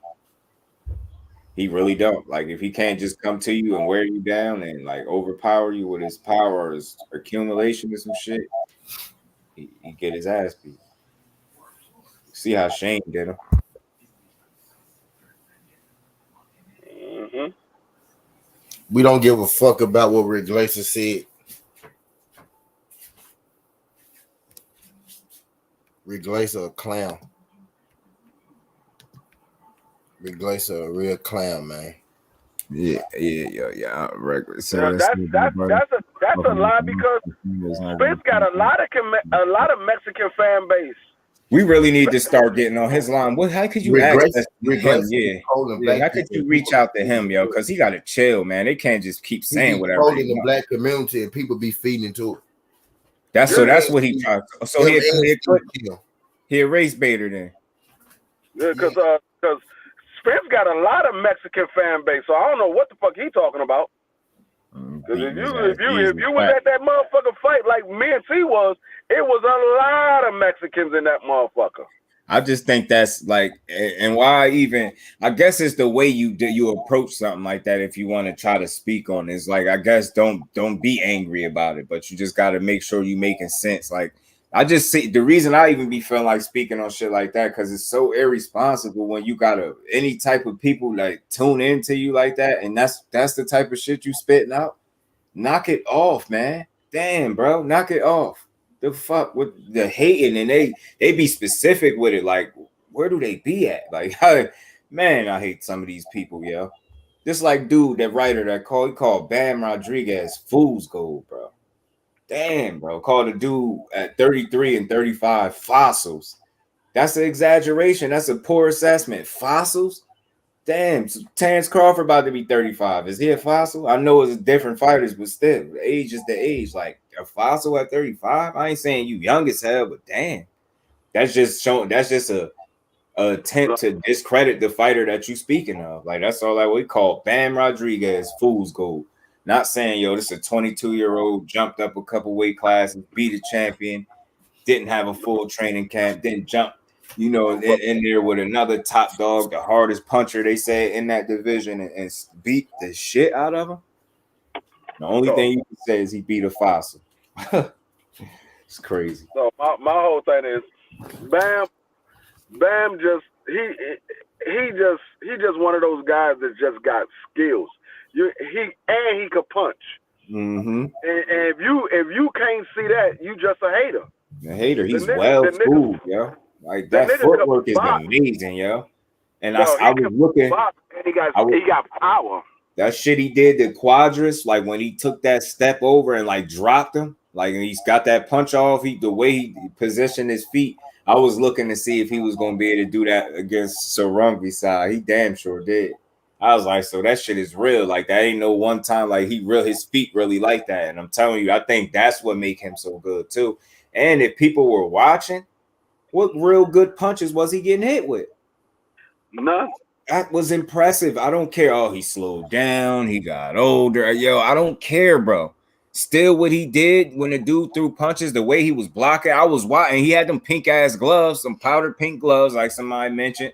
So you was able to see where them shits was landing. And even when they was hitting him a little bit, they still was hitting the gloves, his arms. Like, he was putting himself in all the right positions. And that's because of them feet, man. I'm like, I can't say that enough. I forgot who first pointed that out to me with him and the feet. And now I just can't stop watching it. It's like, I look for that now because his shit is above his opponents. I think he ahead of his time a little bit. Like, 22 years old, he fighting like that. He's like a complete fighter. What can he do right now? Yeah. You know what I'm saying? And that's who you call fool's gold? Like, damn, that's like, I don't even know. Like, that's weak as fuck to say that. Like, damn, bro, whatever happened to lifting up the sport? So, he is definitely a complete fighter. He's I'm gonna tell you what he is. He's Devin Haney. He is Devin Haney mixed with Tank Davis. He don't have that devastating power, but he has power. Mm-hmm. But he has that boxing ability like Tank Davis, where he could just stay on the outside and just outbox you. But if he need to hit you with some power, he can. Yeah, they just want to discredit. Yeah, man. It's just like, give credit where it's due. Like, if he happen to get beat, then that's just what it is. But it's like they damn near be wishing it on him the way they speak on him. That's why I be mad, frustrated with some of the shit you read. It'll make me want to do the video. I had to read, like, you hear this shit? Like, look what they do to the sport. It's like, why are y'all in it? The complaint? Y'all sound, that's why I mean, and it ain't even hard to see what old media is and what's left of them. It's those people with those talking points that do nothing for the sport, but they single out a certain small percentage or a certain select few fighters that they willing to write good about, and then everybody else is something negative. That shit is weak as fuck. How are you even in the sport doing that? Right. Those guys, the sport of.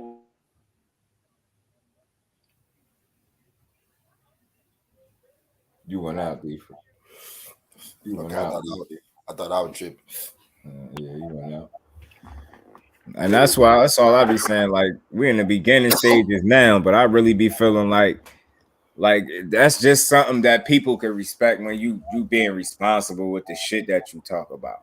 Like I be feeling like I guess clicks and attention is more important than speaking the truth to people. Like I just can't go with that. That's attention seeking whole shit. Like man, and it's every time you turn around they discredit it. Like you gotta think and all in that right in that article. There's one dude I still remember. I think his name was Alan Fox. I want to look him up, see if I can find out who he is, yo. I just want to know, like, what and dude, can I find out how much boxing you actually watch? Because he managed to discredit Quadras, So Rungby side, Bam Rodriguez, and Shakur Stevenson all in one article. He was on a roll, like, and not in a good way. Aggressive defense, them angles is crazy, bro. Well, if you watch that fight, you can clearly see that this man has the skills of being a great boxer. Mm-hmm. He got the skills of having a bright future if he stay on the right path and continue to better his craft. That man is destined to be great. He is destined to be great. They ain't mentioned nothing good about him. From what I've seen in the last couple of fights, that's a. And if we was doing a fighter rating on him, and the first motherfucker fighter rating is eye test, that nigga would have been a 10. I'm telling you, for sure. He would have been a for sure 10. He's checking the boxes, and he pitched a complete shutout. It was a complete performance. He showed you his pedigree, his IQ, boxing ability, his defense. Like he showed you everything you needed. He 22. If y'all don't give that man some credit, like I don't understand. That's why I be asking, like, what be going on in these grown? Because most of the people that speak on boxing be men, and I ain't talking about the queens. The queens be holding shit down. They don't watch boxing just to fucking complain. You ever notice the difference between the way the females talk about sports? They appreciative of the sport. It's like some of these old motherfuckers, y'all really just in this shit to complain. Why even deal with the sport? Go watch golf then and complain about how fucking boring that is. Like, you in boxing, fucking it up, writing bad articles about people. Like that shit weak. That should really be having me mad. Like, man, that should be having me hot. Or the motherfuckers that's in position to ask questions. You get there, like, what interview, what press conference or something I was just watching her. Was it Danny Garcia and Jose Benavidez? I could have swore that the nigga asked him about Tank or Ryan. He asked him something that had nothing to do with his fight coming up. I'm like, see, this is exactly what I'm talking about. Go get that shit in somewhere else. Go talk to that fighter. Why the fuck are you asking him about somebody that's weight classes below him? That, like, why would he even care though right now? Like, I never understood their line of questioning. So yeah, what do you think about Tank fighting Ryan Garcia? Like, did you just ask me that? That's why I like Charlo, because he ain't going for that. Like, yo, don't ask me, say those stuff. Don't fucking ask me about Terrence Crawford. Yeah, nigga, it's not my fucking weight class. I'm like, yo, that shit was funny as hell. Them niggas was quiet as hell, just looking. How high I think he can get in weight? My bad. He is a small dude and he mad young. I just say I wait and see how his body develop or how he, you know what I mean, how he grow, because he's still young as hell. He like a little baby. Man. I think he's like, I believe his height is like, I want to say 5'6.5" or 5'7.5", something like that. Mm-hmm. I hate typing his name in box rap. I hate it because it's like it don't be coming up. I swear it don't. And I know you gotta put the Franco in there too. I'm aware of that, so that should still be stupid. Don't be coming up. I'll be like, man, I be forgetting which name is last. Is it Rodriguez and Franco? I think so. Hate that. Like, I gotta have all these fucking names going. Like, what the fuck? I got 3 names. 2 fucking last names. It sound like. Oh, there we go. It came up. I got it. Oh, that's why I didn't come up last time. I put the wrong letter in there. I'm tripping. He 5'4". This nigga little. Yeah, man, that right there, that'll factor into it, because I doubt if he just hit some type of growth spurt. Crazy. 5'4", and he had what, that was 115. And they make it seem like Monster Inoue is so fucking ahead of him. Like somebody really said footwork to me about Monster Inoue. I'm like, I ain't saying he trash or nothing, but if we really comparing footwork, let's be real. When you think about Bam after you watching him and really, analyzing him, his footwork is just something that stand out because of the angles he takes. I don't think about that when I see Monster Anyway. I think of a strong ass young nigga that punching on everybody because he ain't nobody close to competing with him in punching power. I ain't saying he can't box. Then his mentality is to destroy. So he coming in there to leave you in the dirt. Like so that shit matter. But man, like Shakur said, yeah, nigga 2 years. Then people kill me because they like, I don't know, because in 2 years, Monster Anyway will be so much more developed by then. Y'all be exaggerating, that shit. Just like I hate when a fighter they keep getting old, but you keep talking about how young you feel. If you don't shut the fuck up, then you go in there and fight old, talking about you felt young. Like I don't care how you feel. I want to see how you gonna look when you perform, bro. Fuck you talking about? I don't care how young you feel. You're rejuvenated. You happy again. So that shit Danny Garcia was saying. I'm like, bro, I hope you get in there and perform. Yeah, he 5'4".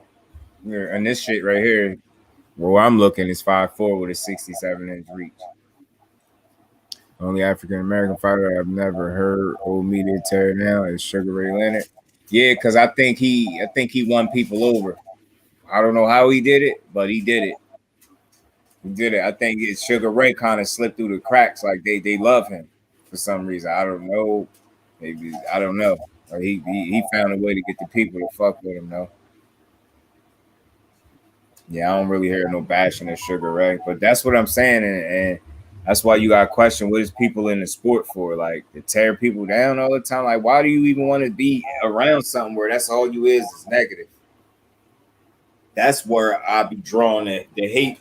The hate conversations be coming from for me. That's why I felt like, people be hating. Because whenever you speak about a fighter, only talk about one side of it, that's not being realistic. Talk about all the shit he don't do good and then just leave it at that. Like, that shit weird.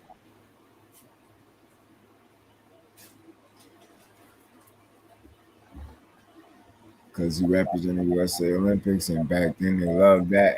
Yeah, you did. That's a good point. That could be it. That could definitely be it. And he had a squeaky clean image pretty much too, didn't he? Sugar Ray. That's a popular ass name, I'll tell you that. That Sugar name. They still use that shit to this day. Jay, was good with you, bro? Appreciate you slamming through fighter, get criticized and some get praised. Same as any sport, people just sensitive. Nah, I don't think. But you gotta. Some people, yeah, that's true. Some people are sensitive, but in this case, I don't think it's about really being sensitive. I think it's about just holding people accountable for what they say. Like, for example, right? Like I just was saying, if your assessment on a fighter is just all the shit he do wrong or he don't do well, that's a poor assessment to me. I don't think it's being sensitive when I say that comes off a little bit. Even if it's not hate, then you definitely slighting the fighter. And at best, it's a poor assessment. At the absolute best, it's just a poor assessment. And it's like sometimes it's not the opinion so much that you have a problem with. It's the lack of information that you give when you giving your opinion. So you get what I'm saying? People got a tendency of leaving out all these other facts to make their point. You get what I'm saying? I think that's where it come off to me. It's a little hate. Like when I see you constantly do that, you speak on fighters and you only talk about the shit they don't do well. You get what I'm saying? Like when you speak about, just like for example with the writer, the performance with that Bam Rodriguez just put forth, like it wasn't nothing bad about that performance. But then you got a writer that's like, well, sure, he did this and he neutralized Sarungi. So he said like one or two things literally and then went right into just critiquing the hell out of him like it was something he could do because dude was 35 years old. So that's but some people are sensitive and can't, they don't accept criticism well. But for me, it's the poor assessments within that criticism. Like I said, like That's why when I spoke on, the Bud Crawford shit, and I'm not even getting into that, but I try to speak on things I feel like Crawford did well too for once, so people would kind of hear that. And they still kind of took a different rant with it. So some people hear what they want, some people super sensitive, and then other people just like me and like us up here, we like to hold people accountable. I get tired of people just saying anything when it comes to sports. Fucking jump right in your chat. Errol Spence fought all C and D level fighters. Danny Garcia is a D level. Two guys at D level. Like what? God damn! Like so who? Damn, who beat? Did you get beat up today? Like what the fuck is wrong? Somebody you at home or something? What the fuck is wrong with you? Coming here mad as hell. You don't know how long they been in there. They ain't even saying what's up. They just come in hot. Blah, blah, blah, blah, blah, blah, blah. You know you're gonna get into an argument with that energy. That's what we do. Yeah. People that hate Floyd Mayweather love and praise Conor McGregor. That's a fact because they weird. Conor McGregor a fake ass thug, a fraud, and he do mad fuck shit that they don't really highlight. Yeah, he lucky he in the sport like he is that he do that because that shit wasn't lasting no team. Put my shoes on. Shit he do is straight bullshit. He do straight bullshit.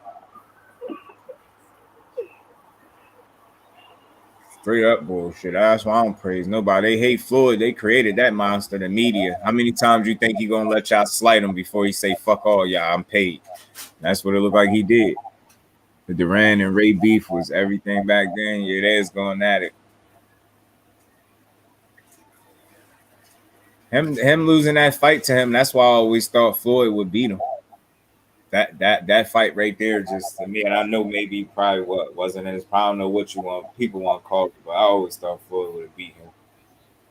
People used to say they don't know. I just feel like he better defensively, just as good offensively if he need to be. Sugar Ray, the fast ass hands and them combinations, though. I'll tell you that.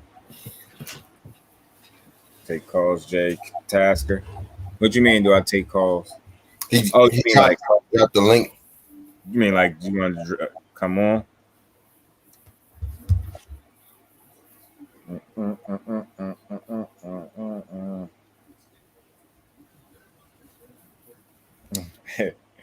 Laptop.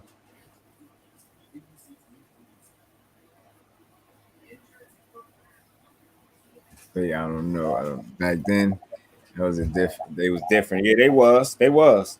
I won't get to arguing that. Like if you told me you thought it'd go the other way, I wouldn't be like, you're crazy. Like I ain't one of them. I'd just be like, yeah. I just think the way, and I think part of that too is like it's not bias. It's just for me. I've been able to see Floyd. I guess that's what it is for me.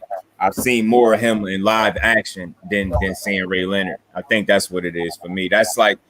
I think that helped. That's like a deciding factor for why I picked because I was able to see more of one and to actually go see Ray Leonard. I had to go look his shit up and not saying it wasn't impressive, but it's a little different when you're able to see the person live or just why they active currently. Leonard Duran was as close fight as it could get. Could have went either way. Yeah.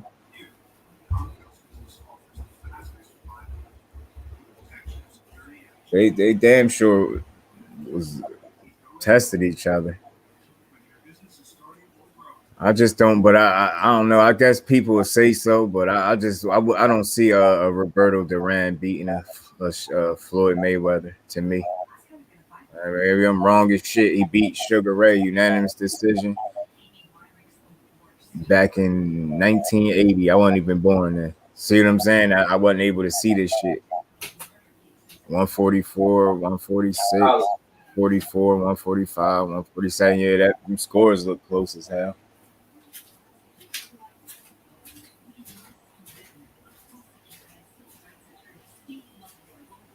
And then he got him back in a rematch and TKO'd him. Then he lost when he was old, Ray Leonard did. Hector Camacho and Terry Norris both beat him. And then he aged better too. Like he aged differently. Like Floyd ain't get a chance to get old and look super old and then people beat his ass. Shit like that. Stop him. Definitely, it'd be a great fight. Jump in the hot seat. Yeah, Yeah, I seen both. I came up in the Leonard. Oh yeah, came up in the Leonard. Everybody want to hear what you're saying. I got Ray. He was something else. And but to see, I'm glad you in here. See, I didn't think that would have happened. That's perfect for my point that I'm making, because you see how you was there. You was there for both. So you got like a different. You gonna have a different insight, because you see, I'm pretty sure you watch more Ray Leonard than I went and researched. And I watched a decent amount of them, but it's different when you're able to actually see them fight while they're active. So I think that's what it is for me. It's like I said, I've been able to see Floyd so many times, and that shit he used to do to people was special, lowering people punch outputs, and like just people not being able to really hit him like that. A lot of times that shit used to be crazy, man. Duran, everybody would have been good. Yeah, all them fights. But I will say this though, them dudes from back in the day was different. I don't want to say they was tougher than everybody. You know, they definitely, got more dog in them than some of these dudes today. But I think the fighters back then really fought because they either felt like they had to, or they actually loved the sport. Nowadays, I think with so much shit involved, it's like people will get into boxing for so many other reasons. And I hate to go there. Not even I hate to go there. I'm just making a point. Ryan Garcia is an example of what I'm talking about. Somebody that's kind of reaping the benefits. He got some talent, but he don't really give you the impression like he care about being that great. You know what I'm saying? It's like, and he got money. You see what I'm saying? Back then, they probably wouldn't have that luxury to be half-assed, you know what I mean? Or they'd end up with their ass beat already. You know what I'm saying? He able to be protected and moved a certain way because he got a promoter that's going to move him carefully so he could try to make money off. So I think nowadays, a lot of people get in boxing, and motherfuckers as a whole just be having the wrong intent as to why they even in the sport. So the fighters today are too friendly, but Derek James training the two fighters we want to see. Facts, right? That's a good point, bro. Meanwhile, the only one that used the friend excuse when it came to Porter, man, that's another fact, bro. Another fact. With a mop the floor with Ray, Aaron Pryor was different. I went back and watched some of his. Damn, I forgot who I went back and watched him beat up. Damn, I'm mad at. Hey, he was different, man. He was different. Hey, scratch all that. I'm sleeping. MJ ass easy work. First round stop. You stupid. He said you sleeping. MJ ass easy work. First round stoppage. Back then, so like the competition could be harder because 15 rounds going all out, and nowadays you see boxers guys saying, yeah, I think that 15 rounds separated the boys from the men, as they call it, or something like that. Because it'll do the same thing now. It'll let you know who really in shape and who not. Them extra 3 rounds would be hell for some people. It'll be a lot different turnouts, I tell you that. A lot of people, different fighters would be losing. Tell you that.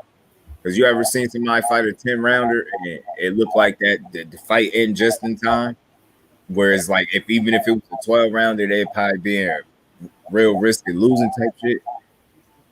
Then I feel like the competition could have been harder because 15 rounds all out. Nowadays, you see boxers got motherfuckers be half-assing it. I don't think they be training for real. Ryan Fafan, that's what I'm saying. I think it's a real question. I think you got to ask yourself, is he cool just being popular and paid, or do we want to be a great fighter and be paid and popular too?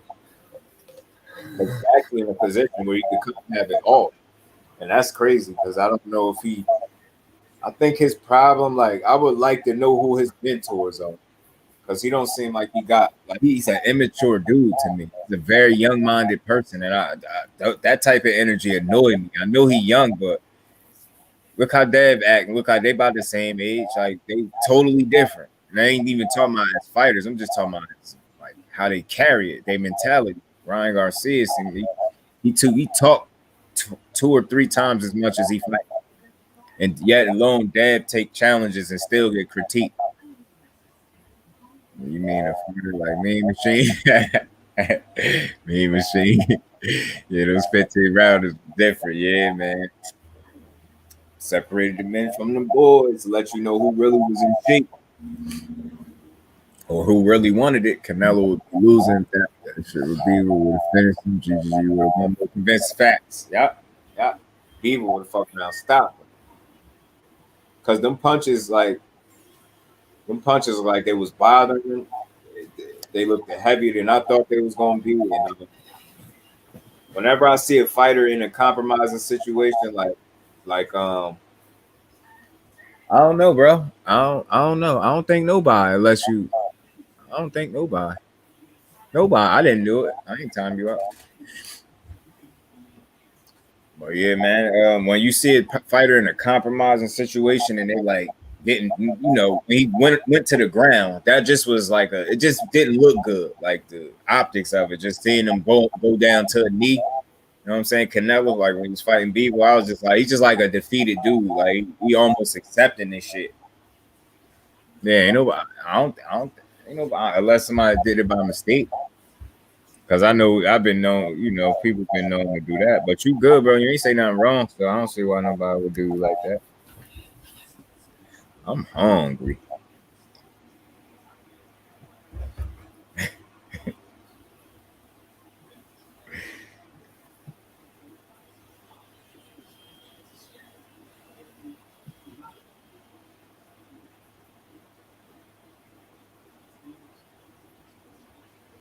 Send me to the shadow realm.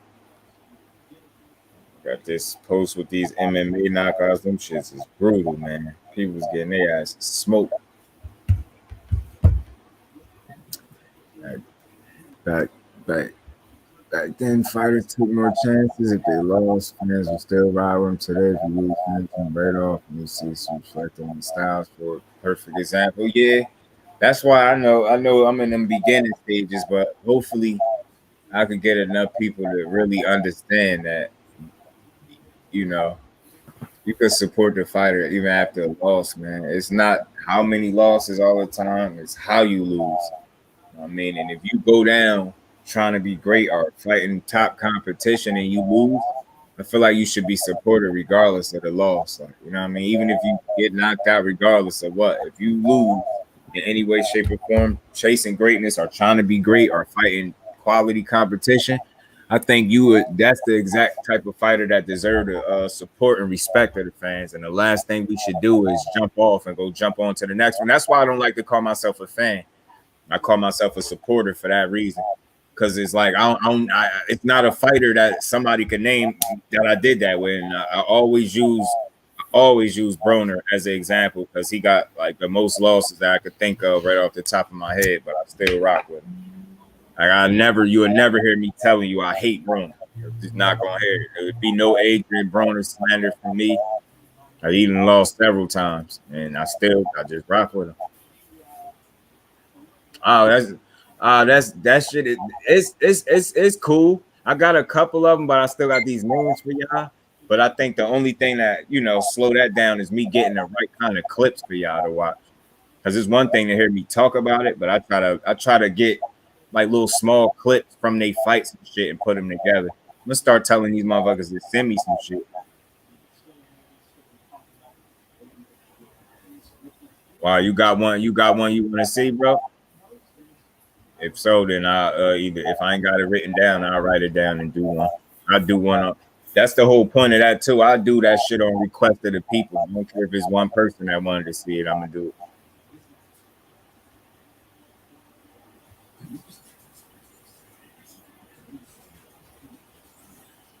He almost put Virgil down. He ain't dropped him. He almost did. He hurt him. He hurt him pretty good. Some people mistake that. They thought he dropped him. He ain't dropped him. He hurt him pretty good though. He hurt him. And like I said, for me, I try to tell full stories. Like some people will stop right there. Oh, he hurt Virgil. Yeah, he hurt Virgil, and Virgil fought through being hurt. That's what was impressive to me. After being hurt, it's how he responded. I thought he was going to kind of shell up or try to hold. Nah, man. Bird said, all right, fuck it then. We fighting. We fighting then. He fucked me machine up, man. Bad. He said, fuck it, I agree. That's what has changed. He lost to the man. Still roll with him. Same with Tommy lost to Craig. Not the case today. Fans, most fans have no loyalty. Yeah, that's because they, you know what? They don't be into the sport for the right reasons. I see it all the time. You can tell how people speak about this sport. You can tell they're not watching it for the right reason. Like, I know people like, all right, it's just like some people watch boxing, but a person instead of clicking this live and talking boxing with me or hear me talk, and them people supporting it, they'll wait till they see me in person and ask me a million fucking boxing questions, yo. Instead of it's just that's how fans are. They're not in it. They only in it to try to have conversation and try to act like they know what's going on. Or some people just only watch the big fights. Like, motherfucker text me like, "What's that fight that's coming on today?" Make me feel disrespected that you hit my phone and you don't know Wilder fighting tonight. Like, how the fuck you don't know? Fuck you don't know Shakur Stevenson fighting tonight? Like, what kind of boxing you watch? They don't keep up with it. Like, they watch it just enough to argue about it. A lot of people, and those are those wishy-washy fans that make shit confusing. They don't watch boxing because they love it. They watch it so they can argue with other men over the internet. I swear people do it. They do not watch this shit because they love it. People that do, I ain't saying everybody that get into an argument don't love it, but I'm just saying the ones that come up and every chat you see them in, somewhere getting blocked or arguing, those are the people. They watch boxing just enough so they could come up here and try to argue with you about some shit.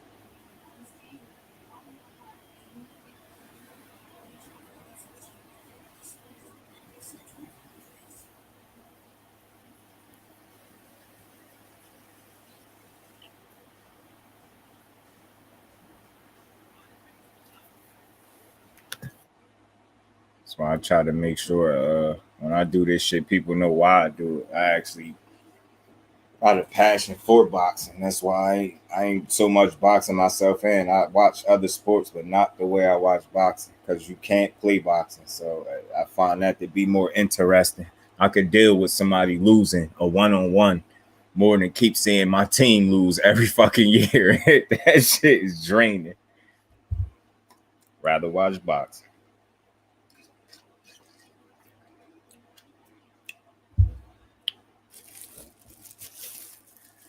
But man, I'm gonna let y'all people get up out of here. It's almost 4 hours in. We had a good conversation. I appreciate all y'all coming through. Appreciate the bros on the panel. Floss, are you there? Probably at work. Yeah, I'm still here. I was doing some other shit in the background. I'm gonna let y'all get up out of here. I appreciate all y'all in the building. I smashed like button on the way out. I'll be back tomorrow. I was at the gym. I talked to the train. Yeah, I clicked that TikTok. Yeah, follow you. That's I did a I don't know if you've seen it, Faye. I did a little prospect watch on him. That was one of the first ones, I believe. I clicked that TikTok link for you, boy. Yeah, click the bro click TikTok link for my bro Flossy, man. You're doing some good work too. I like them shits you putting out. I like how you doing them. You putting the right information in them shits and just that you gonna think that shit gonna work. That's why I see why you said you fuck with it. Fuck with IG. That shit. It just seemed like it flow. I got that blueprint for my cousin, man. I'm gonna say this shit on IG profile and shit. He the one to convince me to start doing it. That shit working. I say keep doing that shit. Keep pumping them shits out. Cause the reels they hit different on the internet. Even when people don't like it, they playing it. They motherfuckers watching your shit. I got a video with Floyd, beating up Chop Corley, and on the other side, beating up Don Moore. And he I shit got over 10,000 plays or some shit like that. 400 and something likes. I only got 400 people. So, you see what I'm saying? That shit just hit different. And them shits be bringing in followers by the group, depending on what kind of reel it is. And I noticed something. I think I noticed something. When it's Top Rank related, because Top Rank, I think, just got so many fans and people, and you post certain shit, that's Top Rank related, it's like a lot of people click the shit. But yeah, I like Jahad Tucker. I did a prospect watch on him. It's on the channel. He reposted my shit too. Posted my shit on his channel. He posted my shit on his story. Yeah, my IG doing straight, but hell, my TikTok doing better than IG. That's how it be. And you just grind both of them in the same way you here, and you put that link for them to go there, vice versa. I don't know how that work over there, but yeah, get that shit. That's crazy. Cause what I about to say, my David Benavidez shit got like 20-something, and I posted that throwback clip where Earl and Bud had got into it backstage or whatever. That shit got like 1,200. I just posted that shit last night. See, and this. Then most of these videos got at least 200 or better. All of them stuff like maybe a handful. Yeah. It's just like for me, like you doing that, I post shorts on my channel. They usually do good. And I got hella followers like instantly. Cause like, bro, I probably had maybe 8-9 followers like 2 days ago. Now I got like 1 followers out of thin air. Yeah, and see, I know it's out of thin air because it's people following me that I don't even know. Yeah, that mean it's working. So I knew my shit was kind of working when I started getting the fighters, certain fighters to follow. Fighters, certain niggas, girls. These girls follow your page or something. I'm like, you must be seeing something somewhere that you follow. I start seeing a little traction. Certain people commenting back. Little shit like that. That's why I was saying Alicia Bumgarner, her little stuck up pretty ass commented back. I was surprised she did, but probably because when I interact with people or try to, it's not fake. And maybe you could just tell. Like, and I was just telling her, like, I just noticed, like, you know, I be having the ads on my videos. One of them was of her shit. She got some commercial and shit. And I just happened to say that to her, and she responded. I'm like, you know, I'm paying attention. Got some type of, I forgot the commercial. I don't even remember it. Yeah, it's only like maybe 10 people that I follow back out of all my followers. Well, some of these people I just end up following back like a day or two ago. So yeah, I do that too. Certain people, I go check it, look at it. It depends. Like some people, I be like, I'm not following this person back. I hope they don't take it personal and just like, you know what I mean? But I don't want to follow everybody. Not personal, but like some people be strange. Or they don't even be posting shit really. So what's the point? I'm trying to figure out how to be finding out the highlight clips. Cause I'm going like. You said how people be finding them? Yeah. IG? This shit made me feel like niggas that be downloading the video for YouTube or something. I don't know. People got screen record and shit like that. They probably do it that way. But for me, like right now, like you don't notice. I don't know if y'all ever peep how I be sitting here talking about a clip, and then the next thing you know, seconds later, I'll be playing it. I know, like right now, if I want to go find a certain clip, I could go find it. I got an app that'll let me download it, and then I put it on my Google Drive, and I could upload it right in this brand section and play that shit. That's how I did that with this nigga video. Into it. Just keeping the 100 with y'all, man. I love that shit. Just to load it, to go take them shits right out the joint. And for the shorts, you remix them a little bit, like redo them. I don't care if you see how you be putting your face in the video talking. Yeah, that's a go. You get what I'm saying? Like that's considered like you remixing it, and it's cool. It's cool to post it. Like I don't think you would get like a no copyright issue or nothing like that. That only happened on one video that I posted on YouTube. I think copyright. I think it was like a music copyright or Showtime Boxing that fucking ran the copyright. Yeah, they quick with it too. They quick with it. It's weird because when I chop up my videos and before I post them, they run a copyright check for you to see if it's any issues. And sometimes it'll catch it, sometimes it'll check like it's good. then I'll post something like the next morning, or I'll wake up with a copyright claim or some stupid shit. Then I go check and see what it is. It'd be like a clip or something that probably had the logo in it, or you know what I mean, some stupid shit. But it'd be seconds, something that I just go edit out and fix it. I just edit it out.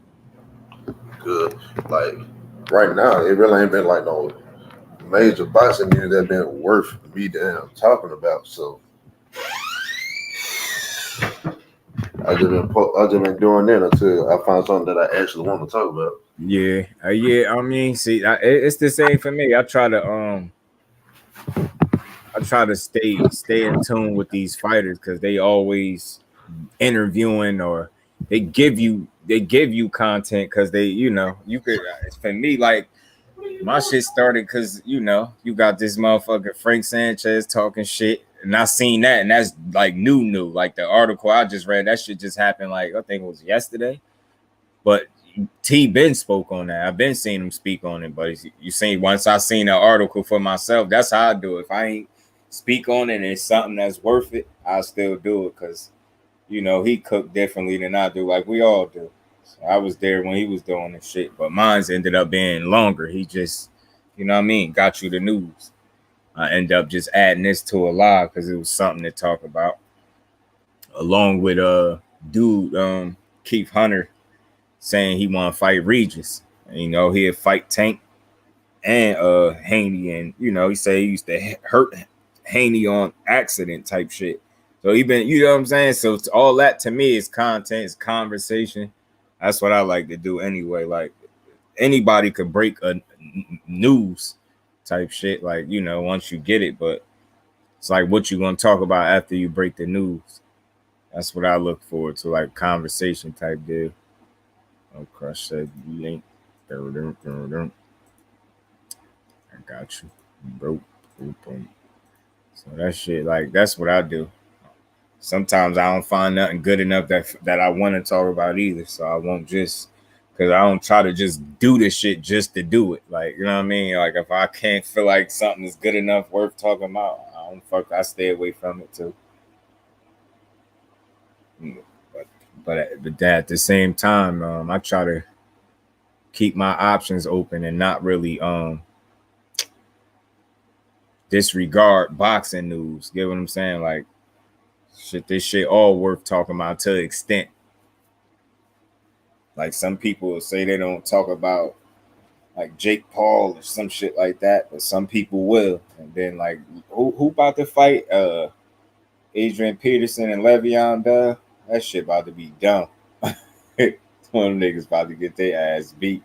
Like some niggas will talk about that. And I just happen to be up here kicking it about Haney and Tank and fucking Bill and Calvin Ford was on the Rise podcast talking about making that fight. They sound like they want that shit, so or at least them two do. And they saying Dev and Tank want it, so fuck it. I have no problem watching that shit if that's what they really want to do. Crush was good, bro.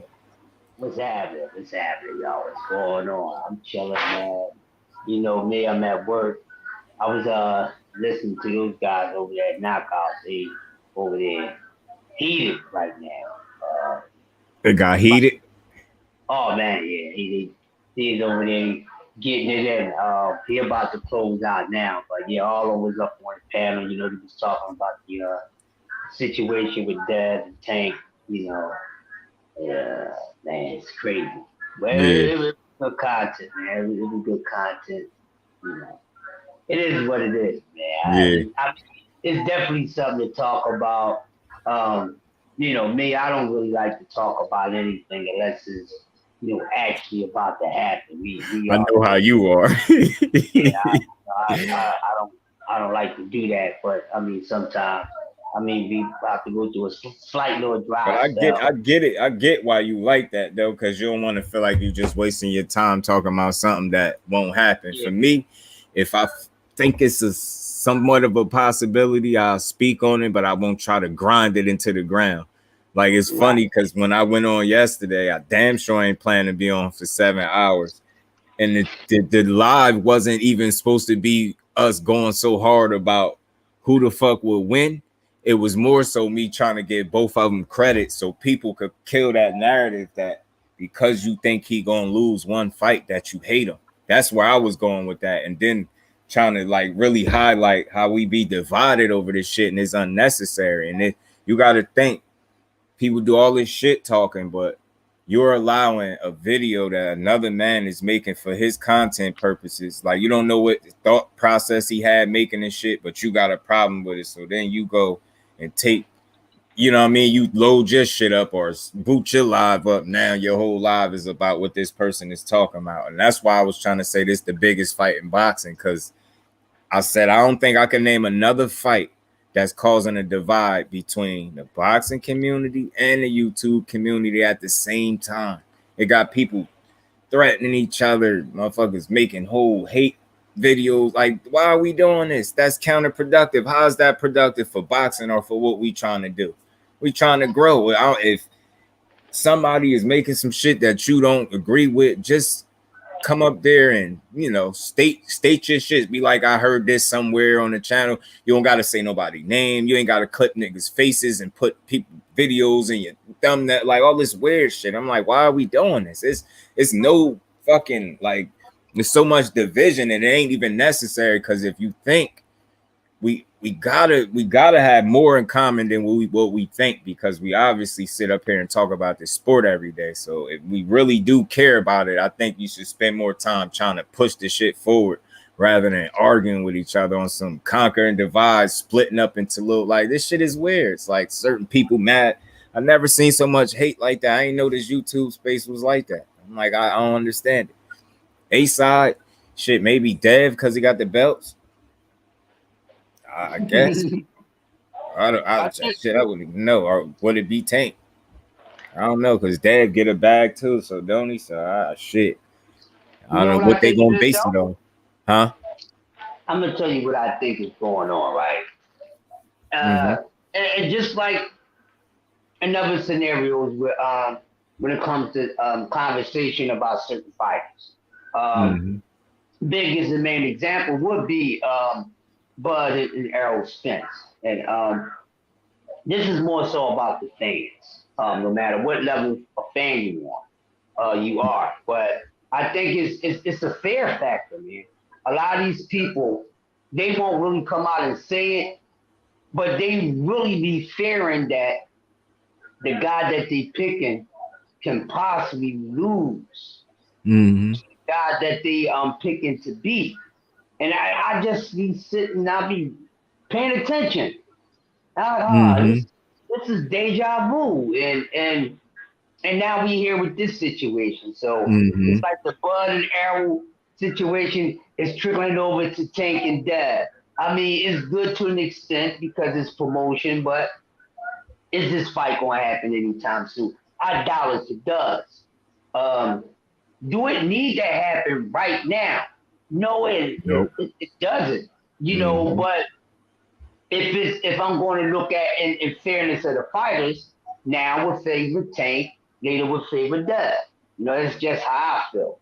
But you know, as far as with the fans and things like that, it's just going to be an ongoing conversation. People becoming divided, and starting to take things they passion or just taking it personal. Or maybe it's just because when they come into the realm of the boxing community, they don't know how to separate, whatever personal energy that they have going on outside the realm of boxing. They bring that energy into it.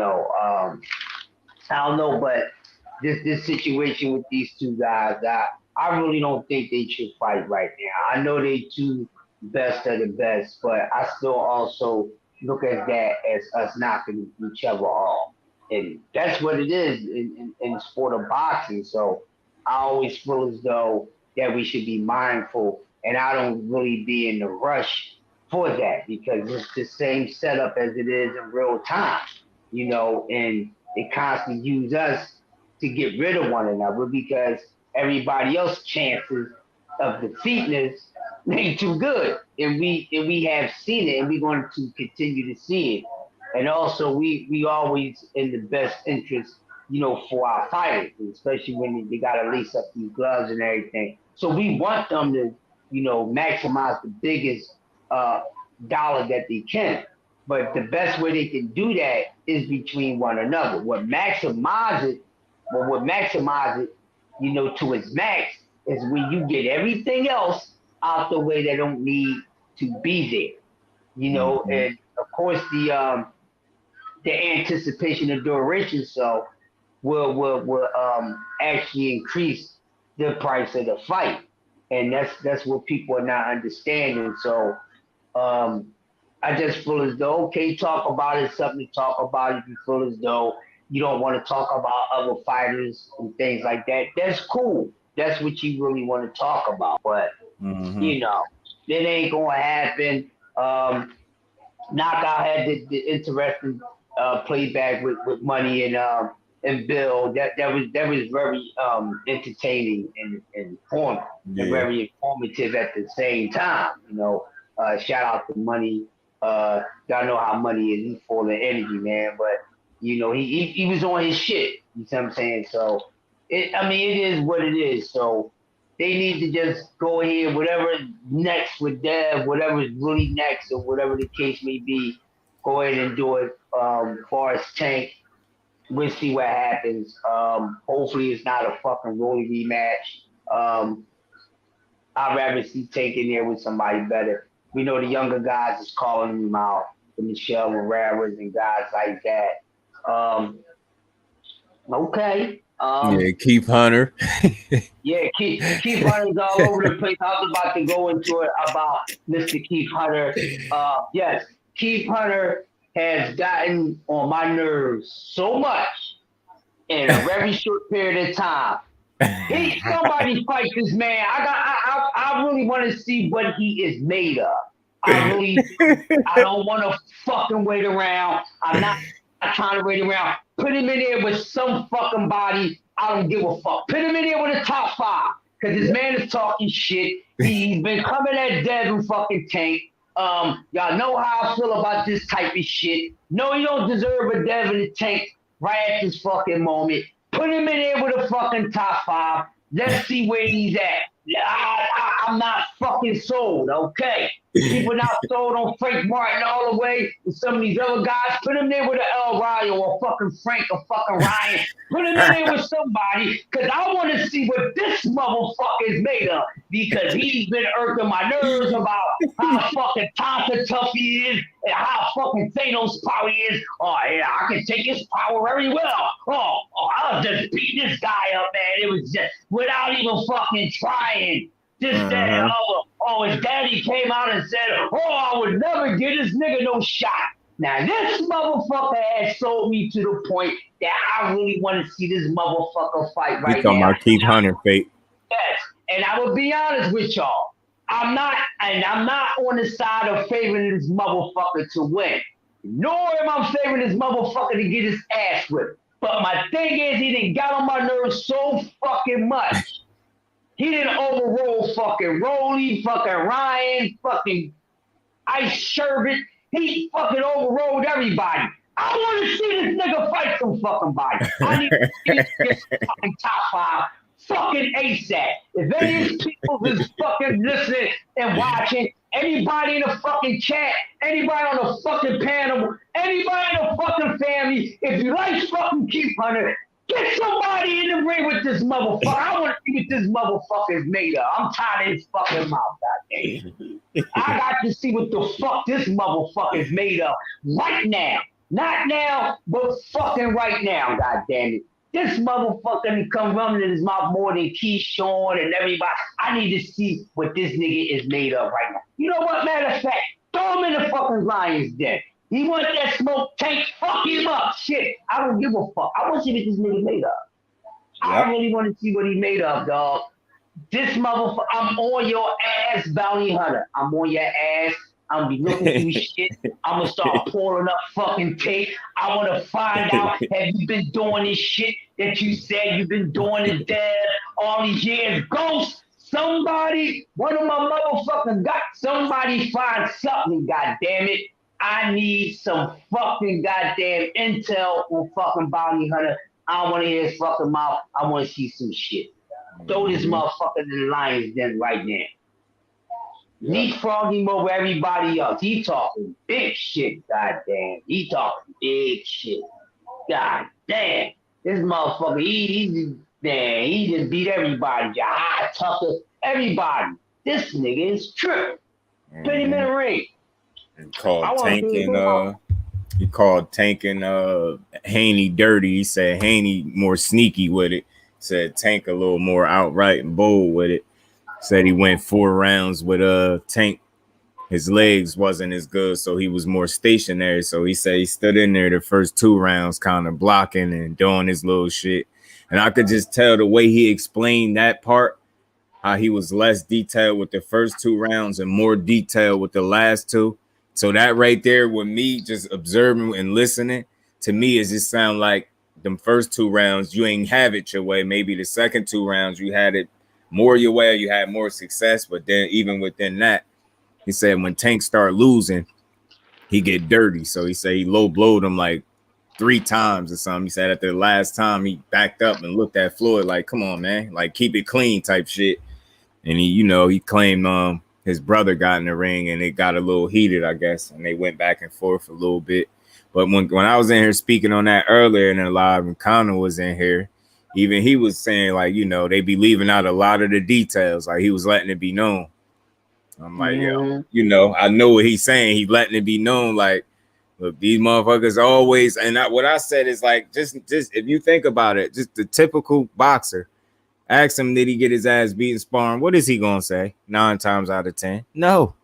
More than likely, more times than not, he's gonna say nah, or he's gonna say he got it off. And I just think that's what's going on with people in Tank. And I said like Tank is in a position where he's a big name, he's a star target. He gonna, I think, always get people best, whether it's in sparring or in the ring. You get what I'm trying to say? And I think like that says something. So it's like, I don't know, man. Y'all can have that success if you want and build some false confidence and think because you got it off in a couple rounds in sparring. We talking about practice, just like AI said, man. We talking about practice. And 4 rounds at that, when you know damn well if you had to fight him tomorrow, it's going to be a 12-round fight. And you talking about 4 rounds, and I ain't trying to knock you, but I'm just like, yo, don't let that little bit of success you had against that man get you knocked out. Because that's the Tank ain't playing with y'all. He look like he be mad as hell in sparring. Teach, appreciate you in the super chat, bro. Never stop to cook. You know it. Once the bro said drop the link, I said, hey, man, we going to be up here for a little while longer. It's all good. What was I just thinking about? I had a clip from this dude. I exercise everything else in this gym, but not a motherfucking lie. So the only thing a nigga never got was an opportunity. So when I get an op, I'm trying to step on every one of them. You understand me? So if you think that's just a lie, I'm waiting to get in there with anyone. Anyone. I want all smoke in my division. 140, 147. I came from 47 and got down and got it popping at 35. So anything from 35 to 47, I'll take that. Honorably, I'll take that. So at 135, which I'm campaigning at now, we have a king, an undisputed king, and his name is Devin Haney. I just watched the George Kambosos and Haney fight. It was pretty boring, actually. Let me show y'all a quick story real quick. So Devin Haney and Bill Haney, which is Devin Haney's dad, ends up coming to Bones Adams gym, which is the gym I train at. For years, these motherfuckers been asking me for work to see how good Devin really is. I've been hurting this boy on accident, sparring him when him and his daddy owned his own gym out here in Las Vegas called the Hit Factory.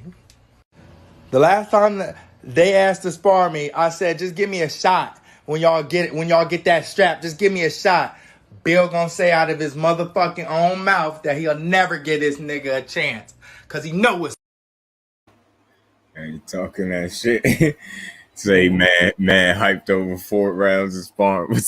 Yeah, that's what I'm saying. I'm like, yo, I really think like Tank is in a position where people are going to try to give him their best. Like, especially if you got some type of heart about you, you ain't no hoe. You're not going to just be scared of the power. So you're going to really go in there and probably try to do your absolute best, where he could be probably told to work on something, or you never know what it is. I'm not trying to give him an out, but what I am trying to say is don't let some few rounds of sparring make you feel like that shit's sweet like that, because it's not. Y'all motherfuckers keep, as like I said before, man, all y'all motherfuckers keep calling for Tank. Ain't no way in hell all y'all tired right now. Ain't no way in hell everybody's sleepy at the same time. Y'all better chill, man. Like y'all don't see what he doing to people, man. I'm telling you. Just like with the Isak Cruz shit, people are prisoners of the moment. Yeah. Not knocking him out and can't knock him out are two different things, bro. Don't let that shit make you think that shit is sweet in there with them. Pitbull know that shit ain't sweet. And let's talk about how he couldn't beat a man that didn't have his main hand. His primary weapon he wasn't using. And he still beat you. Like that's the bigger story. Y'all talking about the fucking knockout. You dumbasses, you ain't talking about the fucking boxing that he displayed and how he beat a man with one fucking hand. Damn, tell the whole story. Tank, yeah, he ain't knocked Pitbull Cruz out. Motherfuckers be saying that shit with their chest like it means something. Like, bro, that's what the fuck do that mean? Because he ain't knocked. Don't get that shit confused, bro. He'd have had two hands. I seen him when he was touching him. I was like, here it go. And then I seen him do that, hurt himself and wince. I was like, oh man. Like he couldn't, like, there's no way Pitbull would have made it to 12 with that man with two hands, punching the way he did, start knocking, like moving him around. I know people were seeing that. The weight behind them punches, even when dude was trying to block, it was just move. I'm like, nah, he getting in his bag. It just remind me of this shit. You know what I mean, what was that little clip at, man? Like how he just bully dude. Like once he start hitting you, the weight of them. Oh!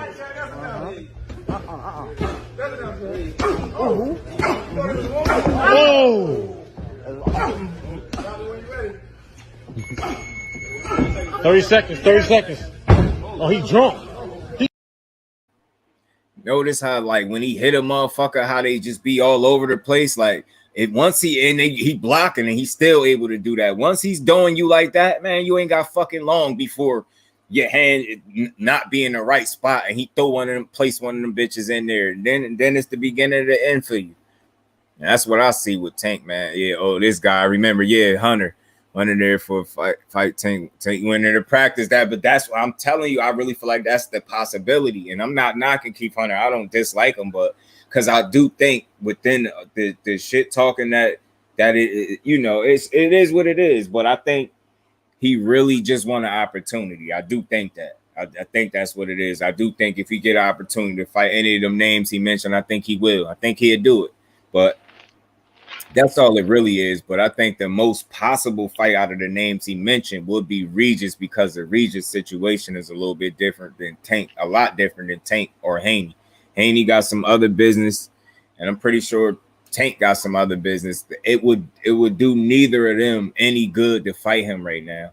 But Regis, again, the Regis situation might be a little different because he just had a fight. A nigga calling for the smoke. He just said nobody's calling his name. That dude mentioned, and I ain't even played. I don't got that clip. That's on Blue. Blue did that interview with him when he was pointing to his shirt saying he want that Regis smoke. You know what I'm saying? He said he wants smoke with anybody from 47 to 35. So I say if that's what you want, then hey, throw his ass in there. But realistically, I feel like Regis will be the closest realistic possibility because of his situation and his temperament. Just like, yo, ain't nobody gonna say my fucking name, like type shit. And maybe he'd just be like, you know what, make the fight and don't care if it do something for his career. Now maybe he'd just be like, nigga, I'll fight you just because you said my name type deal. But saying you used to hurt Haney on accident and calling, Tank and Haney dirty, I don't think that's enough to make them, look at you and take you serious right now, regardless of what you did in sparring with either one of them. Get another one of those fights he talked with weight like he did. Yeah, and that was a welterweight. That was Red Catch, I believe, he was punching on like that. But the thing is, I've been hearing stories about that from Tank since he been in boxing, man, the way he doing them sparring stories. And I know, like, nobody is getting it off all the time. We're not in them gyms, man. I know everybody get their ass beat at some point. What the hell Shakur Stevenson said when the first time he sparred Terrence Crawford? He said it out of his mouth. He whooped my ass. He said that. Said that straight out his mouth. But that's why I like him, because he kept it real. Mostly motherfuckers, they like you ask the typical boxer who won the sparring session, depending on how they explain it, you know what I mean? They're not usually gonna say they got their ass beat. Very rarely do people admit to it, especially when they got some ego about them or they got any status in the sport. They're not about to admit that somebody done got it off on them. They don't be wanting to do it. Motherfuckers be embarrassed or something. Yeah, he's the Rougarou. The Rougarou wants smoke. And Keith Hunter wanted to. I want to see, man. Fuck it. Go on ahead and do it.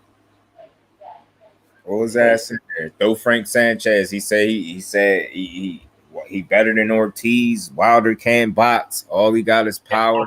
It'd be an easy fight for him. Yeah, okay. All right. It's no so basically what Frank said, what I got out of all of that is Frank Sanchez sleepy.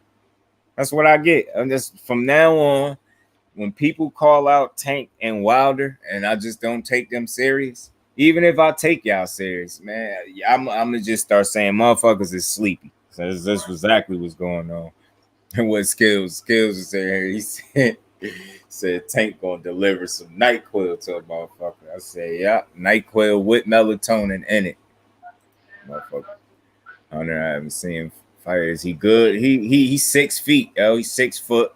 Like a 73 and a half inch reach or some shit like that. He tall and wiry. But man, I don't see him standing up to no Tank smoke. Like, but his best chance would be because he's so fucking tall. You know what I'm saying? But Regis, man, that ain't no regular smoke. I'm gonna just call that what it is. Regis ain't playing with you. Just like he said in that little clip, man. I'll play it just because we in here chilling. Where that shit at? If I still got it in here. I better. Regis, I like how Regis be talking his shit sometimes because I actually believe him when he be talking.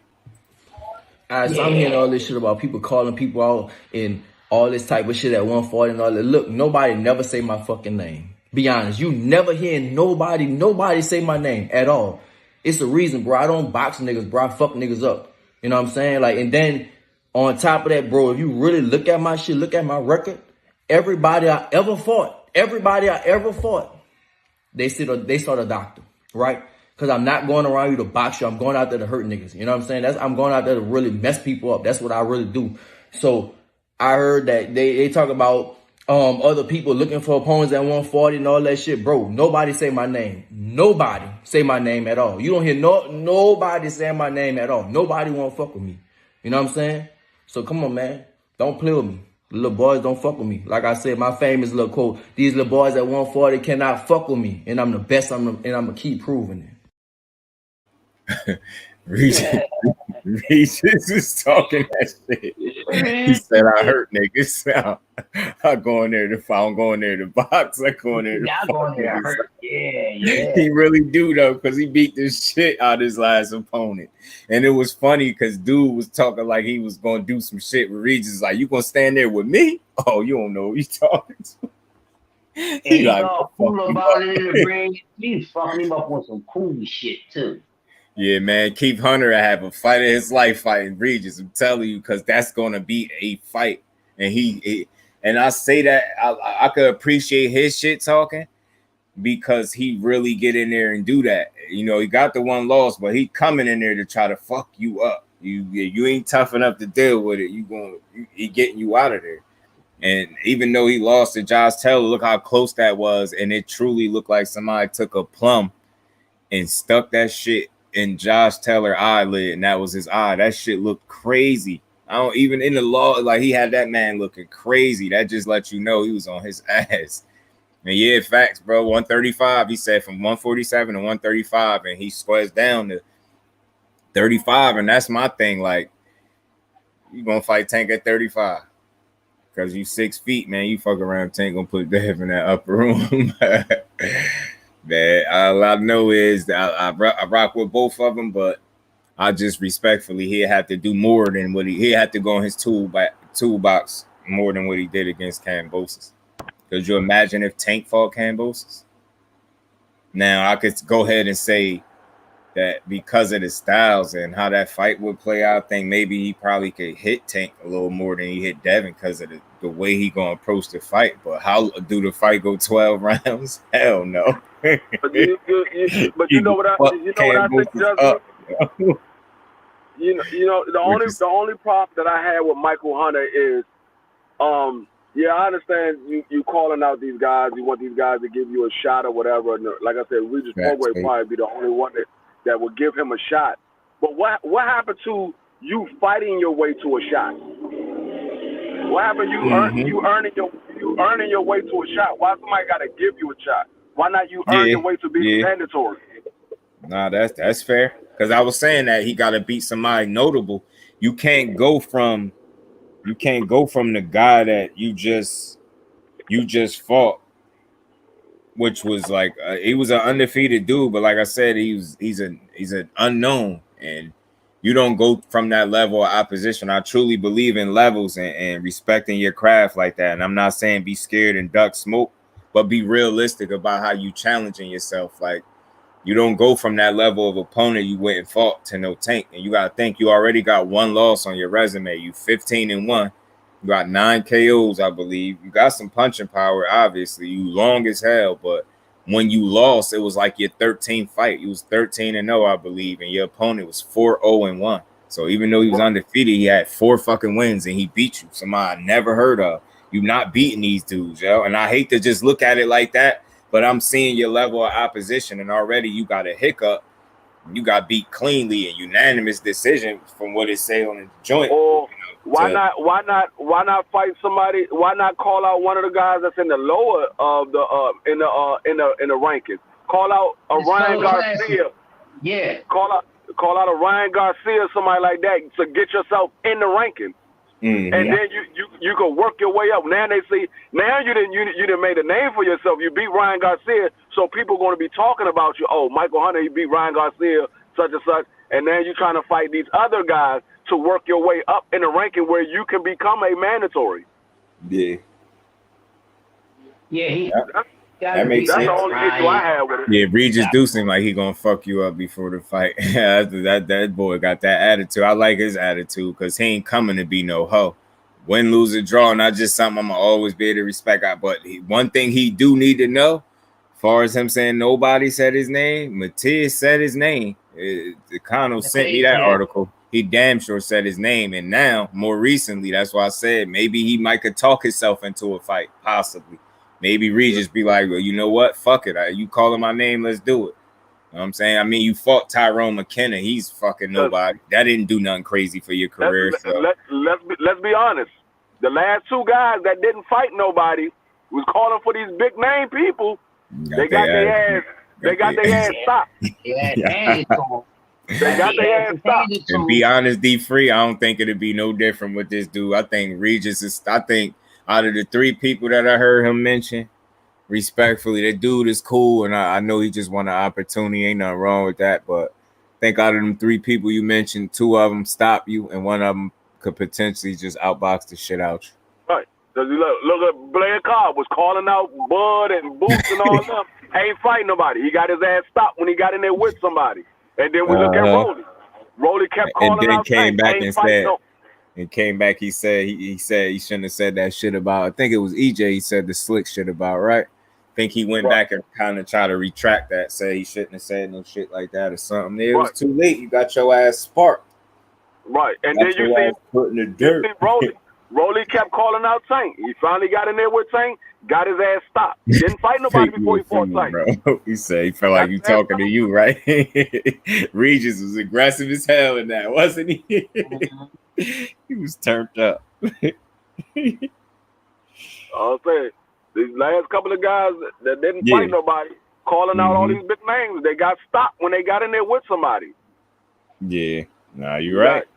You got to work your way up. There's levels to it. You can't just go, oh, you got 13 wins or this and that or whatever.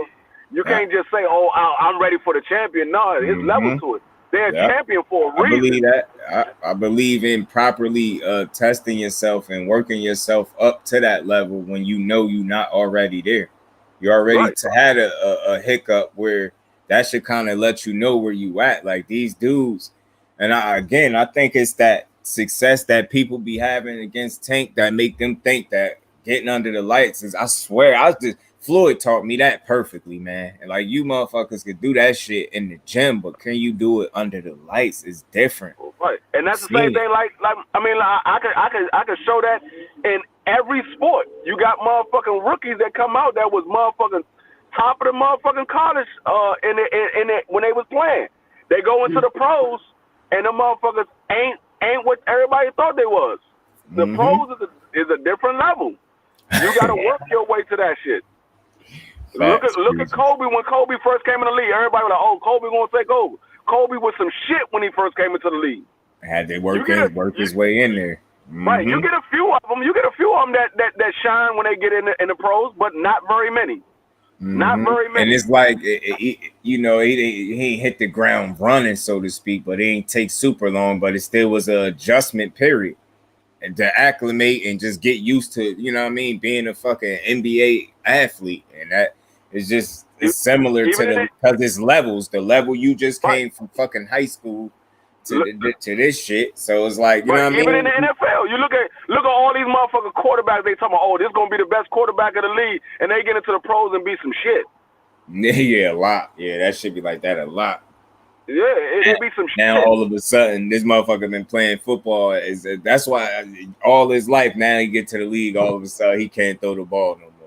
Right. You got to work your way to it. You can't just jump out there and be a starter, or you can't just jump out there because you hungry and it's just too risky. It's too risky for him. Like you think you are he called himself a high risk, low reward. You might not be as high risk as you think, and you definitely still are a low reward. So if you know that, then you gotta keep in mind and understand that some of these fights, you will have to be lucky to land them. And like I said, I think his best bet, based on the names he mentioned, you better go try to see if you can agitate Regis Prograis into fighting you. Just don't agitate him too much, because Regis Prograis, it's hard for Regis to get a fight, so he probably is like, oh, come on. That's what I'm saying. Let's go. That's what I'm saying. Yeah. I love to see him and Matias, though. I swear, man. We got to start calling for that shit. Tell him call out Gary Antoine. He want to jump in the motherfucker when call out Gary Antoine. I guarantee you Gary Antoine put his ass to sleep. Fuck him up. Oh shit, Keith Hunter. There, yo, hold on, because Keith Hunter 15-1 with Gary Antoine. He 15-0 now. He's 15-0 with 15 knockouts. Oh yeah, nah. So I don't see one reason why they can't fight. He said from 147 down. He said he just want an opportunity. There you go, Gary Antoine Russell versus Keith Hunter. Yup, call out Gary Antoine. I guarantee you, Gary Antoine put his ass to sleep. He won't hear his name no more. He him a couple rounds. That shit ain't gonna even go past 3 rounds. Gary gonna lay some fucking. He ain't never seen that type of pressure. Because Antoine gonna be on your ass from round 1 to round 12. He's gonna be on your ass until you fold. Yeah, if you even see round fucking 12. That motherfucker gonna be on your ass like an Argentino, man. That motherfucker. Oh, no, for real. That's why when I watch his fights, I just be watching them shits and laughing. I went back and watched his fight with the Santiago kid just to see how he broke him down again. That shit just was funny. It's like they in there, they be surviving, and then he'd just catch him. He just caught that nigga, broke his shit down. Like, damn.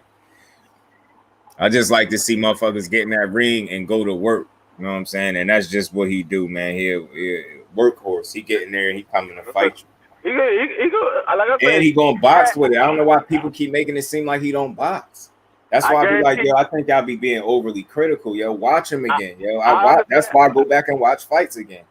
I understand what he's saying, but I guarantee you, his trainer probably be like, dog, you ain't ready for no motherfucker Regis Prograis. Yeah, no. I love to see that fake Ryan. You ain't ready for no Tank Davis. Like I said, people have a little bit of success in sparring and think, oh, that's how it's gonna be when they get under them bright lights. No, sparring is totally different from motherfucking the actual fight. Now, yeah. And you know what's dope about that? Like, what's cool about from sparring, You can take away from it, but it ain't. Exactly. That's not how it's gonna But go. that's not the whole picture, and don't get confused thinking that it is. It's really not. That's a fact. Yeah, man. So I think it's cool that I caught that little clip of Paul Spadafora talking about that little shit with him and Floyd, and even him when they was bringing it up to him, he was like, "Huh? Like that's the weakest shit. Like basically, like that's the wackest shit that you could possibly talk about." Like now he wasn't dissing the motherfucking interviewers, but he just saying like for him, like that's not nothing to brag about. It was a sparring session, and then he went in to say, you know, he think Floyd was just coming in the camp or coming in the gym, like he wasn't in no shape, and he said he was like, I don't want to be wrong. Did he say 10 days out from a fight? Some shit, but he was like close to a fight. I know that. So he was in shape basically, and Floyd wasn't. And that's when he had a lot of success against Floyd. And I remember seeing a clip of that. Forgot, was Bob Arum watching that sparring? I don't remember. It was somebody in there. But I remember when it was over, I seen Floyd in like a compromised situation to me. Like he was laying on the mat type shit, looking like spent, looking tired as shit. Like you just never seen him in that position. Like, and I'm pretty sure after that time, you niggas motherfuckers probably never seen it again because he wasn't beat. But dude looked like, and it ain't like he was beating his ass. It's like, you know, you get Floyd on the ropes. You know how Floyd do, rolling with punches, and you know what I mean. Might look good, better than it really is for the opponent, but dude downplayed the hell out of that sparring session. Like, bro, that ain't shit really to talk about. Like, and I can respect it, and that's exactly our point that we making now. And that's exactly why you don't, because you know damn well he had that sparring session. But who would have fucking picked Paul Spadafora to beat Floyd in the actual fight? And I don't give a fuck how good he thought he was. I don't give a fuck. I don't give a fuck how good he thought he was. Floyd really a special fighter. You could be a hater if you want to. Pretty Boy Floyd ain't Money Mayweather, but Pretty Boy was a bad motherfucker, man. Bad motherfucker. Offensive as you needed him to be. That shit was different. I just enjoyed watching him. That's why I was telling one of the OG was in there. He said he grew up around he seen the Sugar Ray Leonard era and Floyd, because I said I always felt like Floyd had beaten him. I had little reasons why. I grew up around the Sugar Ray Leonard era. I grew up around the Sugar Ray Leonard and the Floyd era. The one thing that I would say that Floyd had over Sugar Ray was the defense. But I don't know if Floyd would be able to handle the speed and the power that Sugar Ray had. Like, people don't realize Sugar Ray Leonard, he was a box of punches as well as Floyd. But Floyd had better defense, but I just don't know if he would be able to deal, because even though Floyd had better defense, Sugar Ray had good defense too. It was hard to hit Sugar Ray. It was I wouldn't doubt that. Early in Sugar Ray Leonard's career, you couldn't hit him with a clean shot. Sugar Ray wasn't getting hit with no clean shot. That nigga, he was. I'm gonna say he was Roy Jones before Roy Jones.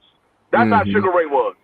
You couldn't hit his ass. He could put his hands down beside his waist, and you would not be able to hit his ass. That nigga head movement was just ridiculous. I could see his speed being a factor, but I feel like especially with me watching shit like Sports Science and them breaking down just how fast Floyd pull counter used to be, yo. Yeah. And they broke that shit down and said his shit faster. And I forget what kind of snake it was, but it was some type of snake. Like, and they was showing how that snake bite, and they was breaking down how fast his shit is compared to the snake. He ended up being fast. I remember I used to say he snake bite fast. Like, you think about getting bit by a snake, how fast that happened. I'm like, that's how fast that pull counter looked. And we could all look at it. I'm pretty sure it's on YouTube. You could pull that Sports Science shit up, where they used to break down. I think they got one on Wilder too, was breaking down his punch and some shit like that before. But they did one with Floyd, and they was talking about specifically that fucking pull counter that he tear people up with. I'm like, he was fast as hell too, man. I don't know.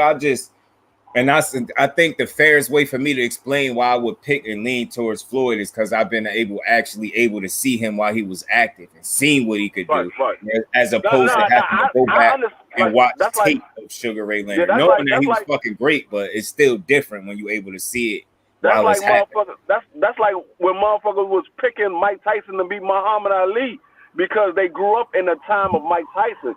They wasn't able to see Muhammad Ali in his prime. They didn't. They saw clips of Muhammad Ali, but they didn't actually watch Muhammad Ali box in his prime. So a lot of people were picking Mike Tyson because they were like, "Oh, Mike Tyson got this power and this and that." But you got to remember, Mike Tyson and Muhammad Ali, they pretty much did the same thing. It's just Muhammad Ali was more of a talker. Like Mike Tyson intimidated you before you got in the ring.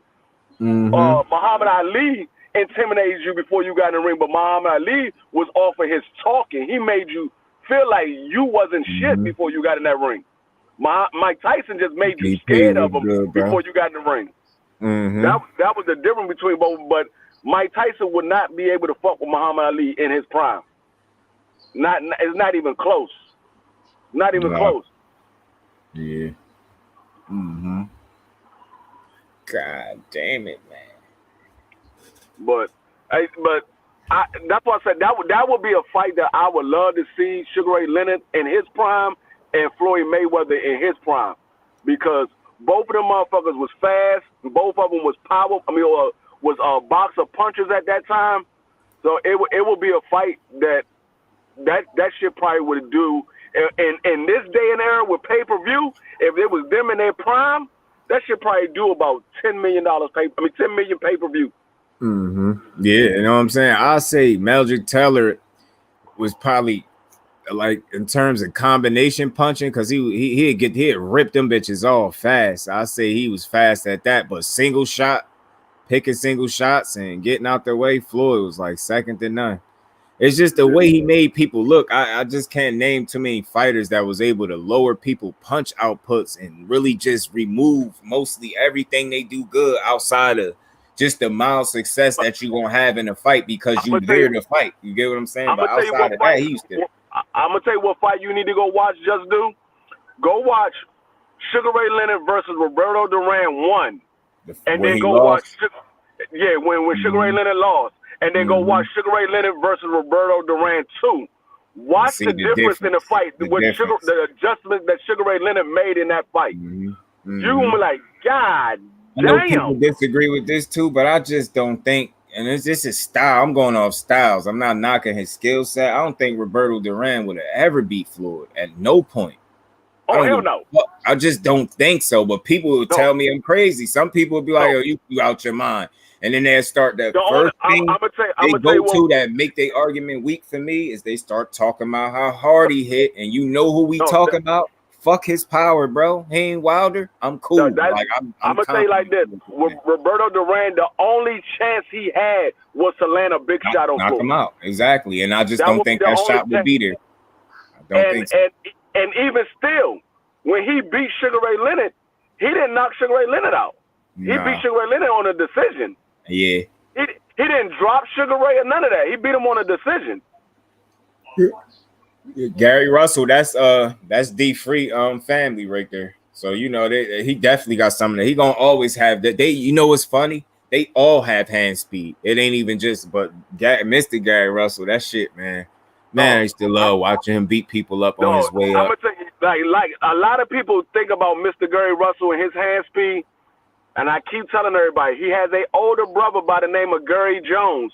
He doesn't fight no more. I mean, he's too old to fight anyway. He's like 45 years old. But he got locked up in his prime, and so a lot of people don't know who he is. But if you was to ever see Gary Jones fight, his name was Gary Fast Ass Jones. Yeah, and Sugar Ray Leonard was his promoter. Sugar Ray Leonard was his promoter, and Sugar Ray Leonard said in one of his fights, I forgot what fight it was, but Sugar Ray Leonard said this nigga Gary is so motherfucker fast. He can get up, turn the lights off, and get back in the bed before the room get dark. I sat here and watched this nigga. I watched this nigga Gary Jones hit a nigga with a 10-piece combination before they threw one shot. Yeah, that's different type of hand speed right there. Because the Rashid Warren that come to mind too. His hands fast as shit too. I just felt like I think like their hands are fast, but I think Gary couldn't punch in combination and it be fast. Some dudes like, and it still look good or be effective, and not like his technique won't suffer so much. Like I'm gonna tell you some why. people not able to do that. If you get what I'm saying, they had a speed, but their technique could kind of lack somewhere, and it's like I'm gonna tell you why Gary and all of their hands are so fast.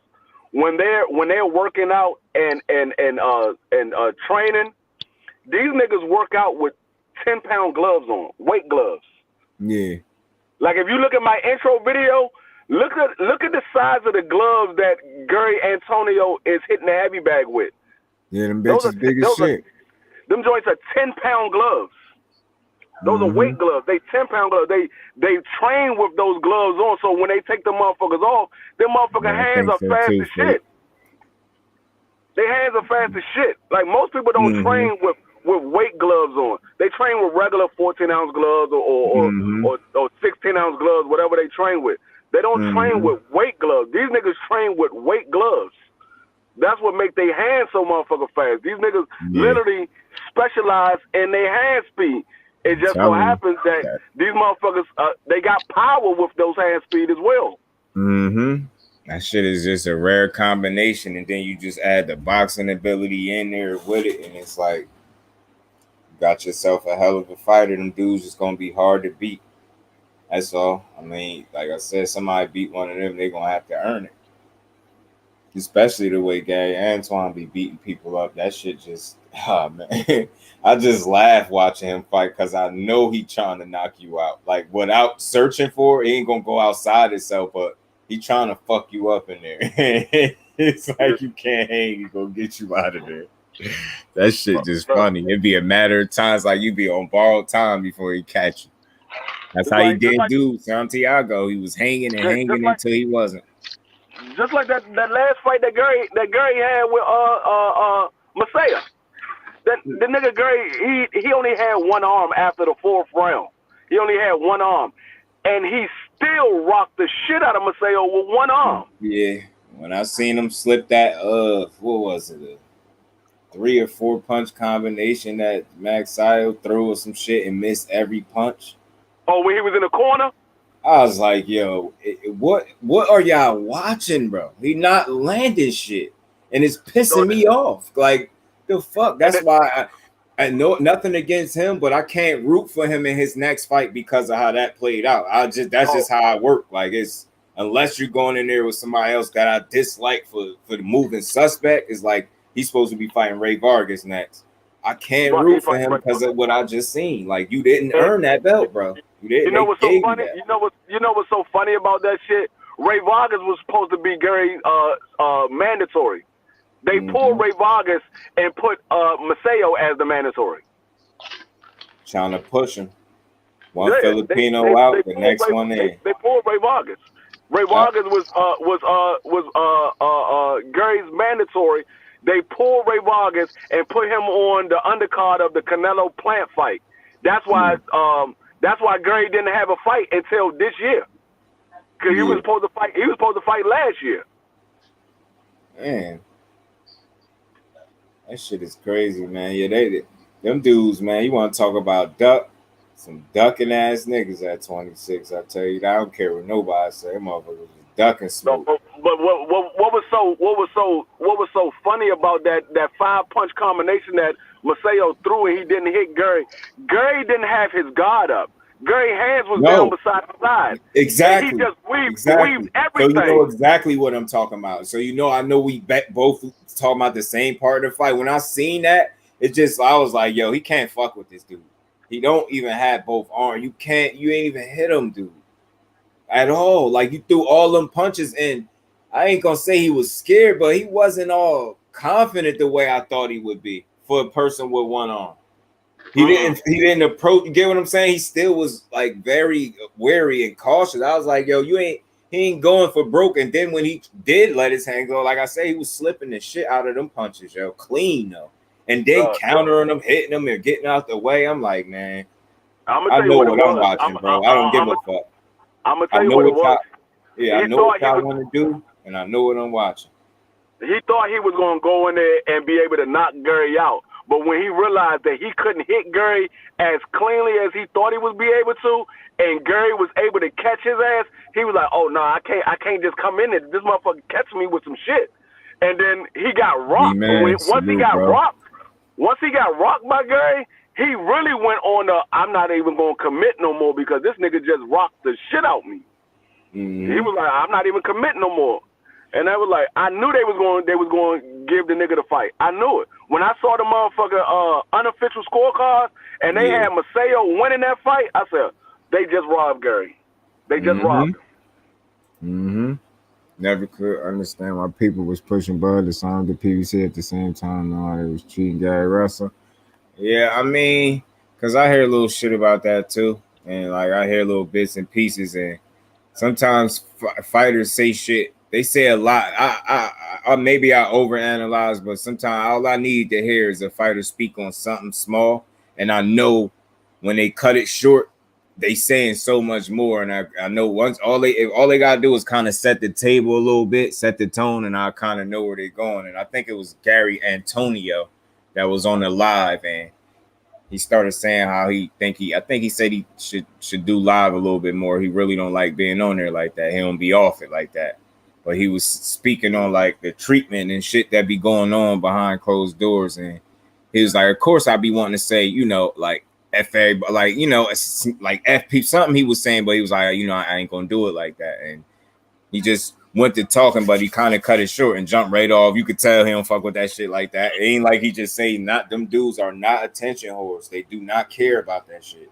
They go do they work and they they might pop on you. They might make a social media sighting, but it's gonna be something slight. It's not gonna be no attention seeking shit. But like I say, he did touch on that. Maybe he should go on here a little more for the people because he's like, I know that's what y'all be wanting. Like, I'm like, that'd be dope to just hear more from him. But I know like it's a lot of shit that going behind the scenes. Basically, what I gathered from that little conversation, him without saying more that would cause any type of problems, he said a little bit and he said enough because I'm able to listen and be like, I hear what you're saying. And we right here with you. Like motherfuckers agree. We fucking with you. Like you could see the comments and how supportive the comments are. That's what I like to see. Like motherfuckers, they know what he getting at without saying it. Like, you know what I mean? But be some bullshit going on. That's just what it is. It's a whole lot when it comes to the Russells and not so much the Russells, more so. How you don't like a nigga that? It's more so Mr. Gary Russell. It's Mr. Gary Russell because Mr. Gary Russell, he's not a yes man. You're not going to just tell him anything and he's going to do it. It got to make sense to him.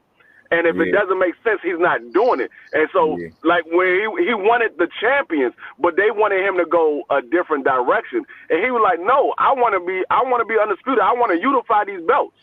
And they wanted him to take a lesser competition, and he was like, "No, I'm not trying to fight these fucking bums. If y'all not gonna give me the champion, then I'm only fighting one time a year, and I'm only fighting my mandatory. I'm not fighting these bums."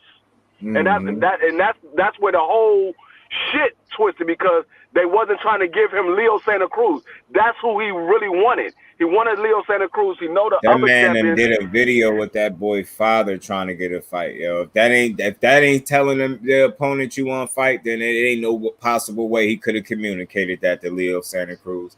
And that shit don't get talked about. That I just feel like he knew he couldn't beat Gary Russell. Care what he said. I don't care all them fucking punches you throw. You would have been in there with a nigga that's faster than you and just better than you. And I think you knew that. But I just wish they'd say it sometimes. Who the fastest puncher right now?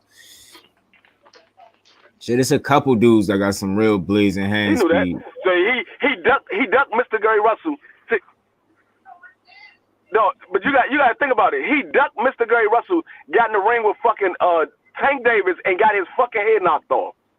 Mm-hmm. When you could have just went and got in the ring and just got outboxed. Yeah, you probably wouldn't have got your head knocked off. You just got outboxed. Outboxed. Yeah, you put a motherfucker on the shelf that's a champion that want to fight other champions.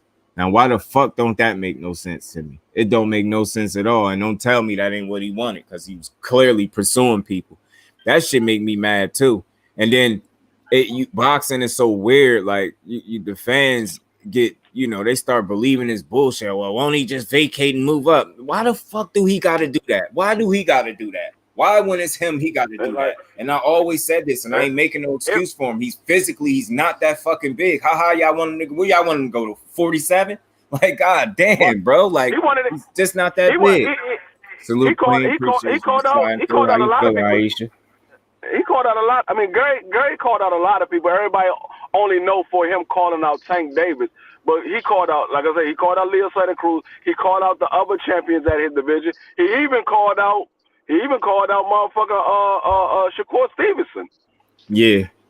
So I mean, it wasn't like he was done. He wanted all of the top fighters. He didn't want to fight a top fight. That's all. And he said, I think he mentioned, he said he think out of all of them, I think he said he thinks Shorty would get in there with him. You know how he talk. I think he said he thinks Shakur would be the one that want to get in there with him. But you know how he was talking, like he'd fight whoever. I mean, I wouldn't be against none of them fights, but just nobody in particularly looked like they wanted to fight him. And I'm not gonna say everybody was scared, but some of these niggas, you could clearly say that it was some hesitation going on, like some avoiding, some ducking, whatever they want to call it. Gary would definitely put, here, yeah, Gary would have beat his ass. I think so. He would have outsmarted him, outquicked him, outfought him. Leo Santa Cruz, his only option would have been to try to, you know, use his value and maybe beat some shit like that. But I just don't think it would work. My thoughts on Maceo is he ain't gonna be undisputed. I don't think he's gonna be undisputed. Ray Vargas might beat him. Ray Vargas might actually beat him. Yeah, Ray Vargas might beat him, but he's not going to be undisputed he's not going to be undisputed at 126. Now, will he get undisputed at another weight class? Maybe. But me personally, from what I've seen, is nothing special about Maceo.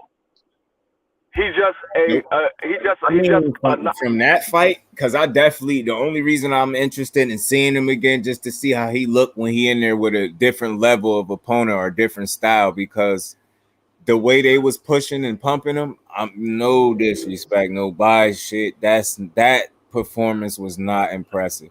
That is not a performance that's gonna make people want to watch you again, knowing how they was just talking about you. I ain't even see the power that they was claiming you had. I ain't see none of that Pacquiao shit that they was pushing. You get what I'm saying? None of that shit. That shit was pissing me off. I'm like, but at the same time, I'm not rooting for him any fucking way. So I don't care if I don't see the shit, but I'm still aware enough to know that the dude y'all been selling him as, I just don't see that version of that guy against him. And I'm willing to accept maybe it's the level of opponent or the style. I gotta see you again, because fuck what you did before that last fight.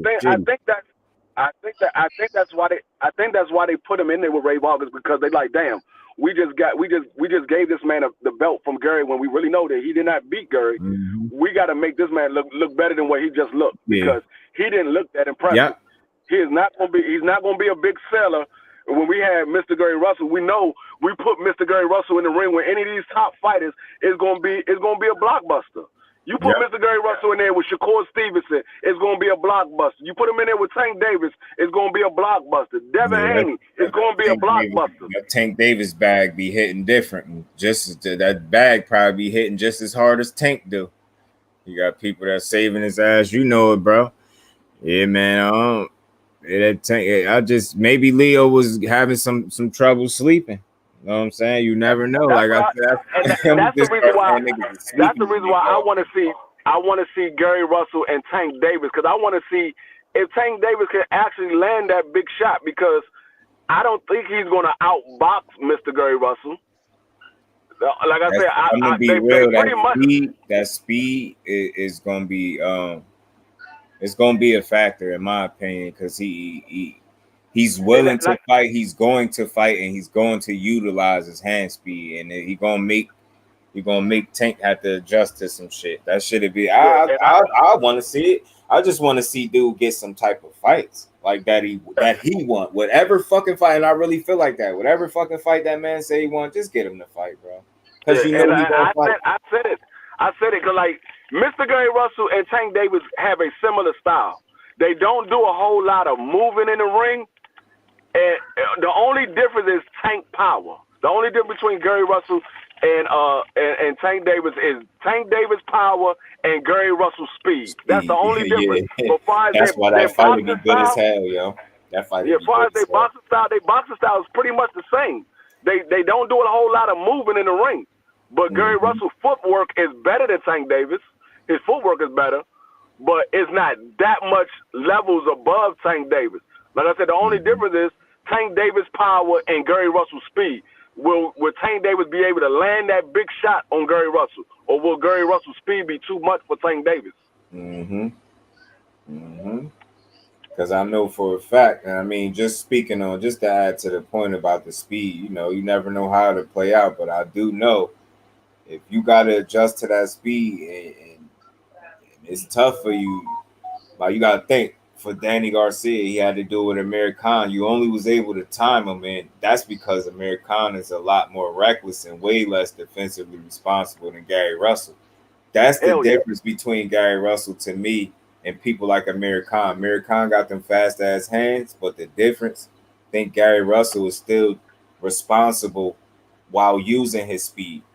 You get what I'm saying? He knows. Think he does a better job at picking when to use it. Amir Khan, everything is fast. Oh, I gotta be fast. Like, I think Gary Russell just a smarter fighter, different level of IQ. Like, he's a thinker in there. That's why any fight he's in is gonna be a good one, because he's gonna make you think. You know what Amir Khan is? Amir Khan is an older version of fucking Ryan Garcia. That's all Ryan Garcia is talking about, his hand speed. Yo. Man, I never even think about that, but just thinking about their attributes, the first thing you think of is like speed maybe for both of them, and not the best feet, definitely not defensively responsible. Think the chins are questionable, possibly. Russell Jr. deserved to choose what he wanted. That's what I'm saying, especially you got people like Canelo giving a shit for $40 million and shit like that. I know Ryan Garcia. They didn't really want that smoke. Oh nah, that I remember I was following that situation at G5, my bro. You said you're back. I remember following that situation for a little bit amongst YouTube and shit too. And I remember people was getting frustrated with that, and there's a lot of little shit going on with that. But ultimately, I'm gonna tell you it like seemed this. like I got back that the contract was sus. No, and they wasn't going for the shit or whatever it was, or it was a term sheet, some shit, or the promoter's name wasn't on it. It was something with the paperwork, wasn't it?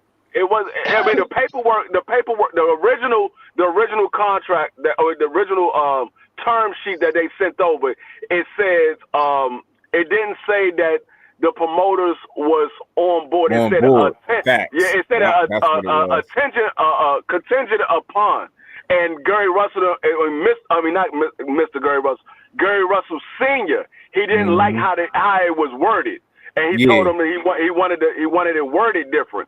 Yeah. So they never did it. And then once they tried to bring it back up, at that time Gary Sr. didn't want to deal with didn't want to deal with Bill Haney no more.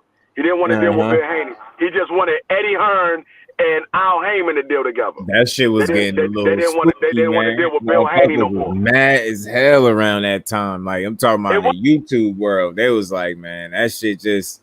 It looked like motherfuckers try to make it seem like Gary was trying to avoid him, but in reality, from what I got from certain people, that was trying to like sort shit out, I guess, or when talking to Bill, they just felt like he was bullshitting a little bit, like he was bluffing. Yeah.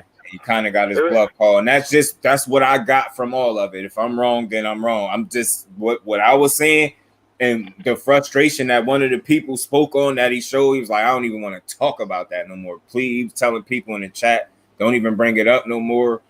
It's just like he was genuinely frustrated. Like, it just seemed like people was doing a whole bunch of bullshit so they could try to make it seem like he don't want to fight, that he clearly won. And because he's smart enough to actually do his due diligence and pay attention to the language, as they call it, that you got written in that contract, he's smart enough to figure out that you wording shit trying to be slick, and he wasn't going for it.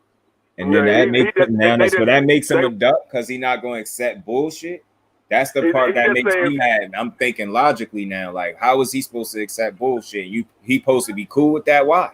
He been in boxing longer than him. How is he supposed to be getting fucked in any way, shape, or form? Like, nobody should have been getting fucked in that situation. That's why I would ultimately, what I could say is what I gathered is the business wasn't all the way good business. And why I say that, because both parties wasn't going to walk away. If everything was agreed on based on whatever was brought to the table, both parties wouldn't have walked away happy. So it just, in my opinion, that's not good business. Good business is when both people walk away feeling like they've been properly compensated, or whatever the case, or whatever it is. Like the language in it, the way it's worded, like you said, like, don't pull no slick shit with a motherfucker that been in this shit. You know what I mean? That's all I'm saying. And you should have known he was going to do his homework.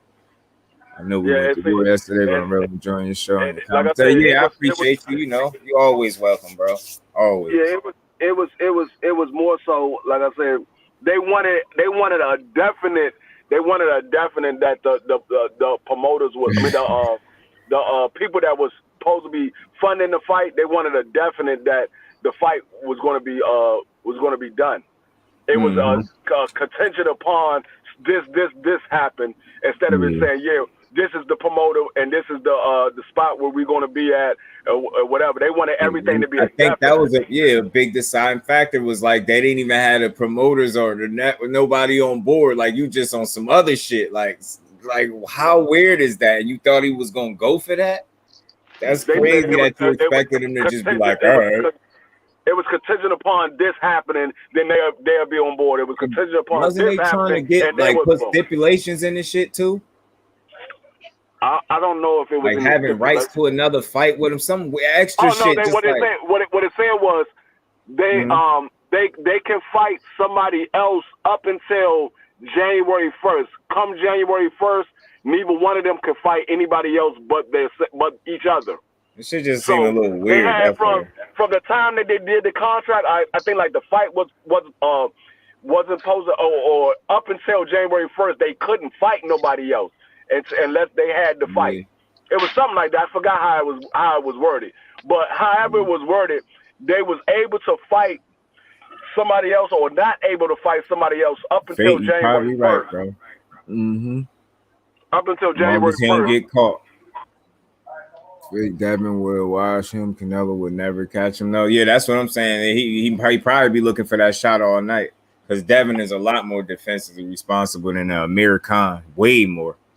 Probably look more like Khan versus Canelo. In all honesty, it could minus him lowering the boom and knocking Dev's soul out his body. How he did Khan. He wanted to sign Gary. Yeah. Did too much extra shit, and that's just like, bro. Like, now you doing too much, because me from the outside looking in feel like he was doing too much. That's just what I gather. And I seen people be on panels and little weird shit, like motherfucking phone been working the whole time. Y'all also gotta remember, at that time when they originally did that term sheet, Gary Russell Sr. had went into the hospital. He was having complications with his diabetes. It wasn't when he got his foot amputated. It was before then. He was having complications with his diabetes. And so he had went into the hospital. And so they was dealing with Gary Russell Sr. And they wasn't worried about the fight at that time. They was dealing with their father. They wasn't worried about the fight. And then after that, but so much time had passed that Bill and Devin had moved on to another fight. And so they tried to bring it back up on BFTB live stream, and they that's what Batman and Bill was talking, and Bill was like, well, we're giving 1.5, right. And Batman was like, well, Gary won 2 because he was supposed to get 2 for this fight, but he couldn't get it because we was in talk with y'all or whatever. So however the shit went down. So Bill was like, well, we'll give you 1.5. If you win, then we'll give you another 5 out of our own pocket, because I guess at that time Eddie Hearn wasn't going to agree for the $2 million. They only agreed for the 1.5 for the fight. There was one time I was watching motherfuckers on the panel.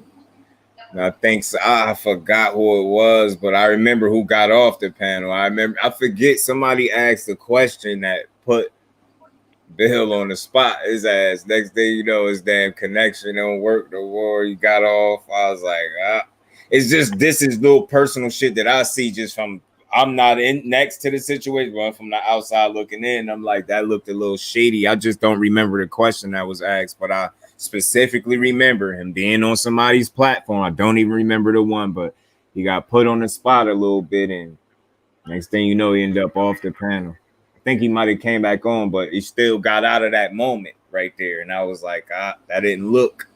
I don't, certain shit just go over people's head. Like, I always connect dots that I think other people don't, but I see shit differently. And I seen that. I was like, I don't know, that looked a little crazy, because as soon as it get thick, it looked like you got asked to, it was something pertaining to the business and how it was being.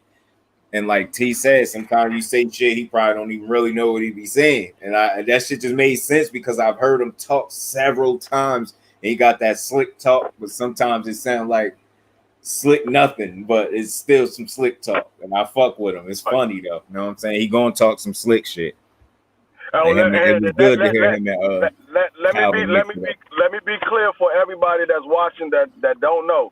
And I'm not saying Devin didn't want the fight, because Devin wanted the fight and Mr. Gary Russell did want the fight. It's just they couldn't agree on the business aspect of the fight.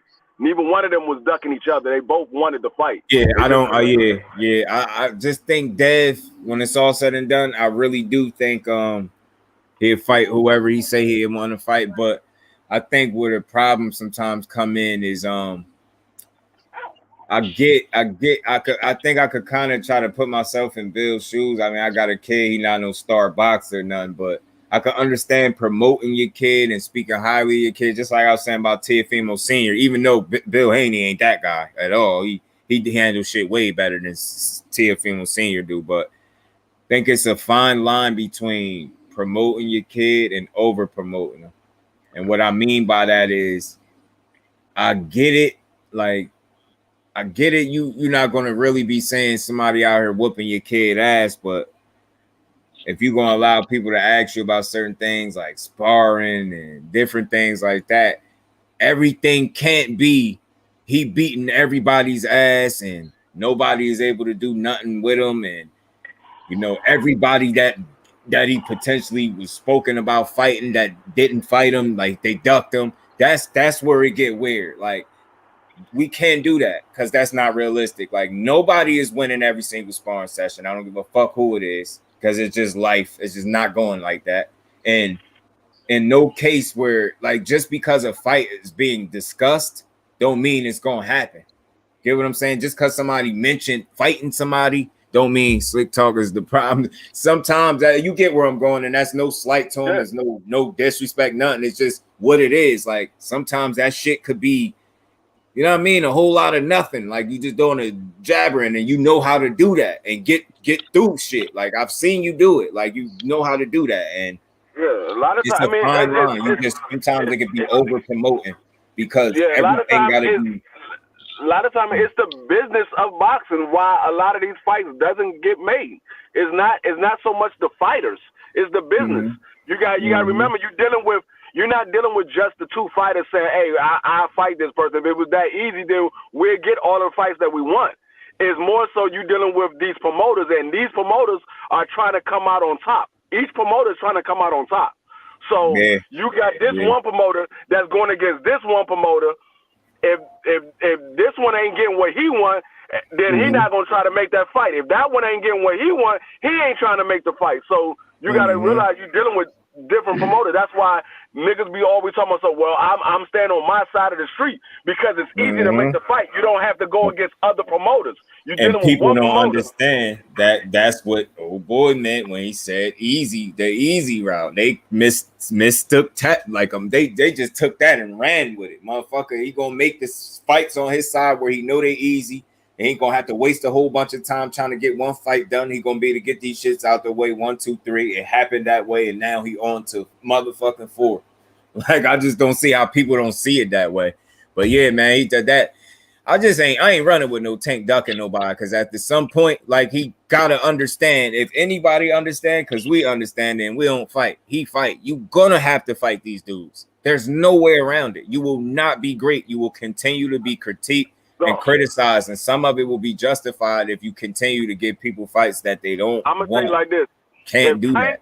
If Tank never gets the fight with Lomachenko, he never gets the fight with Devin Haney, and he never gets the fight with with Shakur Stevenson, if Shakur Stevenson come into that division and Tank's still there, there's always going to be an asterisk next to his name. It's always going to be an asterisk. You can never say Tank was the best fighter of his era because he didn't fight if those he didn't guys. fight none of the best fighters. And again, I want to be clear because every time you state something, you just never know who listening. Let's be clear, none of that is no fucking Tank hate. Don't dare try it. Much as we big him up, it's not no hate. It's not slighting him. It's just calling a spade a spade. That's why he will get critiqued if he's not giving people the fights they want. Because again, you have to pay to watch him.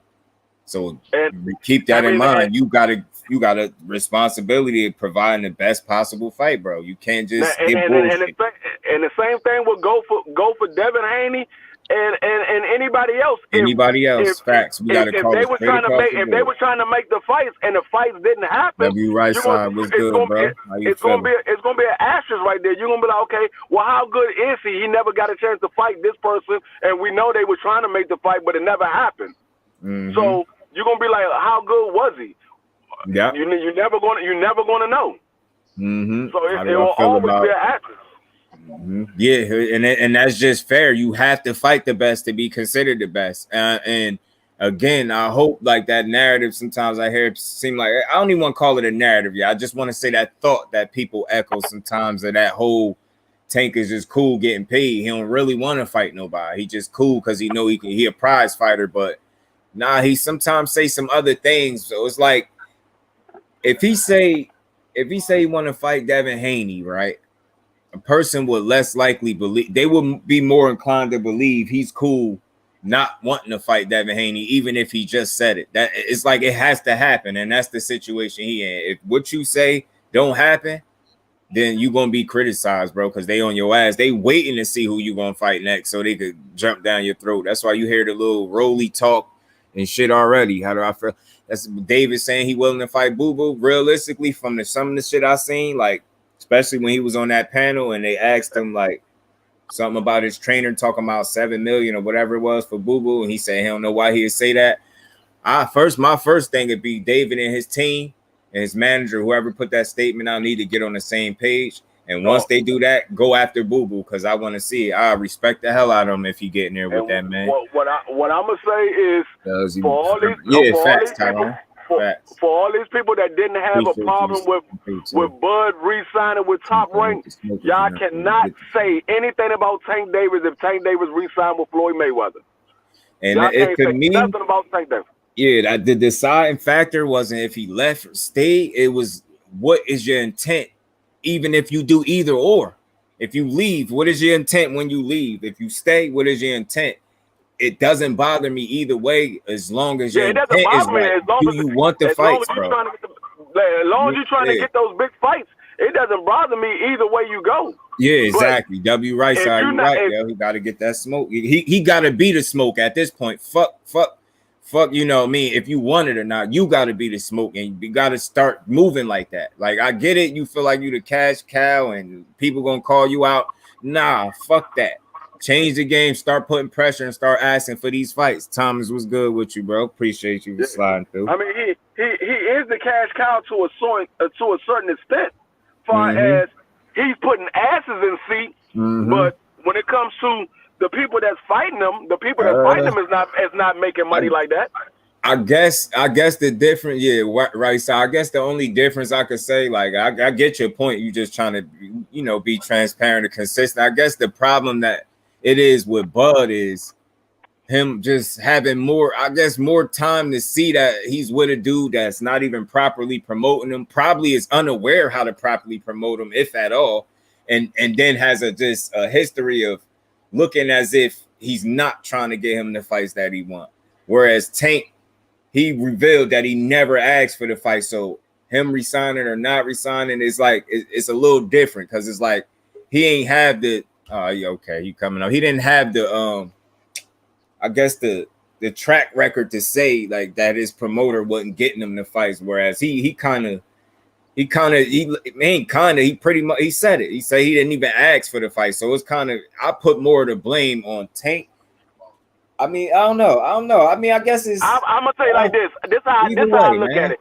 This how I look at it. If I put the blame on Floyd up until the point that Tank re-signed. Now, Tank re-signed and Floyd is not making those fights and you're asking for it, Floyd already knew at that time you didn't ask for the fights, but once your contract was up, you said you wanted these big fights and you re-signed and Floyd didn't give you those big fights. Now it's on you because you re-signed and Floyd didn't get you those big fights. You're big enough where you can be your own promoter. You have your own promotion company. Yeah, so GTD. what's the point of having a promotion company if you're not promoting yourself? And the only thing I could think is, I don't know, did they have a conversation behind the scenes that something made sense to you all over again? Are you just comfortable where you at? Is this the situation where you truly can now say, look, man, I got Rolly out the way. Now we could really start fighting? Because I really want to know what's going on. They need to understand, and people need to understand the difference between what's hate for Tank and what's really saying some real shit about him. And at the end of the day, he's just far too talented to be in there with mediocre or subpar opposition. It doesn't do him or the boxing world any good now.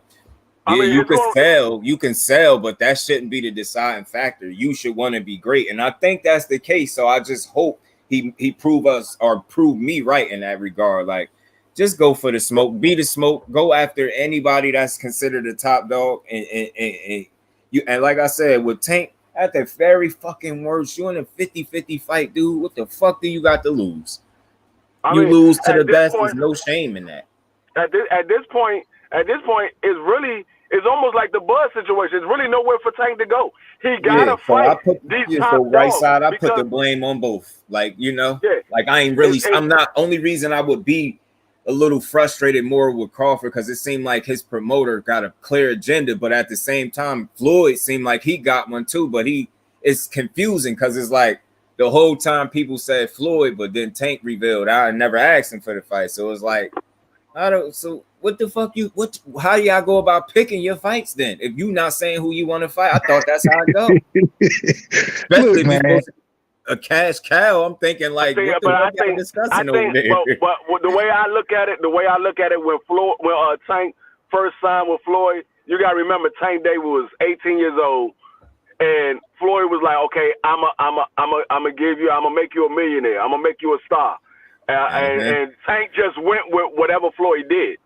Because he's coming from the projects of Baltimore. He never had nothing. He didn't have his mother around. He didn't have his father around. He came from nothing. And Floyd said, I'm gonna take you and make you a star. But we can give him that credit. We can give him that credit when he was 19, when he was 21, when he was 24. We can give him that. 27, the man is 27. At some point in time, at some point in time, the man has to take control of his career.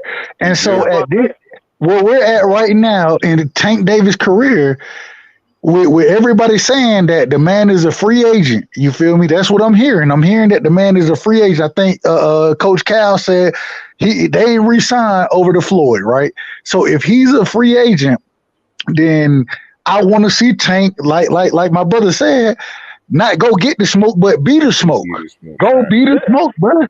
Go put these niggas on notice that, hey, if you really want to be the man, even though I credit to Devin Haney, I rock with Dev the long ways. I'm a Dev fan.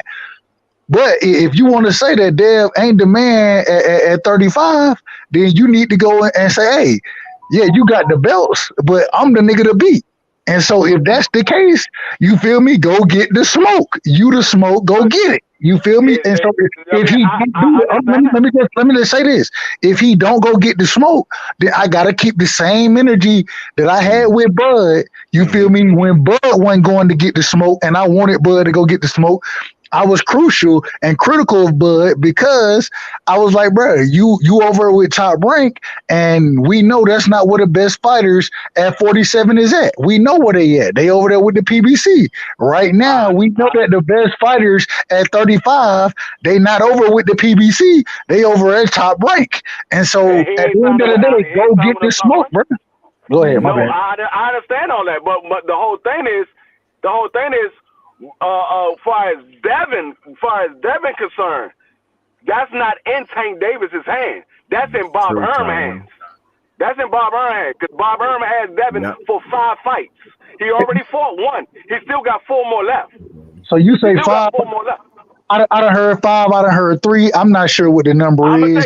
I'm telling you what. This is what Bob Erm. This came out of Bob Erm's mouth. He had the interview at the press conference, and they said, "So you got Tank, you got Devin Haney for 3 fights." He said, "No, it's 3 fights after the rematch." Yeah, he did try to make it seem like he had 5. I caught that too. He did do that. But what I will say is this. What I will say is the same way we wanted Devin Haney when he said he wanted to be undisputed, right? We wanted him to go get the smoke. We said, okay, if you want to be undisputed, go get the undisputed fight. And what did he do? He went and signed a deal with Top Rank to get that fight and make it happen. The same way I put the pressure on Tank Davis and say that the same way I put the pressure on Bud Crawford. The same way. Hold on. Let me finish. At the end of the day, yeah, you've been getting paid well. Tank, I ain't mad at you getting paid. But at some point in time, it got to be about your legacy because if you continue to fight these tomato cans, not necessarily tomato cans, but you continue to fight BNC level fighters, then I can't give you too much credit because you a top level fighter in my opinion. And so at the situation, what Tank needs to do is go say, hey, okay, and the same way Bob Arum said.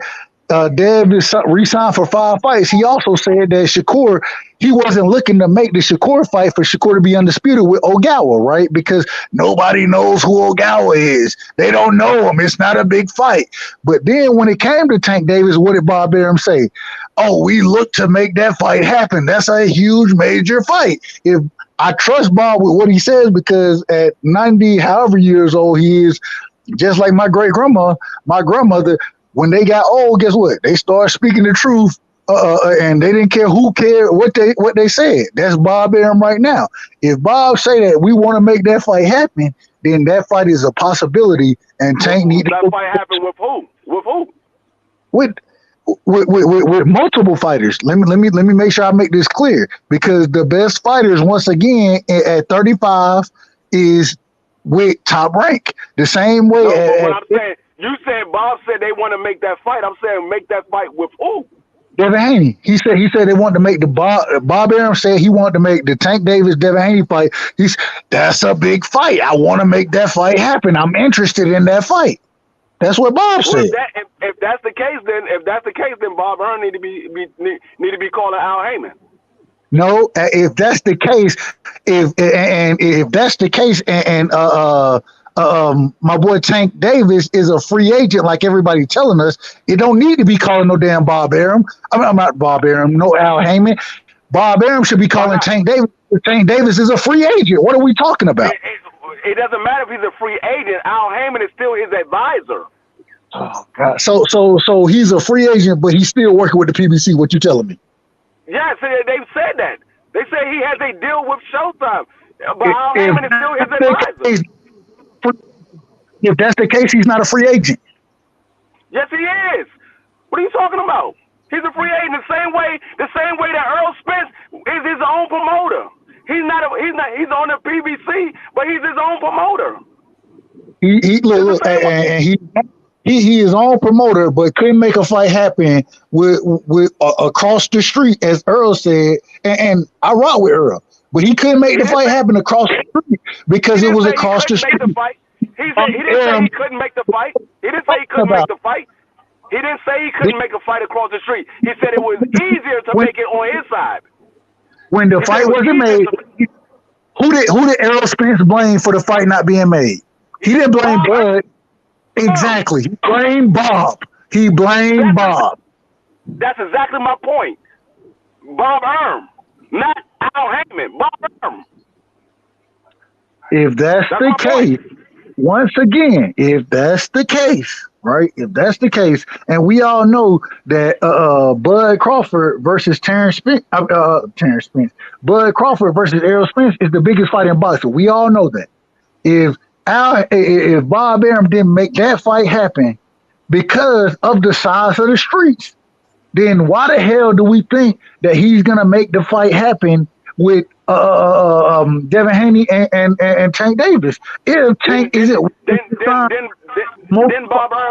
then Bob Arum do a co-promotion with Al Heyman for the Fury and Wilder fight 3 times? Why did he do it? Because it was a big fight.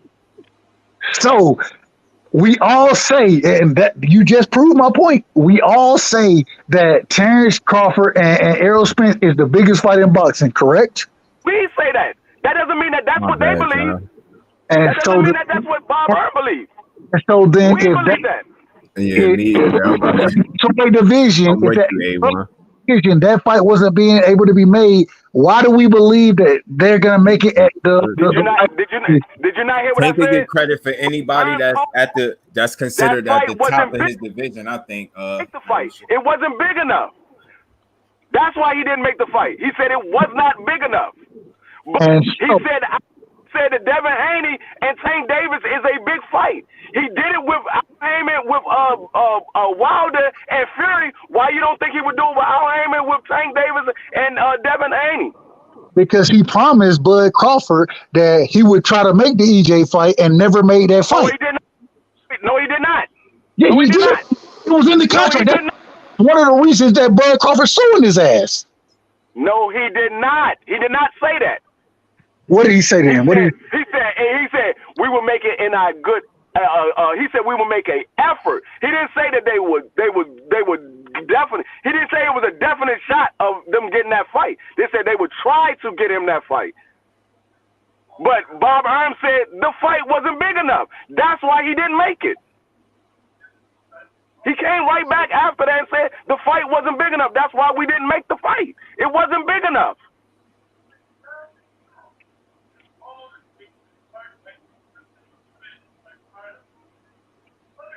Oh, he dropped off? You on mute, Just.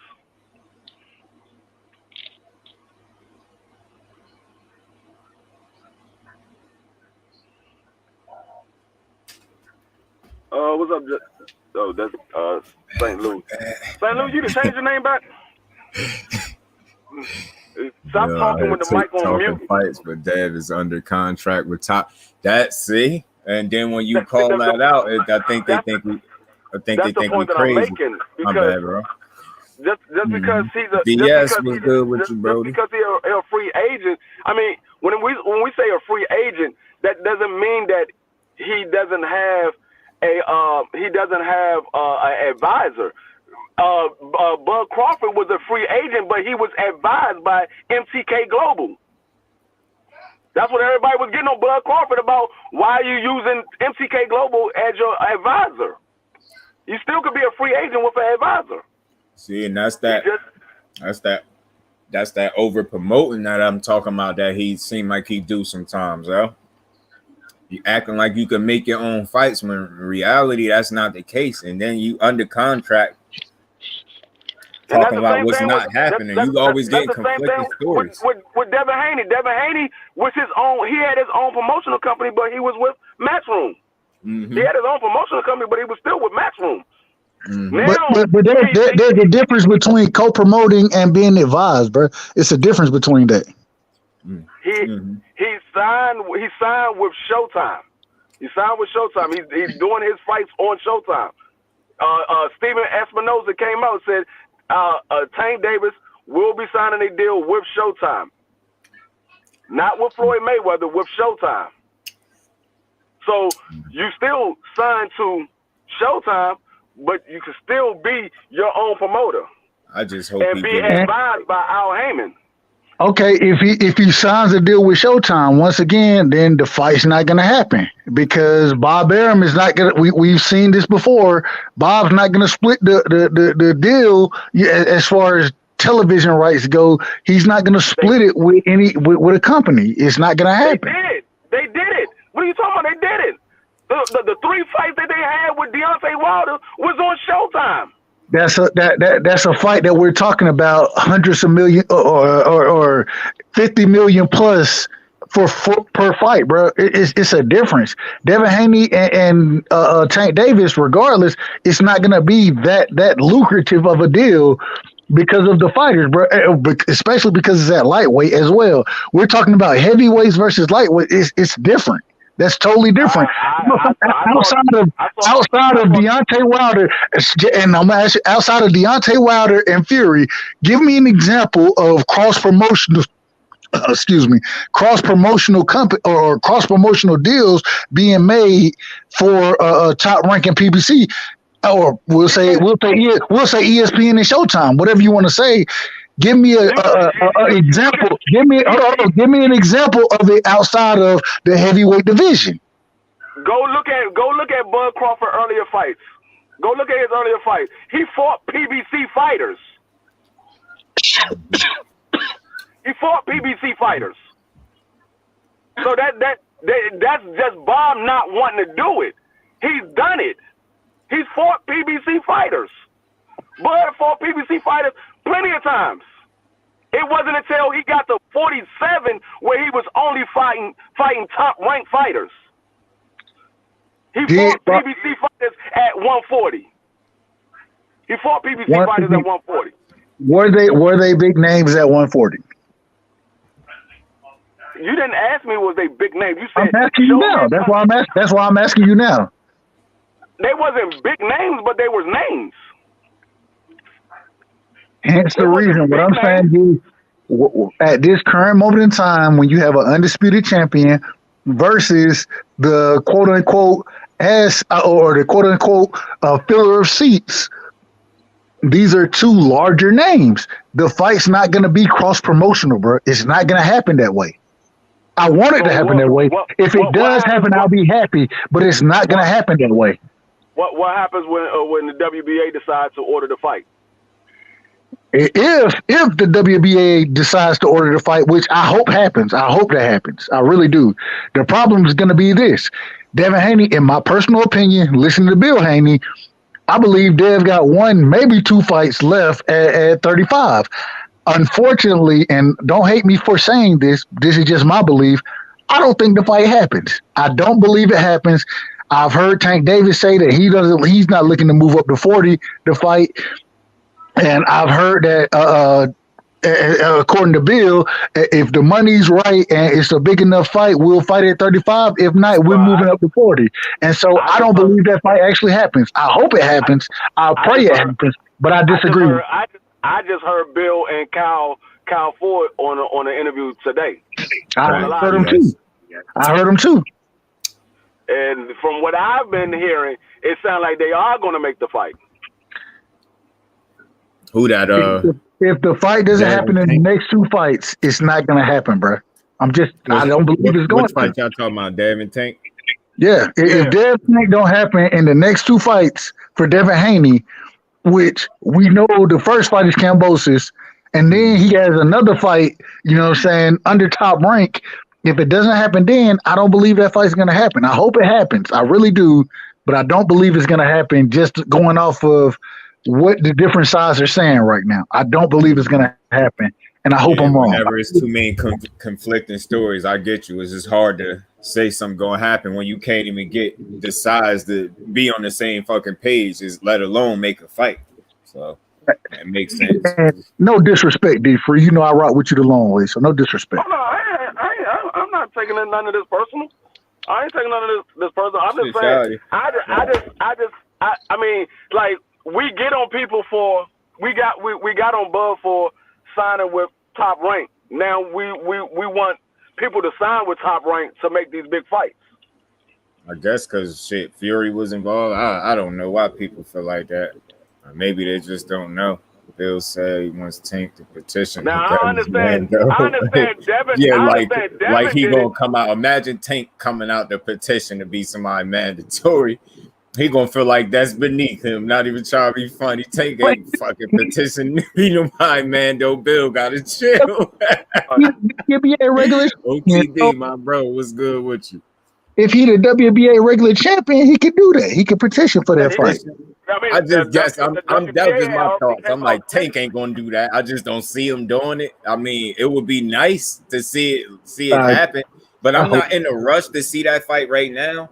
I am in a rush to see quality fights right now, though. So if it gotta be Devin Haney, then that's cool. But if not him, just somebody of quality where you gonna get your just due. If not, you're gonna be critiqued and criticized, and rightfully so. I don't think Tank Davis is going over the top rank to fight Loma, and they talking about making that fight happen.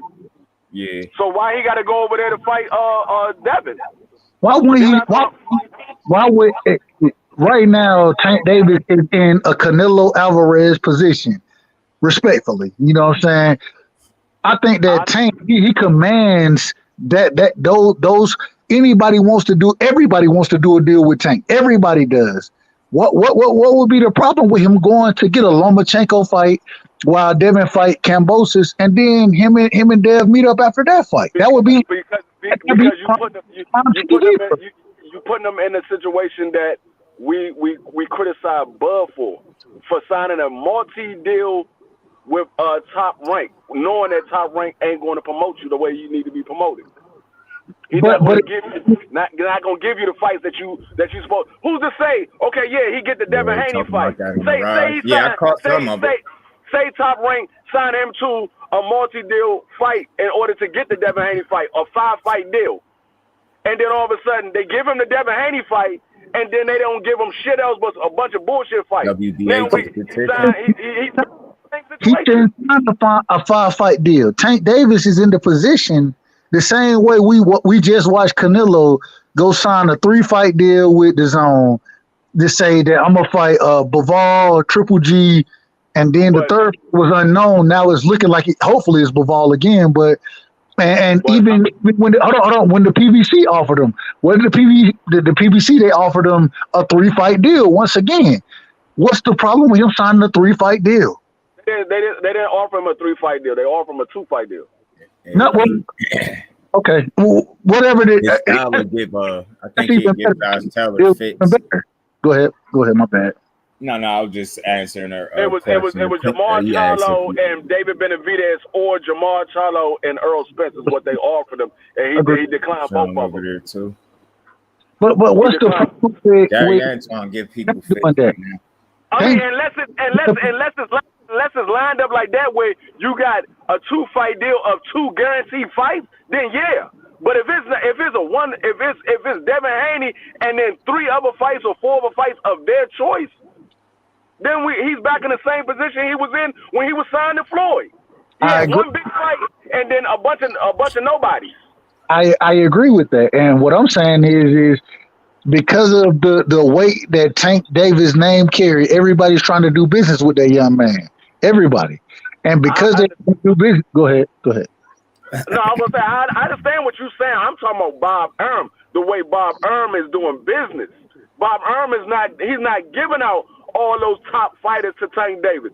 He's giving out one. It's gonna be either Devin or it's gonna be Loma. He's not offering both of them to Tank Davis. In my personal opinion, and this is just my opinion, if I'm Bob Arum, I say this. I got a 3-fight deal for you. These are the fights that we're looking for. We're looking for a Lomachenko fight, a Devin Haney fight, and a Shakur Stevenson fight. Those are the fights we want you to fight.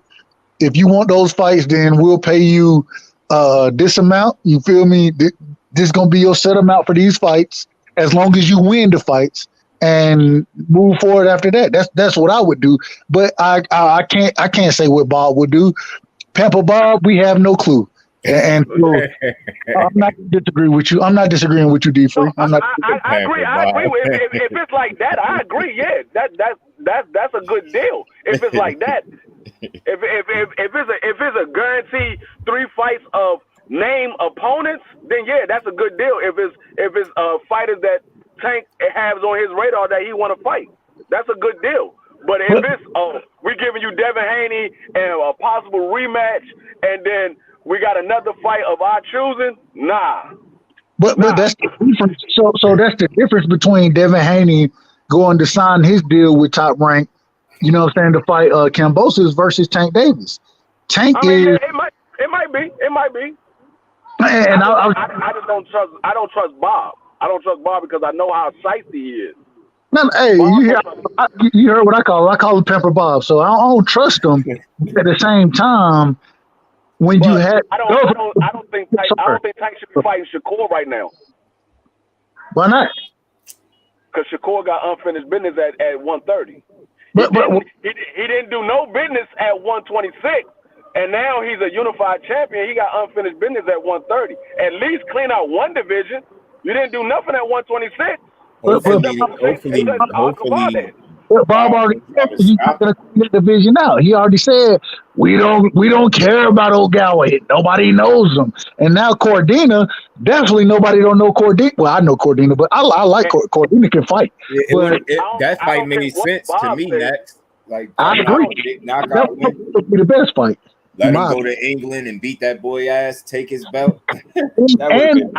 Fight in England, overseas in the UK, that's a huge fight. If Shakur Cordina, that's a huge fight in the UK. More fans for that boy, more exposure. He going over there to beat his ass, so he going over there to beat his ass. So I wanted to see that. I was hopeful of that, but nobody knows Cordina. We're not. I don't care what Bob thinks. I don't care what Bob thinks. The same way they made Bob have to do this Oscar Valdez fight is the same way they can do with the other champions. They will make Bob have to give him those champions. The same way they did it with Oscar Valdez. It wasn't up to Bob for the Oscar Valdez. It was ESPN that forced that fight. ESPN forced that fight. I don't disagree. I'm just saying that I think that the Oscar Valdez fight versus Shakur was bigger than well, in the States. In the States, it was bigger than somebody like a court. And Bob said it, man. Nobody knows him. We'll go fight Gutierrez or Garcia. That may be a good fight. That's how he be coming too. Yeah, bro. He was like that. And respectfully, with Bob being old as hell, bro. I look at my grandparents. When you get to a certain age, bro, you just say what the fuck you gonna say. You don't even care. Just say whatever on your mind. He don't no filter. He don't give a fuck. I don't like the fact that Shakur Stevenson is being thrown in there when Shakur said he didn't say nothing about moving up to 35. He's staying at 30 right now because Tank Davis said he'll fight Shakur Stevenson. He come up to 35, but Shakur ain't coming up to 35. He's fighting at 30. If the money is right, Shakur will definitely come up to 35 if the money is right. I mean, that's for any fighter, but I'm just saying I wouldn't force Shakur Stevenson to move out of the division that he hasn't cleaned out.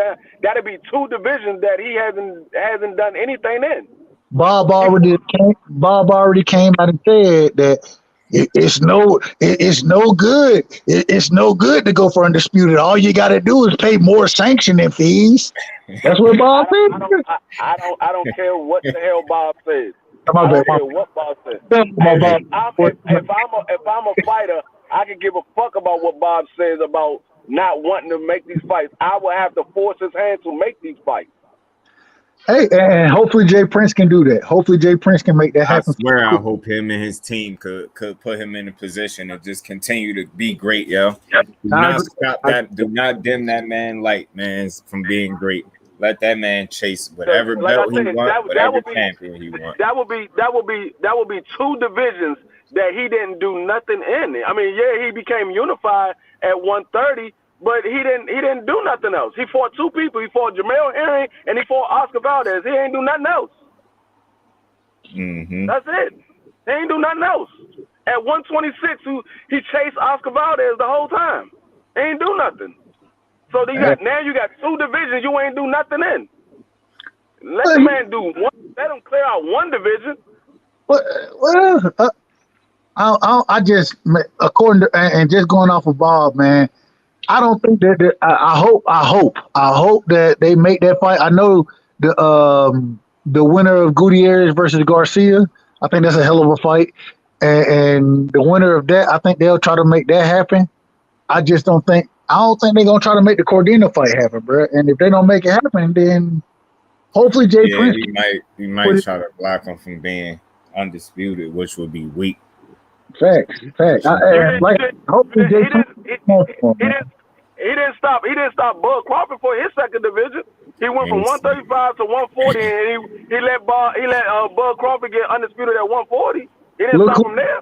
But look, and the thing was it was in Don. Look at the fights. It's a difference, bro. Like it's a difference. It ain't that much difference because them fights was not no big fights. I don't disagree with. None of them fights was big fights. And Shakur Stevenson fights would be bigger than Bud fights was.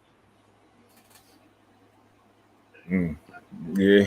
Once again, like I say, when you, I take old people at their word, bro. Old people, they don't have no filter and they speak their mind. And I see Bob Arum, the shit that he's saying now, he speak his mind and he tell you what's gonna happen. You feel me? I get both of y'all. You know Bob is he telling you pretty much what it is, and D Free like fuck that. Force his hand if he the fighter. I mean, I get it on both ends. It makes sense. I just hope that he able to make some shit happen and not if I was Shakur Stevenson, I look at Bob Arum, nigga, you 90 years old, your days are counted. Yeah, I'm gonna go ahead and stay right here at 130. Eventually, you're gonna move on. Your days is number. Eventually, you're gonna move on. That's how I'm not being funny, but that's how I would look at it. Nah, no. You 90 years old, your days are numbered. Respect. I'm gonna wait your ass out.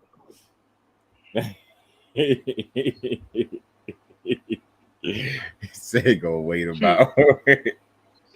Not to wish death on nobody, but shit, let's be honest. The nigga 90 years old. He's 90 years old. He ain't got but so much time left. Hey, Bob done been 90 for 3 years, bro. So he might. All right, No. That's an understatement. That motherfucker been 90 for 10 years. Yeah, 100. I look at Bob. He on deck. I'm gonna wait your ass out. Upper room, nigga. You about to hit that upper room when Jesus comes. Man. No, I just because that would look. I'm gonna tell you what it would look like, because that shit would look bad on Shakur Stevenson if he makes Shakur Stevenson move up to 135 and fight Tank Davis and Shakur Stevenson lose. Say Shakur Stevenson lose and not to wish nothing bad on Shakur Stevenson, but he gets knocked out by Tank Davis. Now you moved up to 35, you get knocked out by Tank Davis. We will, but the casuals ain't gonna be looking at Shakur Stevenson the same no more. Yeah, they're gonna be calling him a hype job, and I can hear him. You just fucked his whole career up. That's why I'm like, nah, don't rush Shakur Stevenson. Let that man clear out this motherfucking division. Make a name for himself, because he ain't no big name, but if he come undisputed, he will be. Yeah. Put his name in that history books. That shit different. All I got to say is he next. You don't care about that fight. Nobody knows who Cordina is. Gutierrez, if he wins the fight, will make that fight. Nobody else though. Ain't nobody know who the fuck Ndongo was neither. Facts. That motherfucker. And what Ndongo got stopped to the body in what, the third round? The third round? Truth be told, ain't nobody know who Victor Prostar was neither. Say that again. That's why that motherfucker pay-per-view was shitty. Might know who the fuck Victor Prostar was. All they knew was Bud. Style is a good fighter. Hey, I'm gonna tell y'all, it's my birthday. So I'm on the East Coast. Past 12 o'clock. It's my birthday. I'm wilding right now. Disregard. Happy born day, man. Happy born day, bro. Much love. So disregard any of the nonsense I'm talking right now. It's all good. I'm about to let y'all fellas get up out of here and shit anyway. Shit, I'm at the 6 hour mark. I was supposed to be going 2 hours ago. You did 12 hours in 2 days. I got like 13, yo. Like 13. Oh yeah, it went on to for 7 hours yesterday. Yeah, word. I appreciate all y'all for sure though. Just do, man. I gotta tap in with you more. Yoda Wise Crush, my You brother. already know I got you, bro. That's my Oh shit, guy. D-Man ain't even wrenched up. My bad, D-Man. Much love to all y'all, Too, man. bro. I definitely gotta tap in with y'all more often, man. I've been Oh shit, and while I just see you down there, bro. Get with us, Damn, bro. Get with us, man. You already know I'll be back tomorrow for sure. So we definitely could chop it up for sure. definitely, bro. Much love to y'all, brothers, man. Much Definitely, love, man. Appreciate all y'all, man. My bros, appreciate y'all, man. You know I'll catch y'all on the next one. Everybody in the chat, appreciate all y'all. Smash I'm that just button gonna for your tell boy. you, we're not making that fight happen. It's not gonna happen. All right, I'm done. Well, we had to see what the other options are. We gotta see what the other options are, and we gotta make sure we weigh them properly. Bob Aaron be bullshitting, bro. I don't fuck with Bob at all. Temper Bob, man. Peace, queen. Yeah, like today I got time, cuz. Yeah. Peace, man. I'ma holler at y'all, man. Hey, yo, before we get on out of here, hey, yo, make sure y'all check out the Winning Team website. Yes, sir. This live with JUSDUE was sponsored by the Winning Team. Make sure y'all check out the website. You got a lot going on over there. You can go in there and check out some of your favorite content creators' work, things like that. Learn about some things on becoming a member and things of that. Nah, you the family, bro. I didn't even realize it. Right. And hey man, we're gonna keep on winning. So you just, man, we up on out of here. Make sure y'all share, like, subscribe, and we'll see y'all on the next. Know. I'll definitely be back tomorrow to kick it with y'all, man. Y'all come chop it up with your boy tomorrow. I'll be back on the next one. To the bros, I appreciate y'all. You know, I'll catch y'all in the morning for sure. All right, everybody. Peace. All right. Peace.